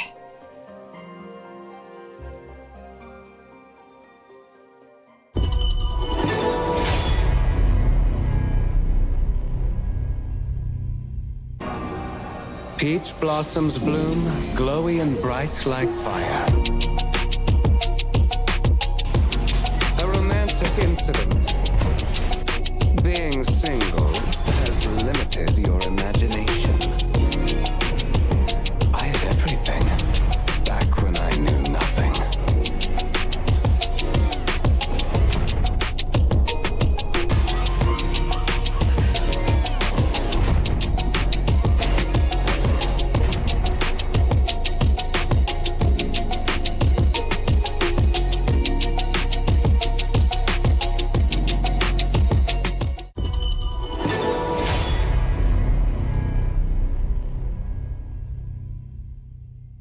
Plum blossoms defy the frost.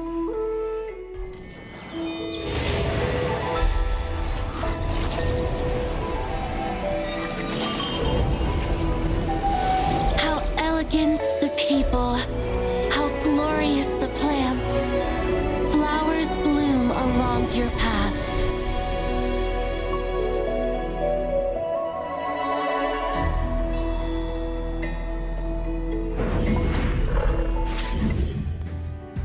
Hello, ladies and gentlemen. Welcome back for our match 3 BSE fight against our Toda. And this will be one of an interesting matchup for today. Oh yeah, and it's also going to be the final match for today and also the final match for week number 2 before we wrap it up and we'll look at the overall charts where everyone stands again. And for Toda, of course, right now they are at number 6. They are not at the bottom 2, but they cannot be complacent. They must continue to find games to win. The bad news for them is that they're going up against an anime boss. Today has been a day of David versus Goliath, as what we introduced during the start of the day. And this is, of course, another David versus Goliath game. We'd like to introduce to you, ladies and gentlemen, it is going to be Black Shoe Esports versus Toda. And this is the current standings.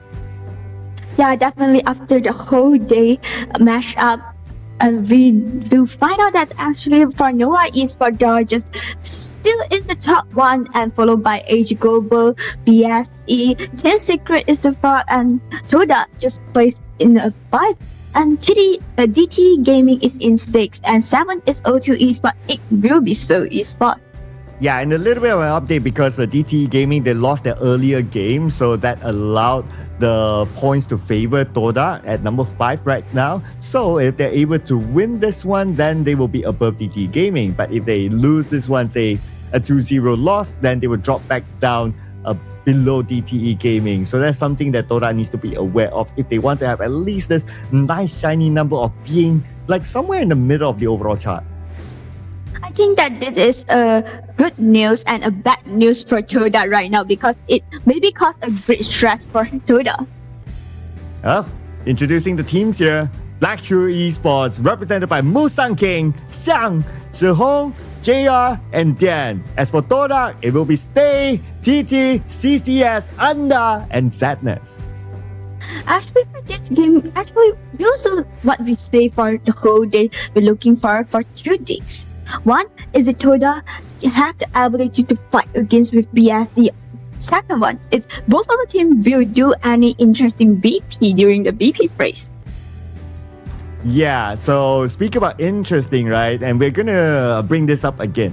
I want to bring this up again personally, is that I want to see new heroes being picked up. because in the Seoul Esports versus AG Global match, we did not see any new heroes, but Nova Esports gave us a treat, and they gave us Athena. And you know, in between that break earlier on, before this game started, I was just browsing through some community groups, and they were talking about Athena roam is real. So I wouldn't be surprised if you start playing your ranked games around this region, you might see more Athena roams now. Yeah, definitely. Actually, we also can find out that this Athena as a roamer also have a really, really good performance in our today competition, in our today matchup. And definitely, I think that in ranking, we also can saw a lot of Athena roamer right now. Yeah, I personally, I do play roam as my main role. I wouldn't be too hesitant about picking Athena after this for myself. I really want to try it later on because it seems like an easy role to execute. But of course, they are the pros. They make everything look easy. Looking over at the draft for game number 1. Okay, usual suspects. So the early is out. Dharma, not always a bad hero, but this time banned out by Black Shoe Esports. It's always a first pick hero instead. But that will of course allow other heroes to be taken by these teams. Luna, popular ban. Maybe the Mai will be free. Yeah, definitely. We also can find out that for today's matchup, Luna is just keep banned away, and most of the team didn't have the opportunity to take this strong hero, strong picks. So for today, I think that will just goes to the Mai, because we know that Mai is quite popular in our meta. But we just take down Dolia from the game. Okay, we're starting to have Dolia conversations again. I noticed that. But now, surely the Mai, for sure. And Jihong is going to be the pilot for the Mai. It's going to be really scary. And Toda, without the Dolia, well, they can still go for the Zhangfei, also a very, very popular pick. You can go for the Zhangfei plus Lady Sun. It's also available. This combo can be used by Toda. Yeah, definitely, because we can find out that for Toda, there also have a lot of choice, no matter it's like Zhang Fei, or I would say that right now, they'll just pick a Yu Huan. And Yu Huan definitely is a flex pick, because it can as a roamer, as a mid laner, as a jungler. So let's see BSE will just have what picked for next. You say, you don't want to pick your Zhang Fei? Cool, I'll pick it for myself, and I'll pick another power pick, which is Pei. So 3 power picks now by BSE. Wow, they really want to end this game quickly. Okay, so now Toda Long needs a little bit of protection. So if we look at like some of the options here, a Sakir wouldn't be a bad option. We have not seen a Sakir today. Yeah, definitely, because we know that Dolia just take out from the game by Toda themselves, but they are just picked alone, and right now they are just setting down their class laner, Charlotte. Yeah, so they're going to go with the Clash lane first, meaning that they're going to leave the roam open. So I'm looking at still the Sakir. Another one that they might be going for is going to be the mid laner. So we still have popular ones like the Yi Xing still open. The Nuwa is still open as well. And of course for BSE, they're going to go for a marksman. So now that Mai Shiranui is banned out, the next popular one, it could be the DRNG. Yeah, but actually maybe Toda will just let this Yu Huan goes to Roma. Also can't. Also obviously that predictable situations. But right now I think that Toda definitely will just ban away another marksman, because BSE haven't trusted their marksman, and Toda already got long right now. Yeah, DRNG out.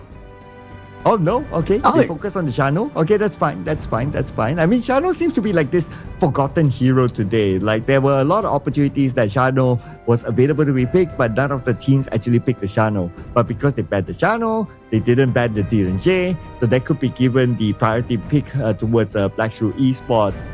Surely Toda won't pick a marksman, so Black Shoe Esports can go for it.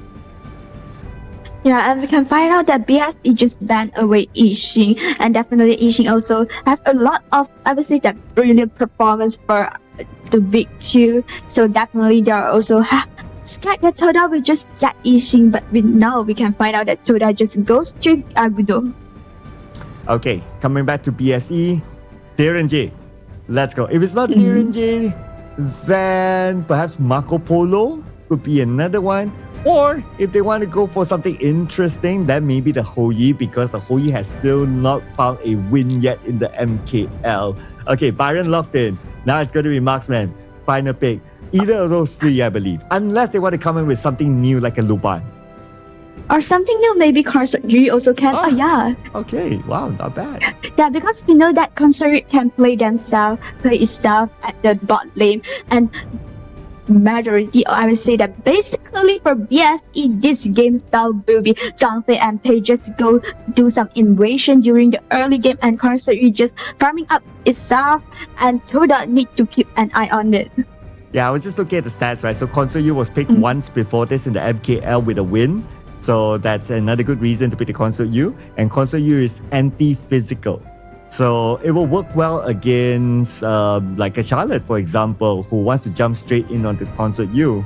Gun and Mo will be the final pick for Toda, so they will focus on the burst damage. Now I'm actually also thinking that they might not have enough control for the Mai, so that could be a bit of a risky draft by Toda.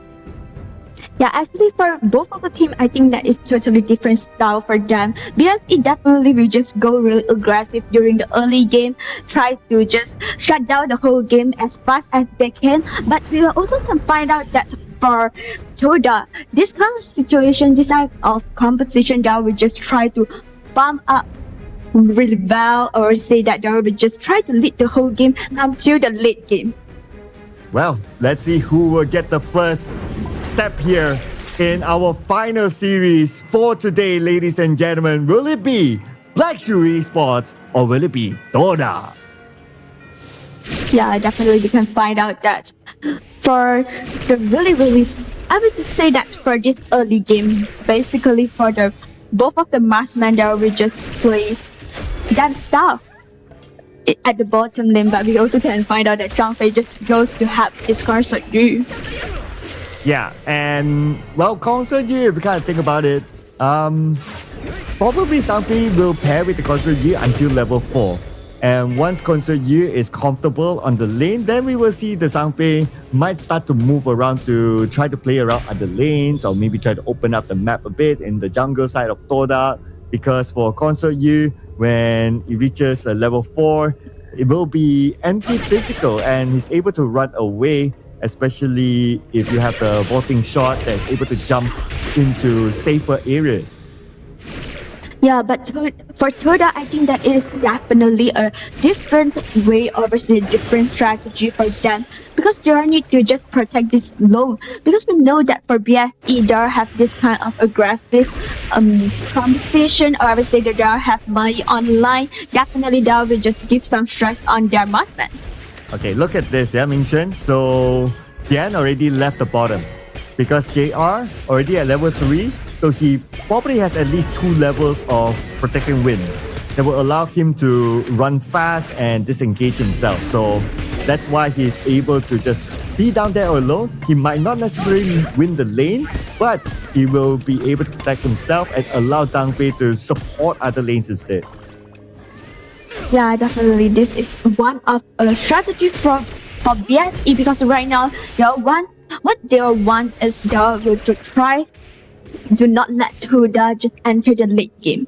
So how do I just prevent your this kind of late game composition is I just shut down the game before your late game is arrived. To prevent the late game. I'm thinking of like if Toda can also play the late game. But they do have the Long though, which is a good one-shot hero, so that could potentially help them to win the late game. But of course the Long needs to be well protected, right? And I'm thinking of like Agudo, of course, is going to be the main protector for Long, and maybe even Andar as well. So they will play a major role in making sure that the Long survives in team fights. Yeah, I think that maybe for Toda, if they wanted to open up a team fight, yeah, it is good that let Charlotte to give some stress to the backliner for BSE. And Andar, not going to be an issue for him to step away. And he will continue to protect the Long. But we also have a rotation here by Musan King onto the bottom. Now they really want to win the lane. Wow! You can see that Tian, he's just safeguarding the river in case a rotation comes in by Toda. Yeah, and we also can find out that after the 30 seconds, it will be our 4-minute timing. So definitely, I think that in this moment, there will not happen any Anyway, big ladies and engagement. gentlemen, now we can see a bit of a small engagement, a bit of a poke here by BSE. They were able to secure that little win, especially that little jungle minion, so that's okay. Small wins here, and they continue to maintain their pace above Toda, now with about 1,000 gold above. And we can find out that right now Toda just having their visions in this river, but of course, BSE will not just let them get And the easily. Tyrant is open though. Okay, anyway, BSE, they got TT, and they will secure the Tyrant thanks to his smite as well. So that's going to be one time secure, but JR will not be able to survive Sadness with his flaming palm. And for Black Shoe Esports to trade it back on Sadness, they're not in the right position to do so. Instead, they will focus on the blue buff instead, and they will be able to steal that one away. Actually, after this team fight, I think that it might be a bad news for Toda because we know that BSE just steal away the blue buff at the same time they'll just get the Tyrant. And definitely, although we know that Sadness just have the kills from JR, have the kills on Consort U, but actually it didn't have a lot. Yeah, and we need to take a breather after those first few engagements, right? But based on what we see, right, in terms of control that BSE has across the map, they are very well coordinated. The fact that they know that, okay, Dad, you don't really need to babysit the Consort U, let him do his own thing down there. You can play by the river, you can at least be the river guardian, because the river is normally the spot where Toda would want to rotate, or any team would want to rotate from. So as long as he leaves himself by the river, Toda is not able to make that simple rotation down, so Consort U is even more protected in that sense. Yeah, definitely. Actually, also know that BSE have this Mai will just keep doing the rotation to gain some stress to Toda. But I think that for BSE also have one sign is although they are just get a lot of advantage, they are gain a lot of things from Toda, but this long also farm up quite well right now because we can find out that BSE just keeps squeezing the jungle from Toda, but they are just, I think that just forget their surrounding further long right now. Yeah, because the Consort U 1v1 Long would kind of win the league. And the Long had some level of protection as well. So that was the idea, I believe, that, okay, we can let the Long go for now because we don't want to put too much emphasis on the Consort U. It's not about too much about the Long. It's probably more on the Consort U. And then allowing like the Zhangfei to like rotate to other lanes, we see a lot more protection towards the middle. So that's probably what they're thinking of. Now, whether that will bite them back towards the later stages of the game, I'm not sure about that. But what do you think? Actually, I think that from right now, because we can find out that for BSE, there is more aggressive during the early game. And we know that Toda needs some time, needs some space to farm up. So I think that for Toda, the best solution for them right now is I just calm down and go slow and steady, just try to chase back some goal difference. And for BSE, their solution is I just keep speed up, boost up my whole farming phase and just squeeze your space, take down the turret and open up your jungle. This will be a best situation that BSE wanted to solve.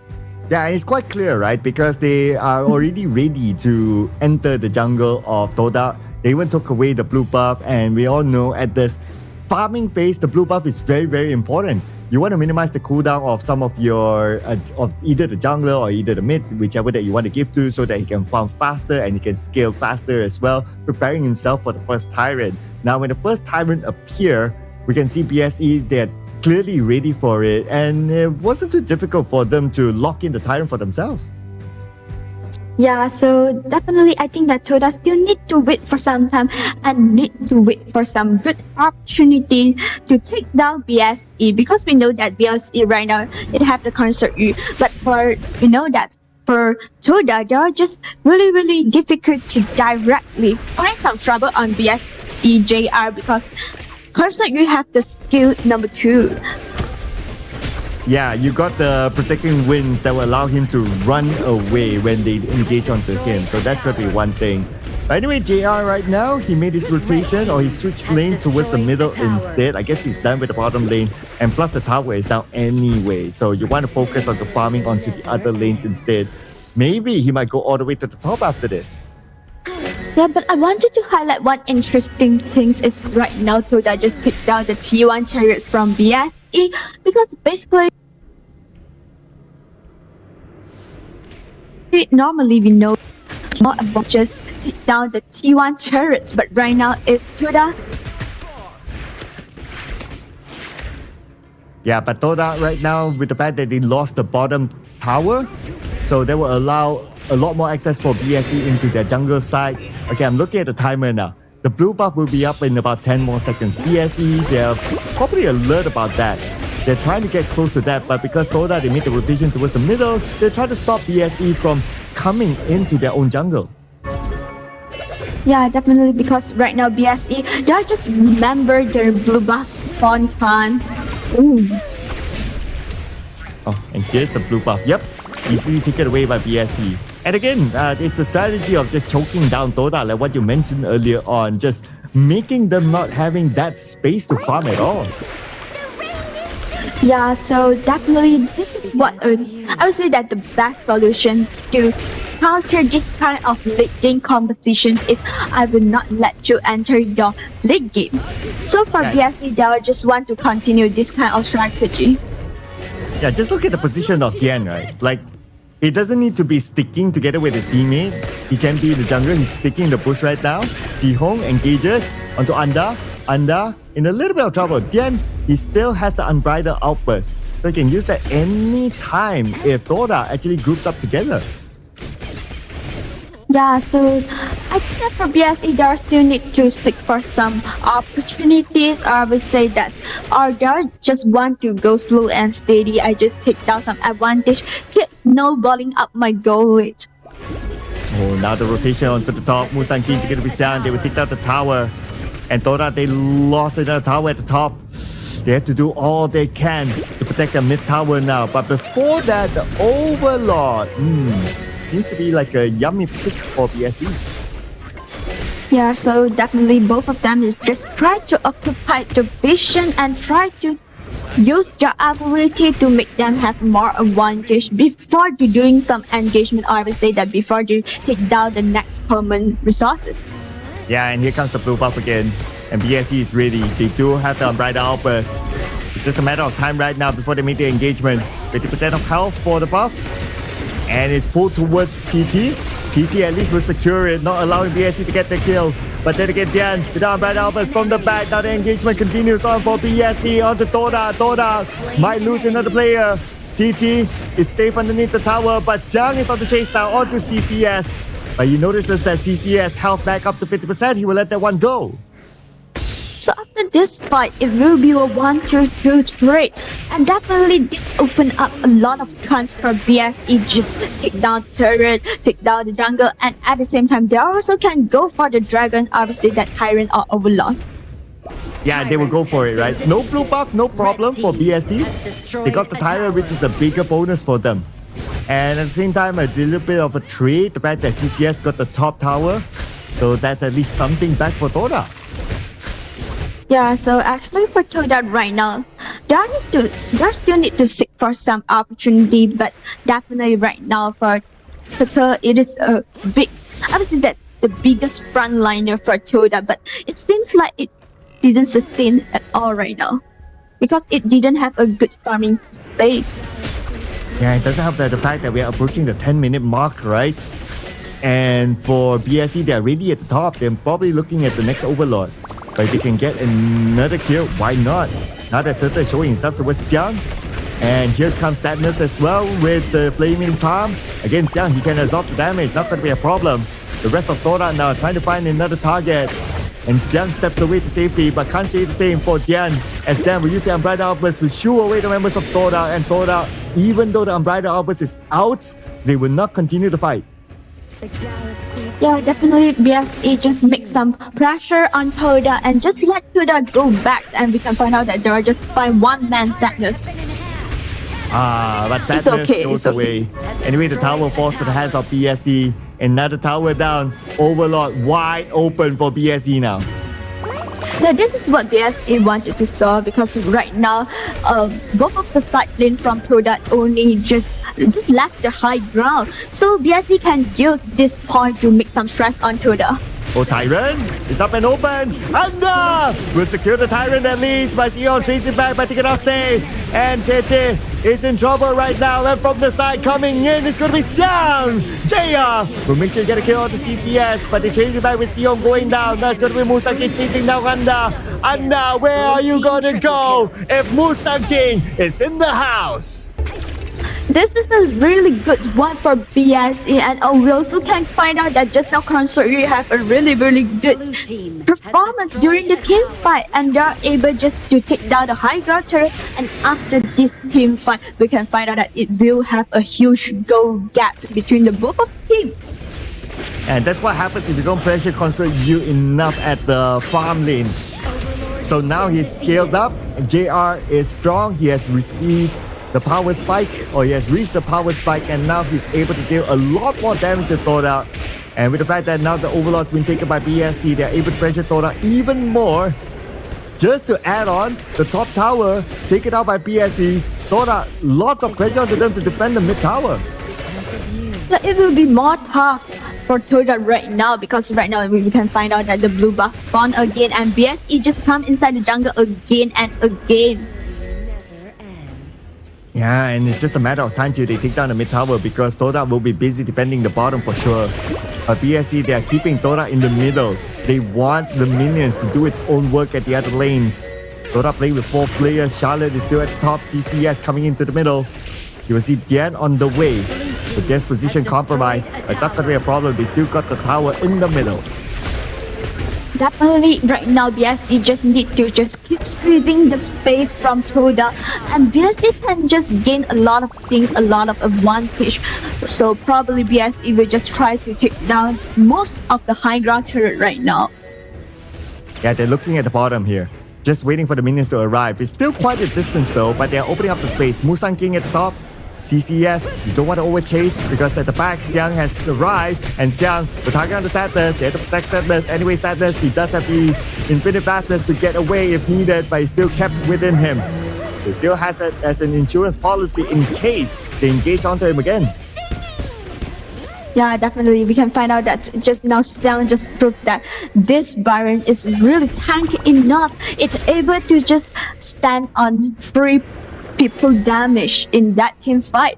So after this, I think that for BSE, they'll just clean the jungle and find for another opportunity of next one big engagement on next dragon to help them to take down the whole game. Or maybe they don't need that, but of course you have the gun and more with a couple of blades that will clear off the lanes. So it's not easy for BSE to push in because of that gun and more. Unless they can get a pick of the gun and more, then we're talking. But because they realize that, so they will reset for now. 25 more seconds before the next Tyrant.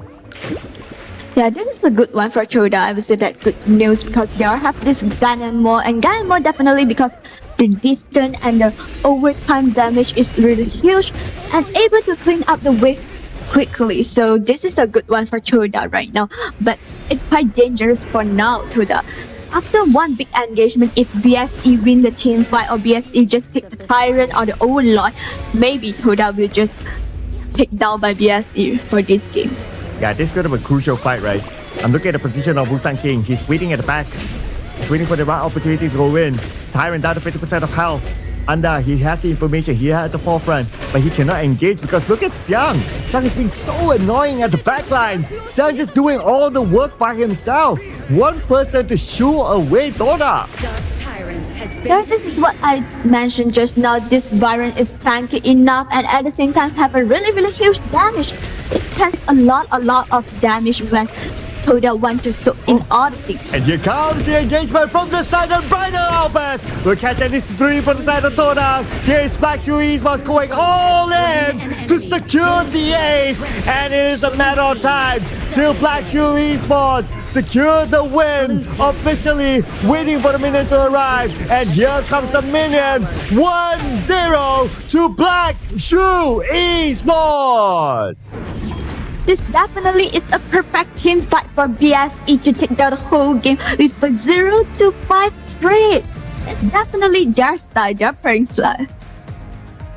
Yep, I would say also a very steady round for BSE. Although at the start it kind of looked like, Concert U, he was kind of suffering at the bottom, like who's going to provide in support. But that's not the main point, right? That's not the main point. The main point is that because it's a Concert U, you have the protecting wins that will allow the Zhangfei to like, okay, I don't need you.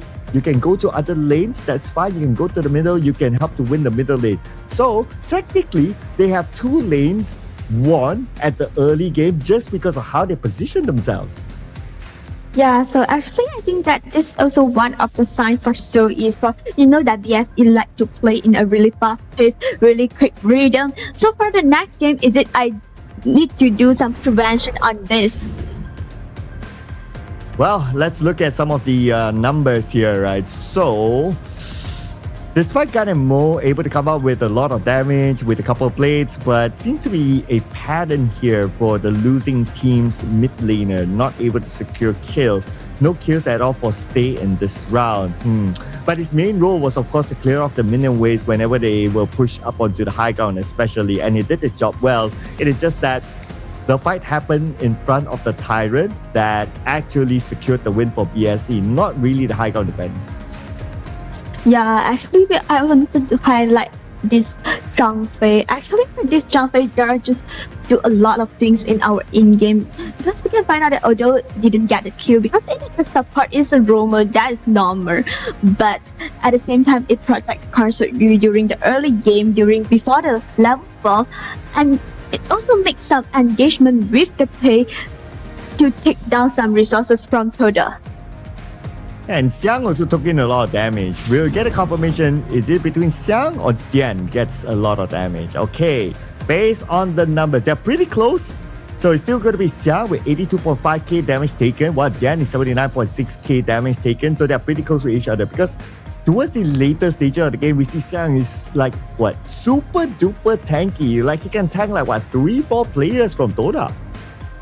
Yeah, because at the same time, we also can find out, especially for the last team fight for the whole game, Xiang able to take down double kills. So this variant tanky enough, and at the same time also have a huge damage soaking in. And this is why this variant right now is the most popular hero in our MKL. Yeah, and I also want to point out that you're not going to see this all the time. Look at Toda, damage dealt. The support is the highest damage dealer. Not the mid lane, not the farm lane, not the clash lane, it's a support. Screenshot this, you don't get to see this all the time.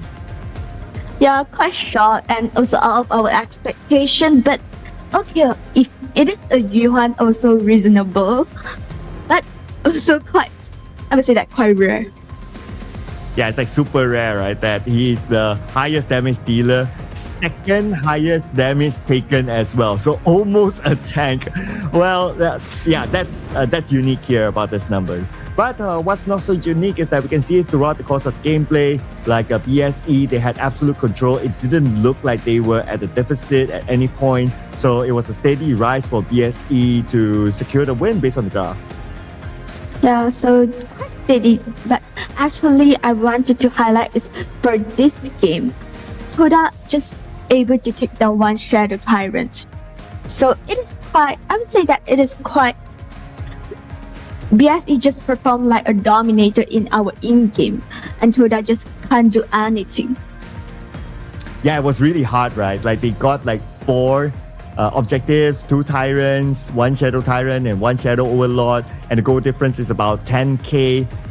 When it comes to KDA, of course, there's quite a difference as well. 9 kill difference between the 2 teams. Towers, obviously, BSE. So it was just BSE pretty much all the way. Yes, there were some moments that Toda, because they got the Shadow Tyrant, the graph pulls towards them, but it's not significant enough to have that swing and also impact the entire game. So it was just BSE pretty much all the way. Yeah, so actually this is also one of the signs I would say that will give an idea to Toda that is it I need to do something during the BP phase, because we know that the Toda just choosing this kind of composition with many cores, so the farming phase actually is quite long. So for the next game, is it Daryl also will go for a early game competition? Well, we're going to award the MVP here. To me, anyone from BSC can be the MVP, but we have to give it to Sehong as the Mai Shiranui. That's why you don't give the Mai to BSE. KDA 424 with a damage output of 28%, damage taken 18%, and a total goal of 18%. Yeah, definitely. Just like you mentioned during the BP phrase, Zhihong just like the pilot of this Mai. So when you give BSE this Mai, when you give Zhihong this Mai, there will just create something happen. Yeah, I mean, it is a Mai anyway, and we did talk about like when the Mai was taken by BSE, then the pilot is Sehong, and then you kind of know that, oh, okay, it's going to be hard to lock him down, but still, 2 deaths onto him, yeah, at least Toda got something, but still he's the MVP anyway. Now we check out the highlights from this previous round, and the first blood came during the Tyrant. Yeah, and after this team fight, I just know that the blue buff spawn time from Toda, so every time the blue buff appear, and BSE will just directly choose to go inside your jungle to take down your resources, and every time I would say that almost every time Toda just can't do anything. Yeah, I mean, they lost so many blue buffs as well, right? If there was a stat for like how many blue buffs stolen by BSE, I think it would be really significant that they were in control of the jungle side of Toda. And let's not forget about Musang King. He actually did not die a single time. So he could potentially be the MVP as well. And this engagement by Dian with the unbridled outburst towards the end, allowing BSE to get the ace, end the game, and that is 1-0 to BSE. Yeah, actually for BSE, I would say that 5 of the players also performed so well in our game 1. I would say that all of them just tanky enough and make a lot of invasion and just die inside to the team fight, make a lot of stress on Toda. So for Toda, right now we can find out that just goes to the risk side. Maybe they all want to do some counter pick. Yeah, so I agree with you, right? Like anyone from BSE could be the MVP earlier. Even like some of the other players have significant stats. But anyway, we're done with game number 1. Now we'll focus on to game number 2. And the draft is up here. And BSE, they start off by banning the Mai Shiranui. Yeah, after I was BSE just say that I already used this Mai and I will not give it to you. Yep, no Mai, no Long. Potentially the Arlie might be available now that the Zhang Fei is banned out. So Toda, Arlie ban. If not, somebody's going to take it. Potentially BSE since they have the first pick. Yep, Arlie out. So that's fine. But we still have the Dia is available. Normally early pick. If not, maybe the Dharma. Yeah, Dharma also in the list, or maybe BSE will just pick like Dolia, what we forgot. Yeah, just goes for the Dharma. So Toda, I think Toda can choose to pick some, I would say that dual, something like Dolia with Yixing or something else. Okay, from what we learned, right, Minshen, we cannot mention about the Dolia. If we talk about the Dolia, nobody's going to pick it. So we have to like... And then all of a sudden you see it come out. Okay, but because we talked about it already, maybe we're not going to see the Dolia. But anyway, let's see if that theory is proven, right? Now that Toda has this chance. No Dolia. Okay, Lampo lock. Okay, no Dolia for them. That's it. Lady Sun, Lampo combo. Yeah, and definitely because that Zhang Fei is just taken out from this game too, so there just goes for Lianpo. Also good. Also can protect these presidents and also tanky enough, can open up a team fight. Great pick. Yep, and with the Diren J locked in, I can't see the Dolia being picked now at all because we mentioned it. You see, that's how it works, right? If the caster talks about the Dolia, then they won't pick it. If we don't talk about it, then they pick it or they ban it. Either one, right? So Yixing being picked by BSE, surely not. Well, okay, I can't say surely, right? Because they can still pick the Dolia. Not bad. I mean, they can. Okay, I'm still gonna say they can. Yeah, so I think that Toda will just push the hero pool of the rumor because they just get the Lianpo, but right now BSE just haven't chosen their rumor. Yeah, so Toda might want to try to figure out whether it's worthwhile for them to ban the Dolia or not, or whether they can deal with the double World is my board. But because they have the Lampo, right? So Lampo is anti-CC. So you have a World is my board and it happened to be Lampo there, he will not be affected too much by the World is my board. So that maybe if Toda were to think about like that kind of strategy, Lampo to try to bait out the World is my board, then maybe they won't go for the Dolia ban. Plus, let's not forget, a lane can use the Death at Sunset as well. So that will also kind of reduce the capability of World is my board. Hence, it will make sense if they think about like whether it's worthwhile to ban the Dolia or not. It's probably not going to be worth. They might as well ban something else. Yeah, so they are just choose to ban out the sector, and definitely I think that Agudo also will ban away, because Agudo is also one of our, I would say, that popular jungler in our current meta, because it also have enough damage. At the same time, also a good front runner.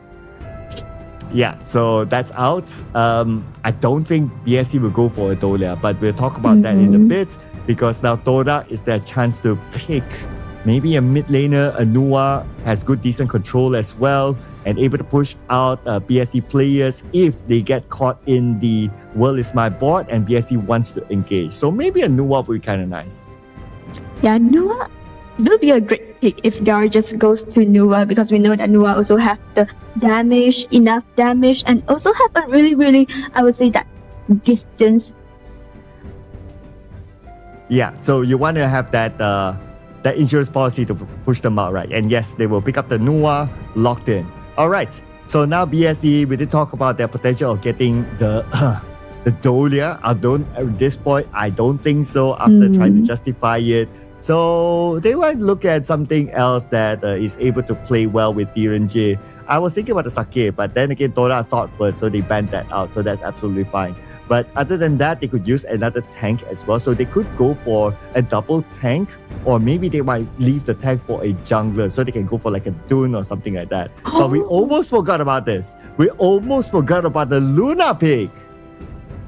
Yeah, if Luna goes to BSC, and it also will be a crazy one.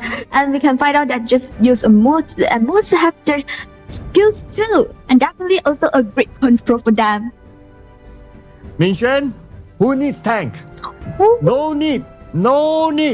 Throw tank out. No need. Yeah, Dharma, you can somewhat tank, but yeah, no need. All in damage. You cannon blast with the Mozer from afar. Luna comes in, soups up. You have some control with the Yi Xing, with the World is my board. And your Direnje also dealing a lot of damage. He will definitely buy the Spark Force Dagger to deal more damage. This is BSE just wants to be super aggressive in team fight composition. Yeah, definitely. I think that we will enjoy a lot of interesting, I would say, the amazing team fight, brilliant team fight in our this game. And we also have the last pick from Toda is Jing. Jing also one of our assassin jungler that really strong. Oh yeah, it's been a while since we've seen a Jing, right? So it's going to be interesting to see how a Jing will match up with the Luna, ladies and gentlemen, as we head on to game number 2. Here we present to you Black Shrew Esports and Toda. Definitely this game we need to keep an eye on both of the jungle. And there might do a lot of things in this game. Okay, since both Luna and Jing is very mobile, very hard to catch, I'm thinking of the catching potential now. World is my board is available, so even if Jing comes in with the mirror domain, at least Jing will be caught inside the World is my board. So maybe that's the answer to the Jing later on. But for Toda, how are they going to catch the Luna? What do they have? The best is maybe going to be the Nua, but it's also hard to control with the Nua onto the Luna. Yeah, definitely, because we also comparing both of the composition, we can find out that actually Toda here just lack of some control, maybe, because we know that Mozi also have the skills to do something, and definitely Dar can just pair with his teammate. So for Toda, they will need to be more careful on this. And probably they know that. That's why they're trying to play it a little bit more aggressive at the early stage. But BSC, they have good control, especially when you have the Mozi behind with Cannon Blast. When you try to walk in, at that alley. You just aim the cannon blast at the alley and it will surely stop them from coming in. Yeah, so I think for right now, most of them, they will just try to just farm up because we know that Luna also need some later times to farm up.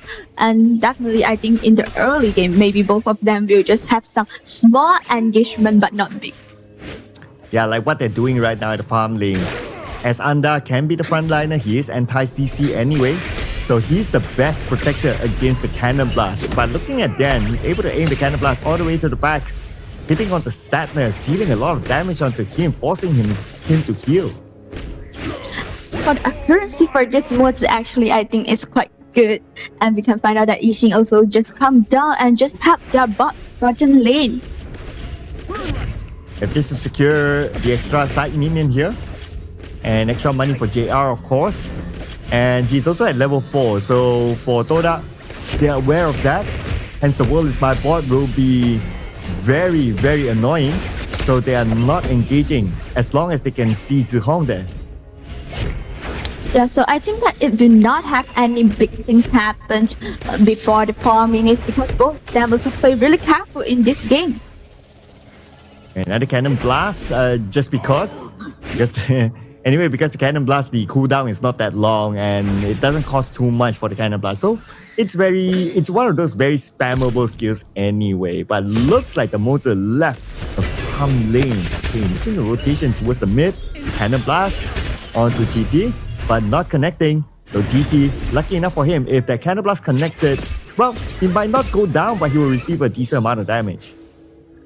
Yeah, and I think we know that because of this kind of compositions, both of them will just try to make some, obviously they make some team fight if they'll get some advantage because we know that for this Assassin's jungler, they'll be just gain the goal in a really, really fast, I would say that in a really, really fast rhythm, fast pace. So for both of them, I think that if you don't want the jungler just go some comfortable, they can just do some invasion apps that do some things to disturb the rhythm for the jungle. Oh, and here's Zihong at the bottom, rotated just because the Tyrant is now up. Looking at the zoning control, Toda has a little bit more control at the Tyrant area and they'll go in for it, but Zihong is there. Can he steal that one away? The answer is no, because the smite is still available for the side of Toda. Tyrant is theirs. I think that for BSE, they can just push to take down this buff. Oh. Mirror Domain. Even though the Mirror Domain is active, the world is my board will lock him in. This is what I mentioned earlier on. How do you stop the Jing? That is the answer, ladies and gentlemen. Now the engagement will continue on at the top. Cannon blast onto CCS, but CCS is able to tank it away. Musan King is still around the corner. He wants the buff for himself, but before that, he tried to take down CCS. And CCS steps away with the Deadpan Sunset. Safe and sound, but they will lose the red buff to the hands of BSE. Yeah, after this, I think that definitely just have some exchange on HP and exchange some small resources from BSE. BSE just take down the resources because we know that BSE like to just gain these small resources and make their advantage become bigger and bigger. Cannon blast again. This time did not connect to Anda, but Anda takes the damage. Anda in trouble. Another cannon blast. Did not connect, but will there be enough damage? Nope. JR not able to finish up the job, but it's okay as long as they win back their lane.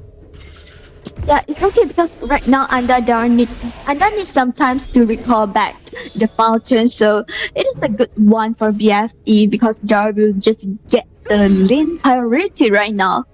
So for BSE, although we can find out that the first Tyrant just goes to Toda, but right now BSE still have a slightly advantage on the go. And at the same time, looks like JR being left alone for now. Again, he's waiting at the side. Okay, why he waits at the side? There's one reason as well. So that he can aim the cannon blast from the side. By the time the cannon blast lands, Toda will not be able to react. So that's a good angle for him to be at. But now we can see an engagement to Sihong. Sihong seems to be in trouble. Flashes onto the back. Beautifully executed by Sihong. That was a bait by Sihong. And now they are in an awkward position where BSC could potentially get a revenge kill onto TT. TT gets away with a cannon blast by Dan. Beautifully aimed down. Yeah, this is what we highlight before is this skill 2 from Dan from mods. It's crazy because it just create a lot of situation happens. And we can find out that just now actually is TT come inside to find this Yixing, wanted to make some trouble on Yixing, but here BSE, all the teammates just come on the line in a really quick moment. And this is a quick take down of the mid tower.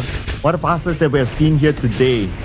And with that, they have even more access into the jungle side of Dora. Anda need to step away. Don't put himself in an awkward position, but the tower at the bottom is still active, so he can hug that tower. That could be a problem. Here comes the rest of Dora. Deathbed Sunset all the way to the back line. They want to fight JR, but they can't get JR. Musaki is there together with him. And here comes the cavalry. Xiang is there to take down Anda. They get 2 kills in this fight, including CCS. Now Stay could be down as well. One last hit of the Stay. Where is he going to go? JR will make sure that he will be sent back to his base. Well, it will be a 0-3 trade, and for BSE this definitely is a good start. I would say that they will just start to snowballing all the things, take down all the resources, gain their advantage right now. Yeah, that was a good clean win by BSE. And they kind of baited Dora to be in an awkward position. They kind of pulled Dora towards the farm lane, and they, to a certain extent, forgot to check their flank. And when BSE came in, that's how they got those kills. But here is BSE again wanting to get the red buff. And with the fact that they are able to chew away their opponents, even the Annihilation is not able to at least Dora gain back that red buff.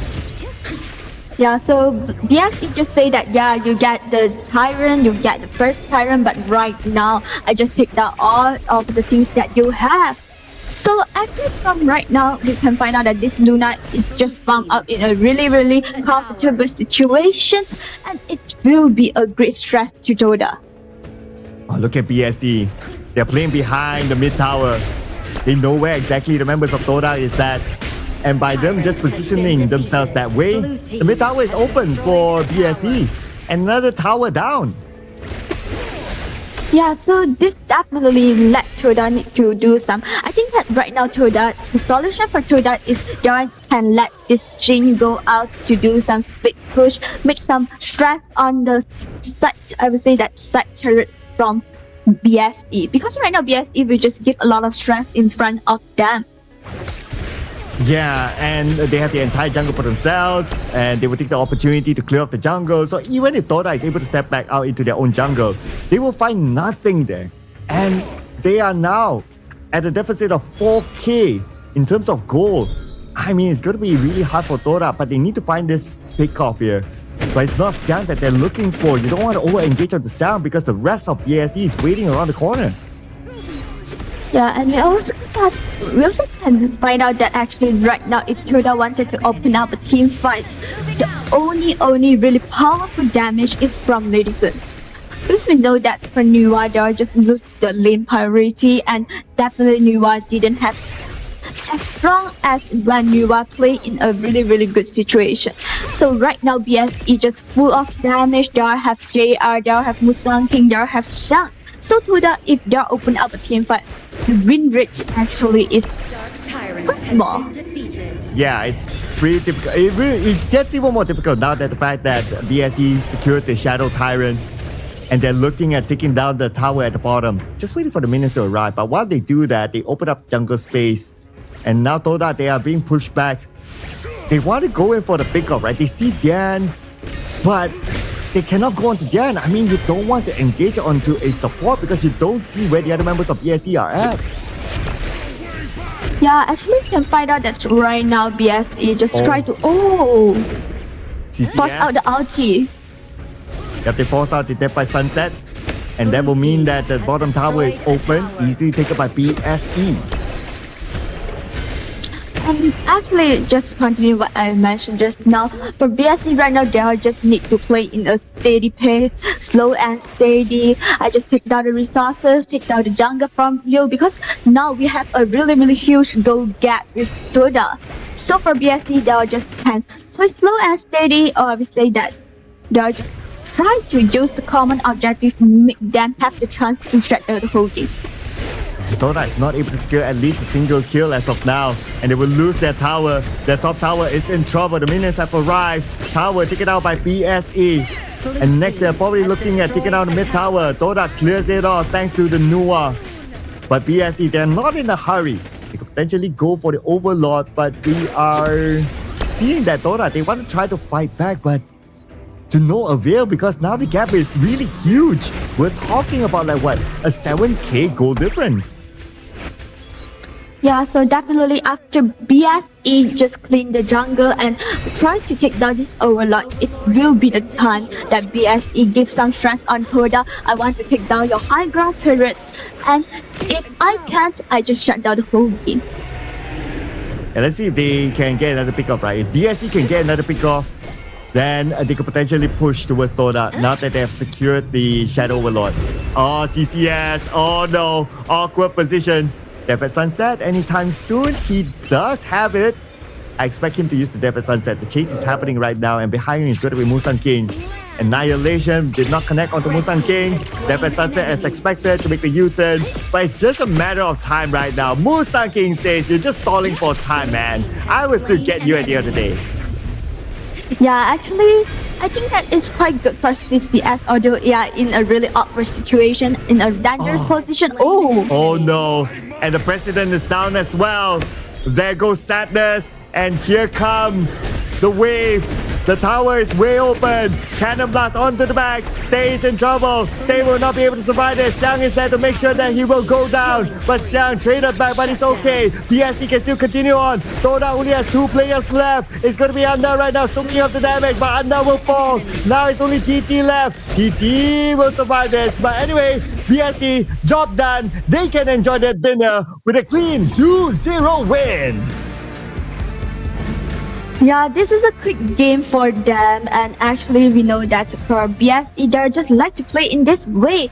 Just continue what I mentioned just now. Actually for CCS just now, although in a really awkward situation, also buy some time for his teammate, but unfortunately because BSE have a huge goalie, have a lot of advantage, so they still cannot just overcome this stress that gave by BSE. Yeah, it's hard to run away from the Luna, right? The Luna is as fast too. So yes, you can. Okay, and what does Elaine have, right? So Elaine, the best escape mechanism earlier on was the Death at Sunset, and that can only be used once because it's out anyway. So there's almost no way that you can run away from the Luna. So it's just a matter of time. And like what you say, it's just to buy time. But even though it is able to buy maximum time, right? Even more than that, right? But still, because the gap is just too far, for Toda to make that comeback at that stage, it was so difficult. Yeah, actually, this is what I think that what Toda need to know when you let BSE get this Luna. Definitely Luna will just do a lot of things. But actually, I would say that for Jing also played really well, performed really well. But for BSC, they'll just keep do some invasion. So makes this Jing didn't have the farming phrase. I would say that he didn't have the farming space. So it is quite difficult for this Jing. Yeah, even when it comes to like Jing wants to make a fight, a play, what we saw early on is that the world is my ball will lock Jing in. So yes, you have the mirror domain. But if your mirror domain is only in the world is my board, then you're not able to do much as well. So that's why they had to figure out like, okay, we have the counter to Jing, but Toda does not have the counter to Luna. So it was quite clear that from the draft, Toda couldn't do much, especially when you have Luna played by Musang King dealing this amount of damage. What are you going to do about it? Yeah, definitely actually for Toda, for both of the game 1 and game 2, the biggest problem for them is they are playing the late game competition, but they are unable just to stand until the strongest, I would say the strongest period that this competition have. Yeah, it is a very strong composition, right? And again, I'm still with you have no answer for the Luna. And that's why the Luna is a hot band now in the current meta of the MKL. That is the reason here. Yes, there was an answer to the Luna yesterday, but of course, there was a calling, but this was quite apparent that you don't have any other answer towards the Luna. So Musan King just went rampant across the map here. 67.5k damage. The next biggest damage dealer, of course, is going to be the farm laner JR with 64.8k. Now, on Dota's side, at least this time, it's a little bit more balanced when it comes to the damage dealt. Stay playing the Nua has the highest damage output, so that's okay.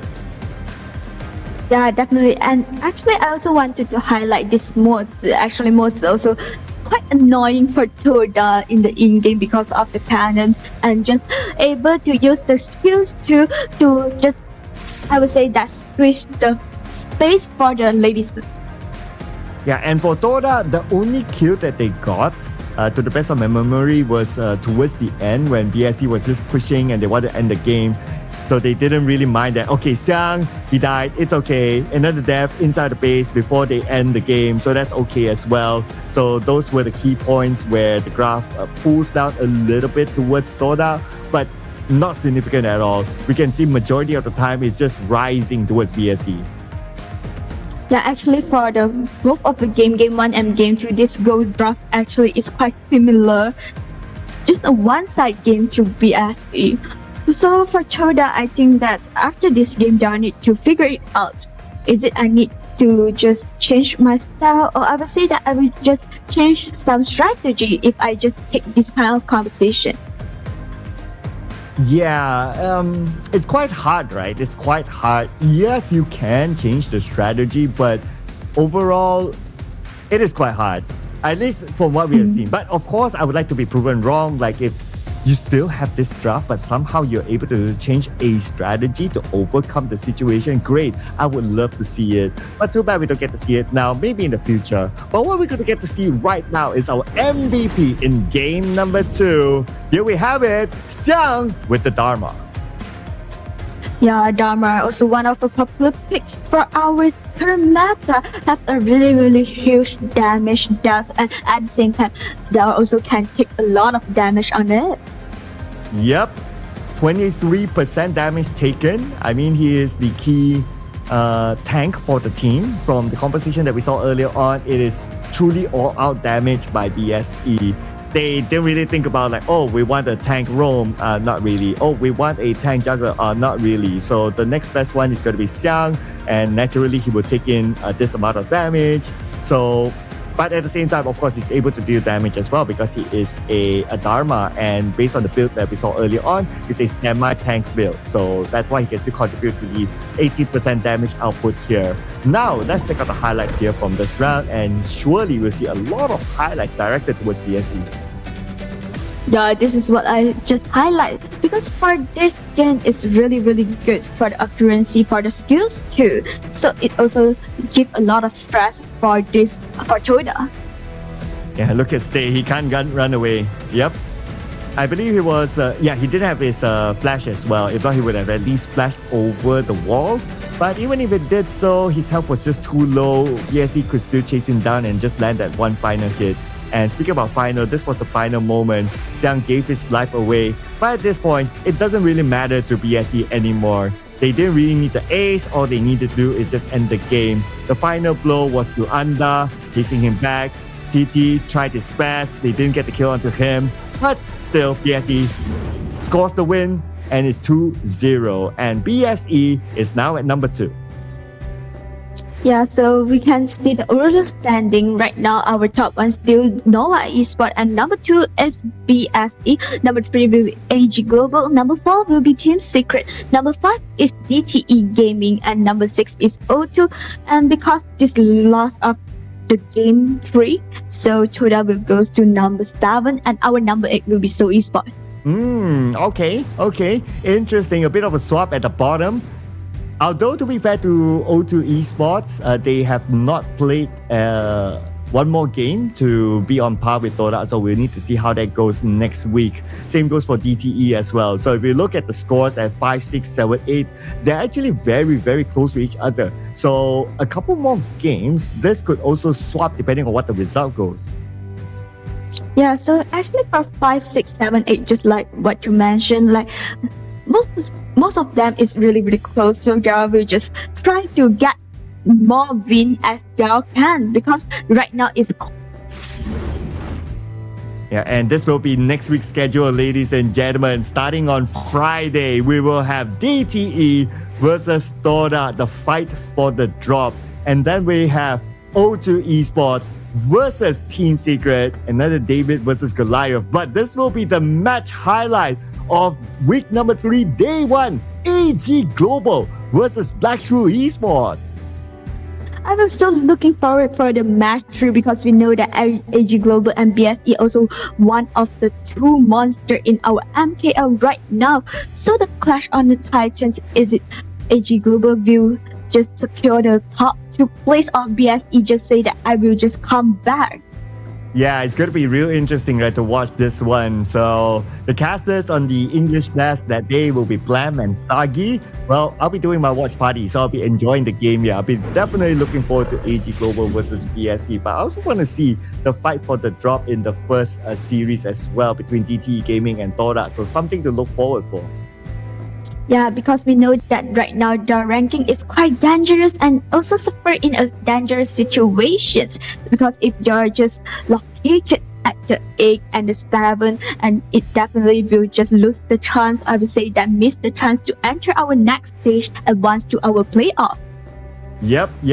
But nevertheless, there's still many more weeks to go, because it's a double round robin. If it's a single round robin, then it will be even sweatier. But because it's a double round robin, everybody will have a second chance with each other.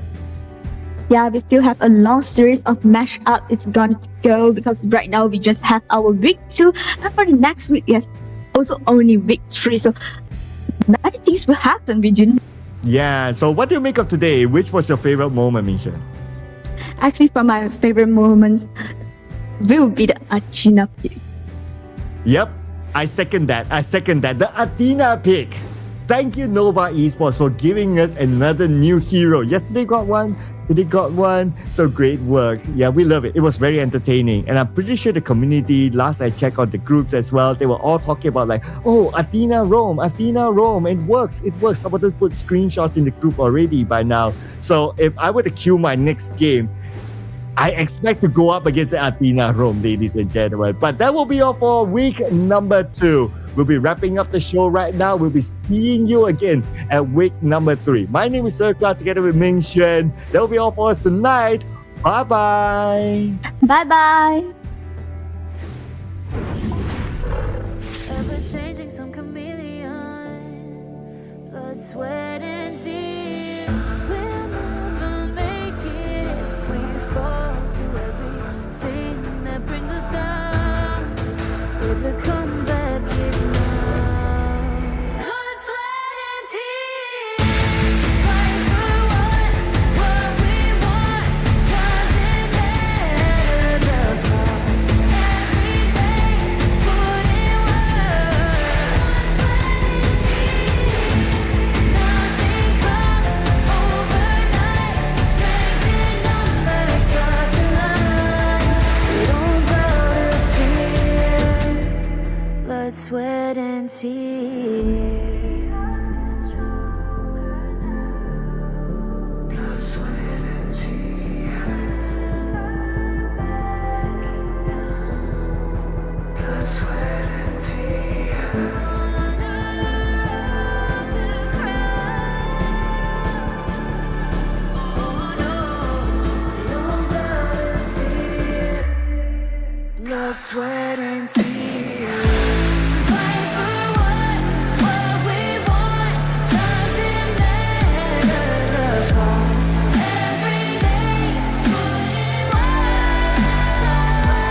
honor showtime.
It's an honor showtime.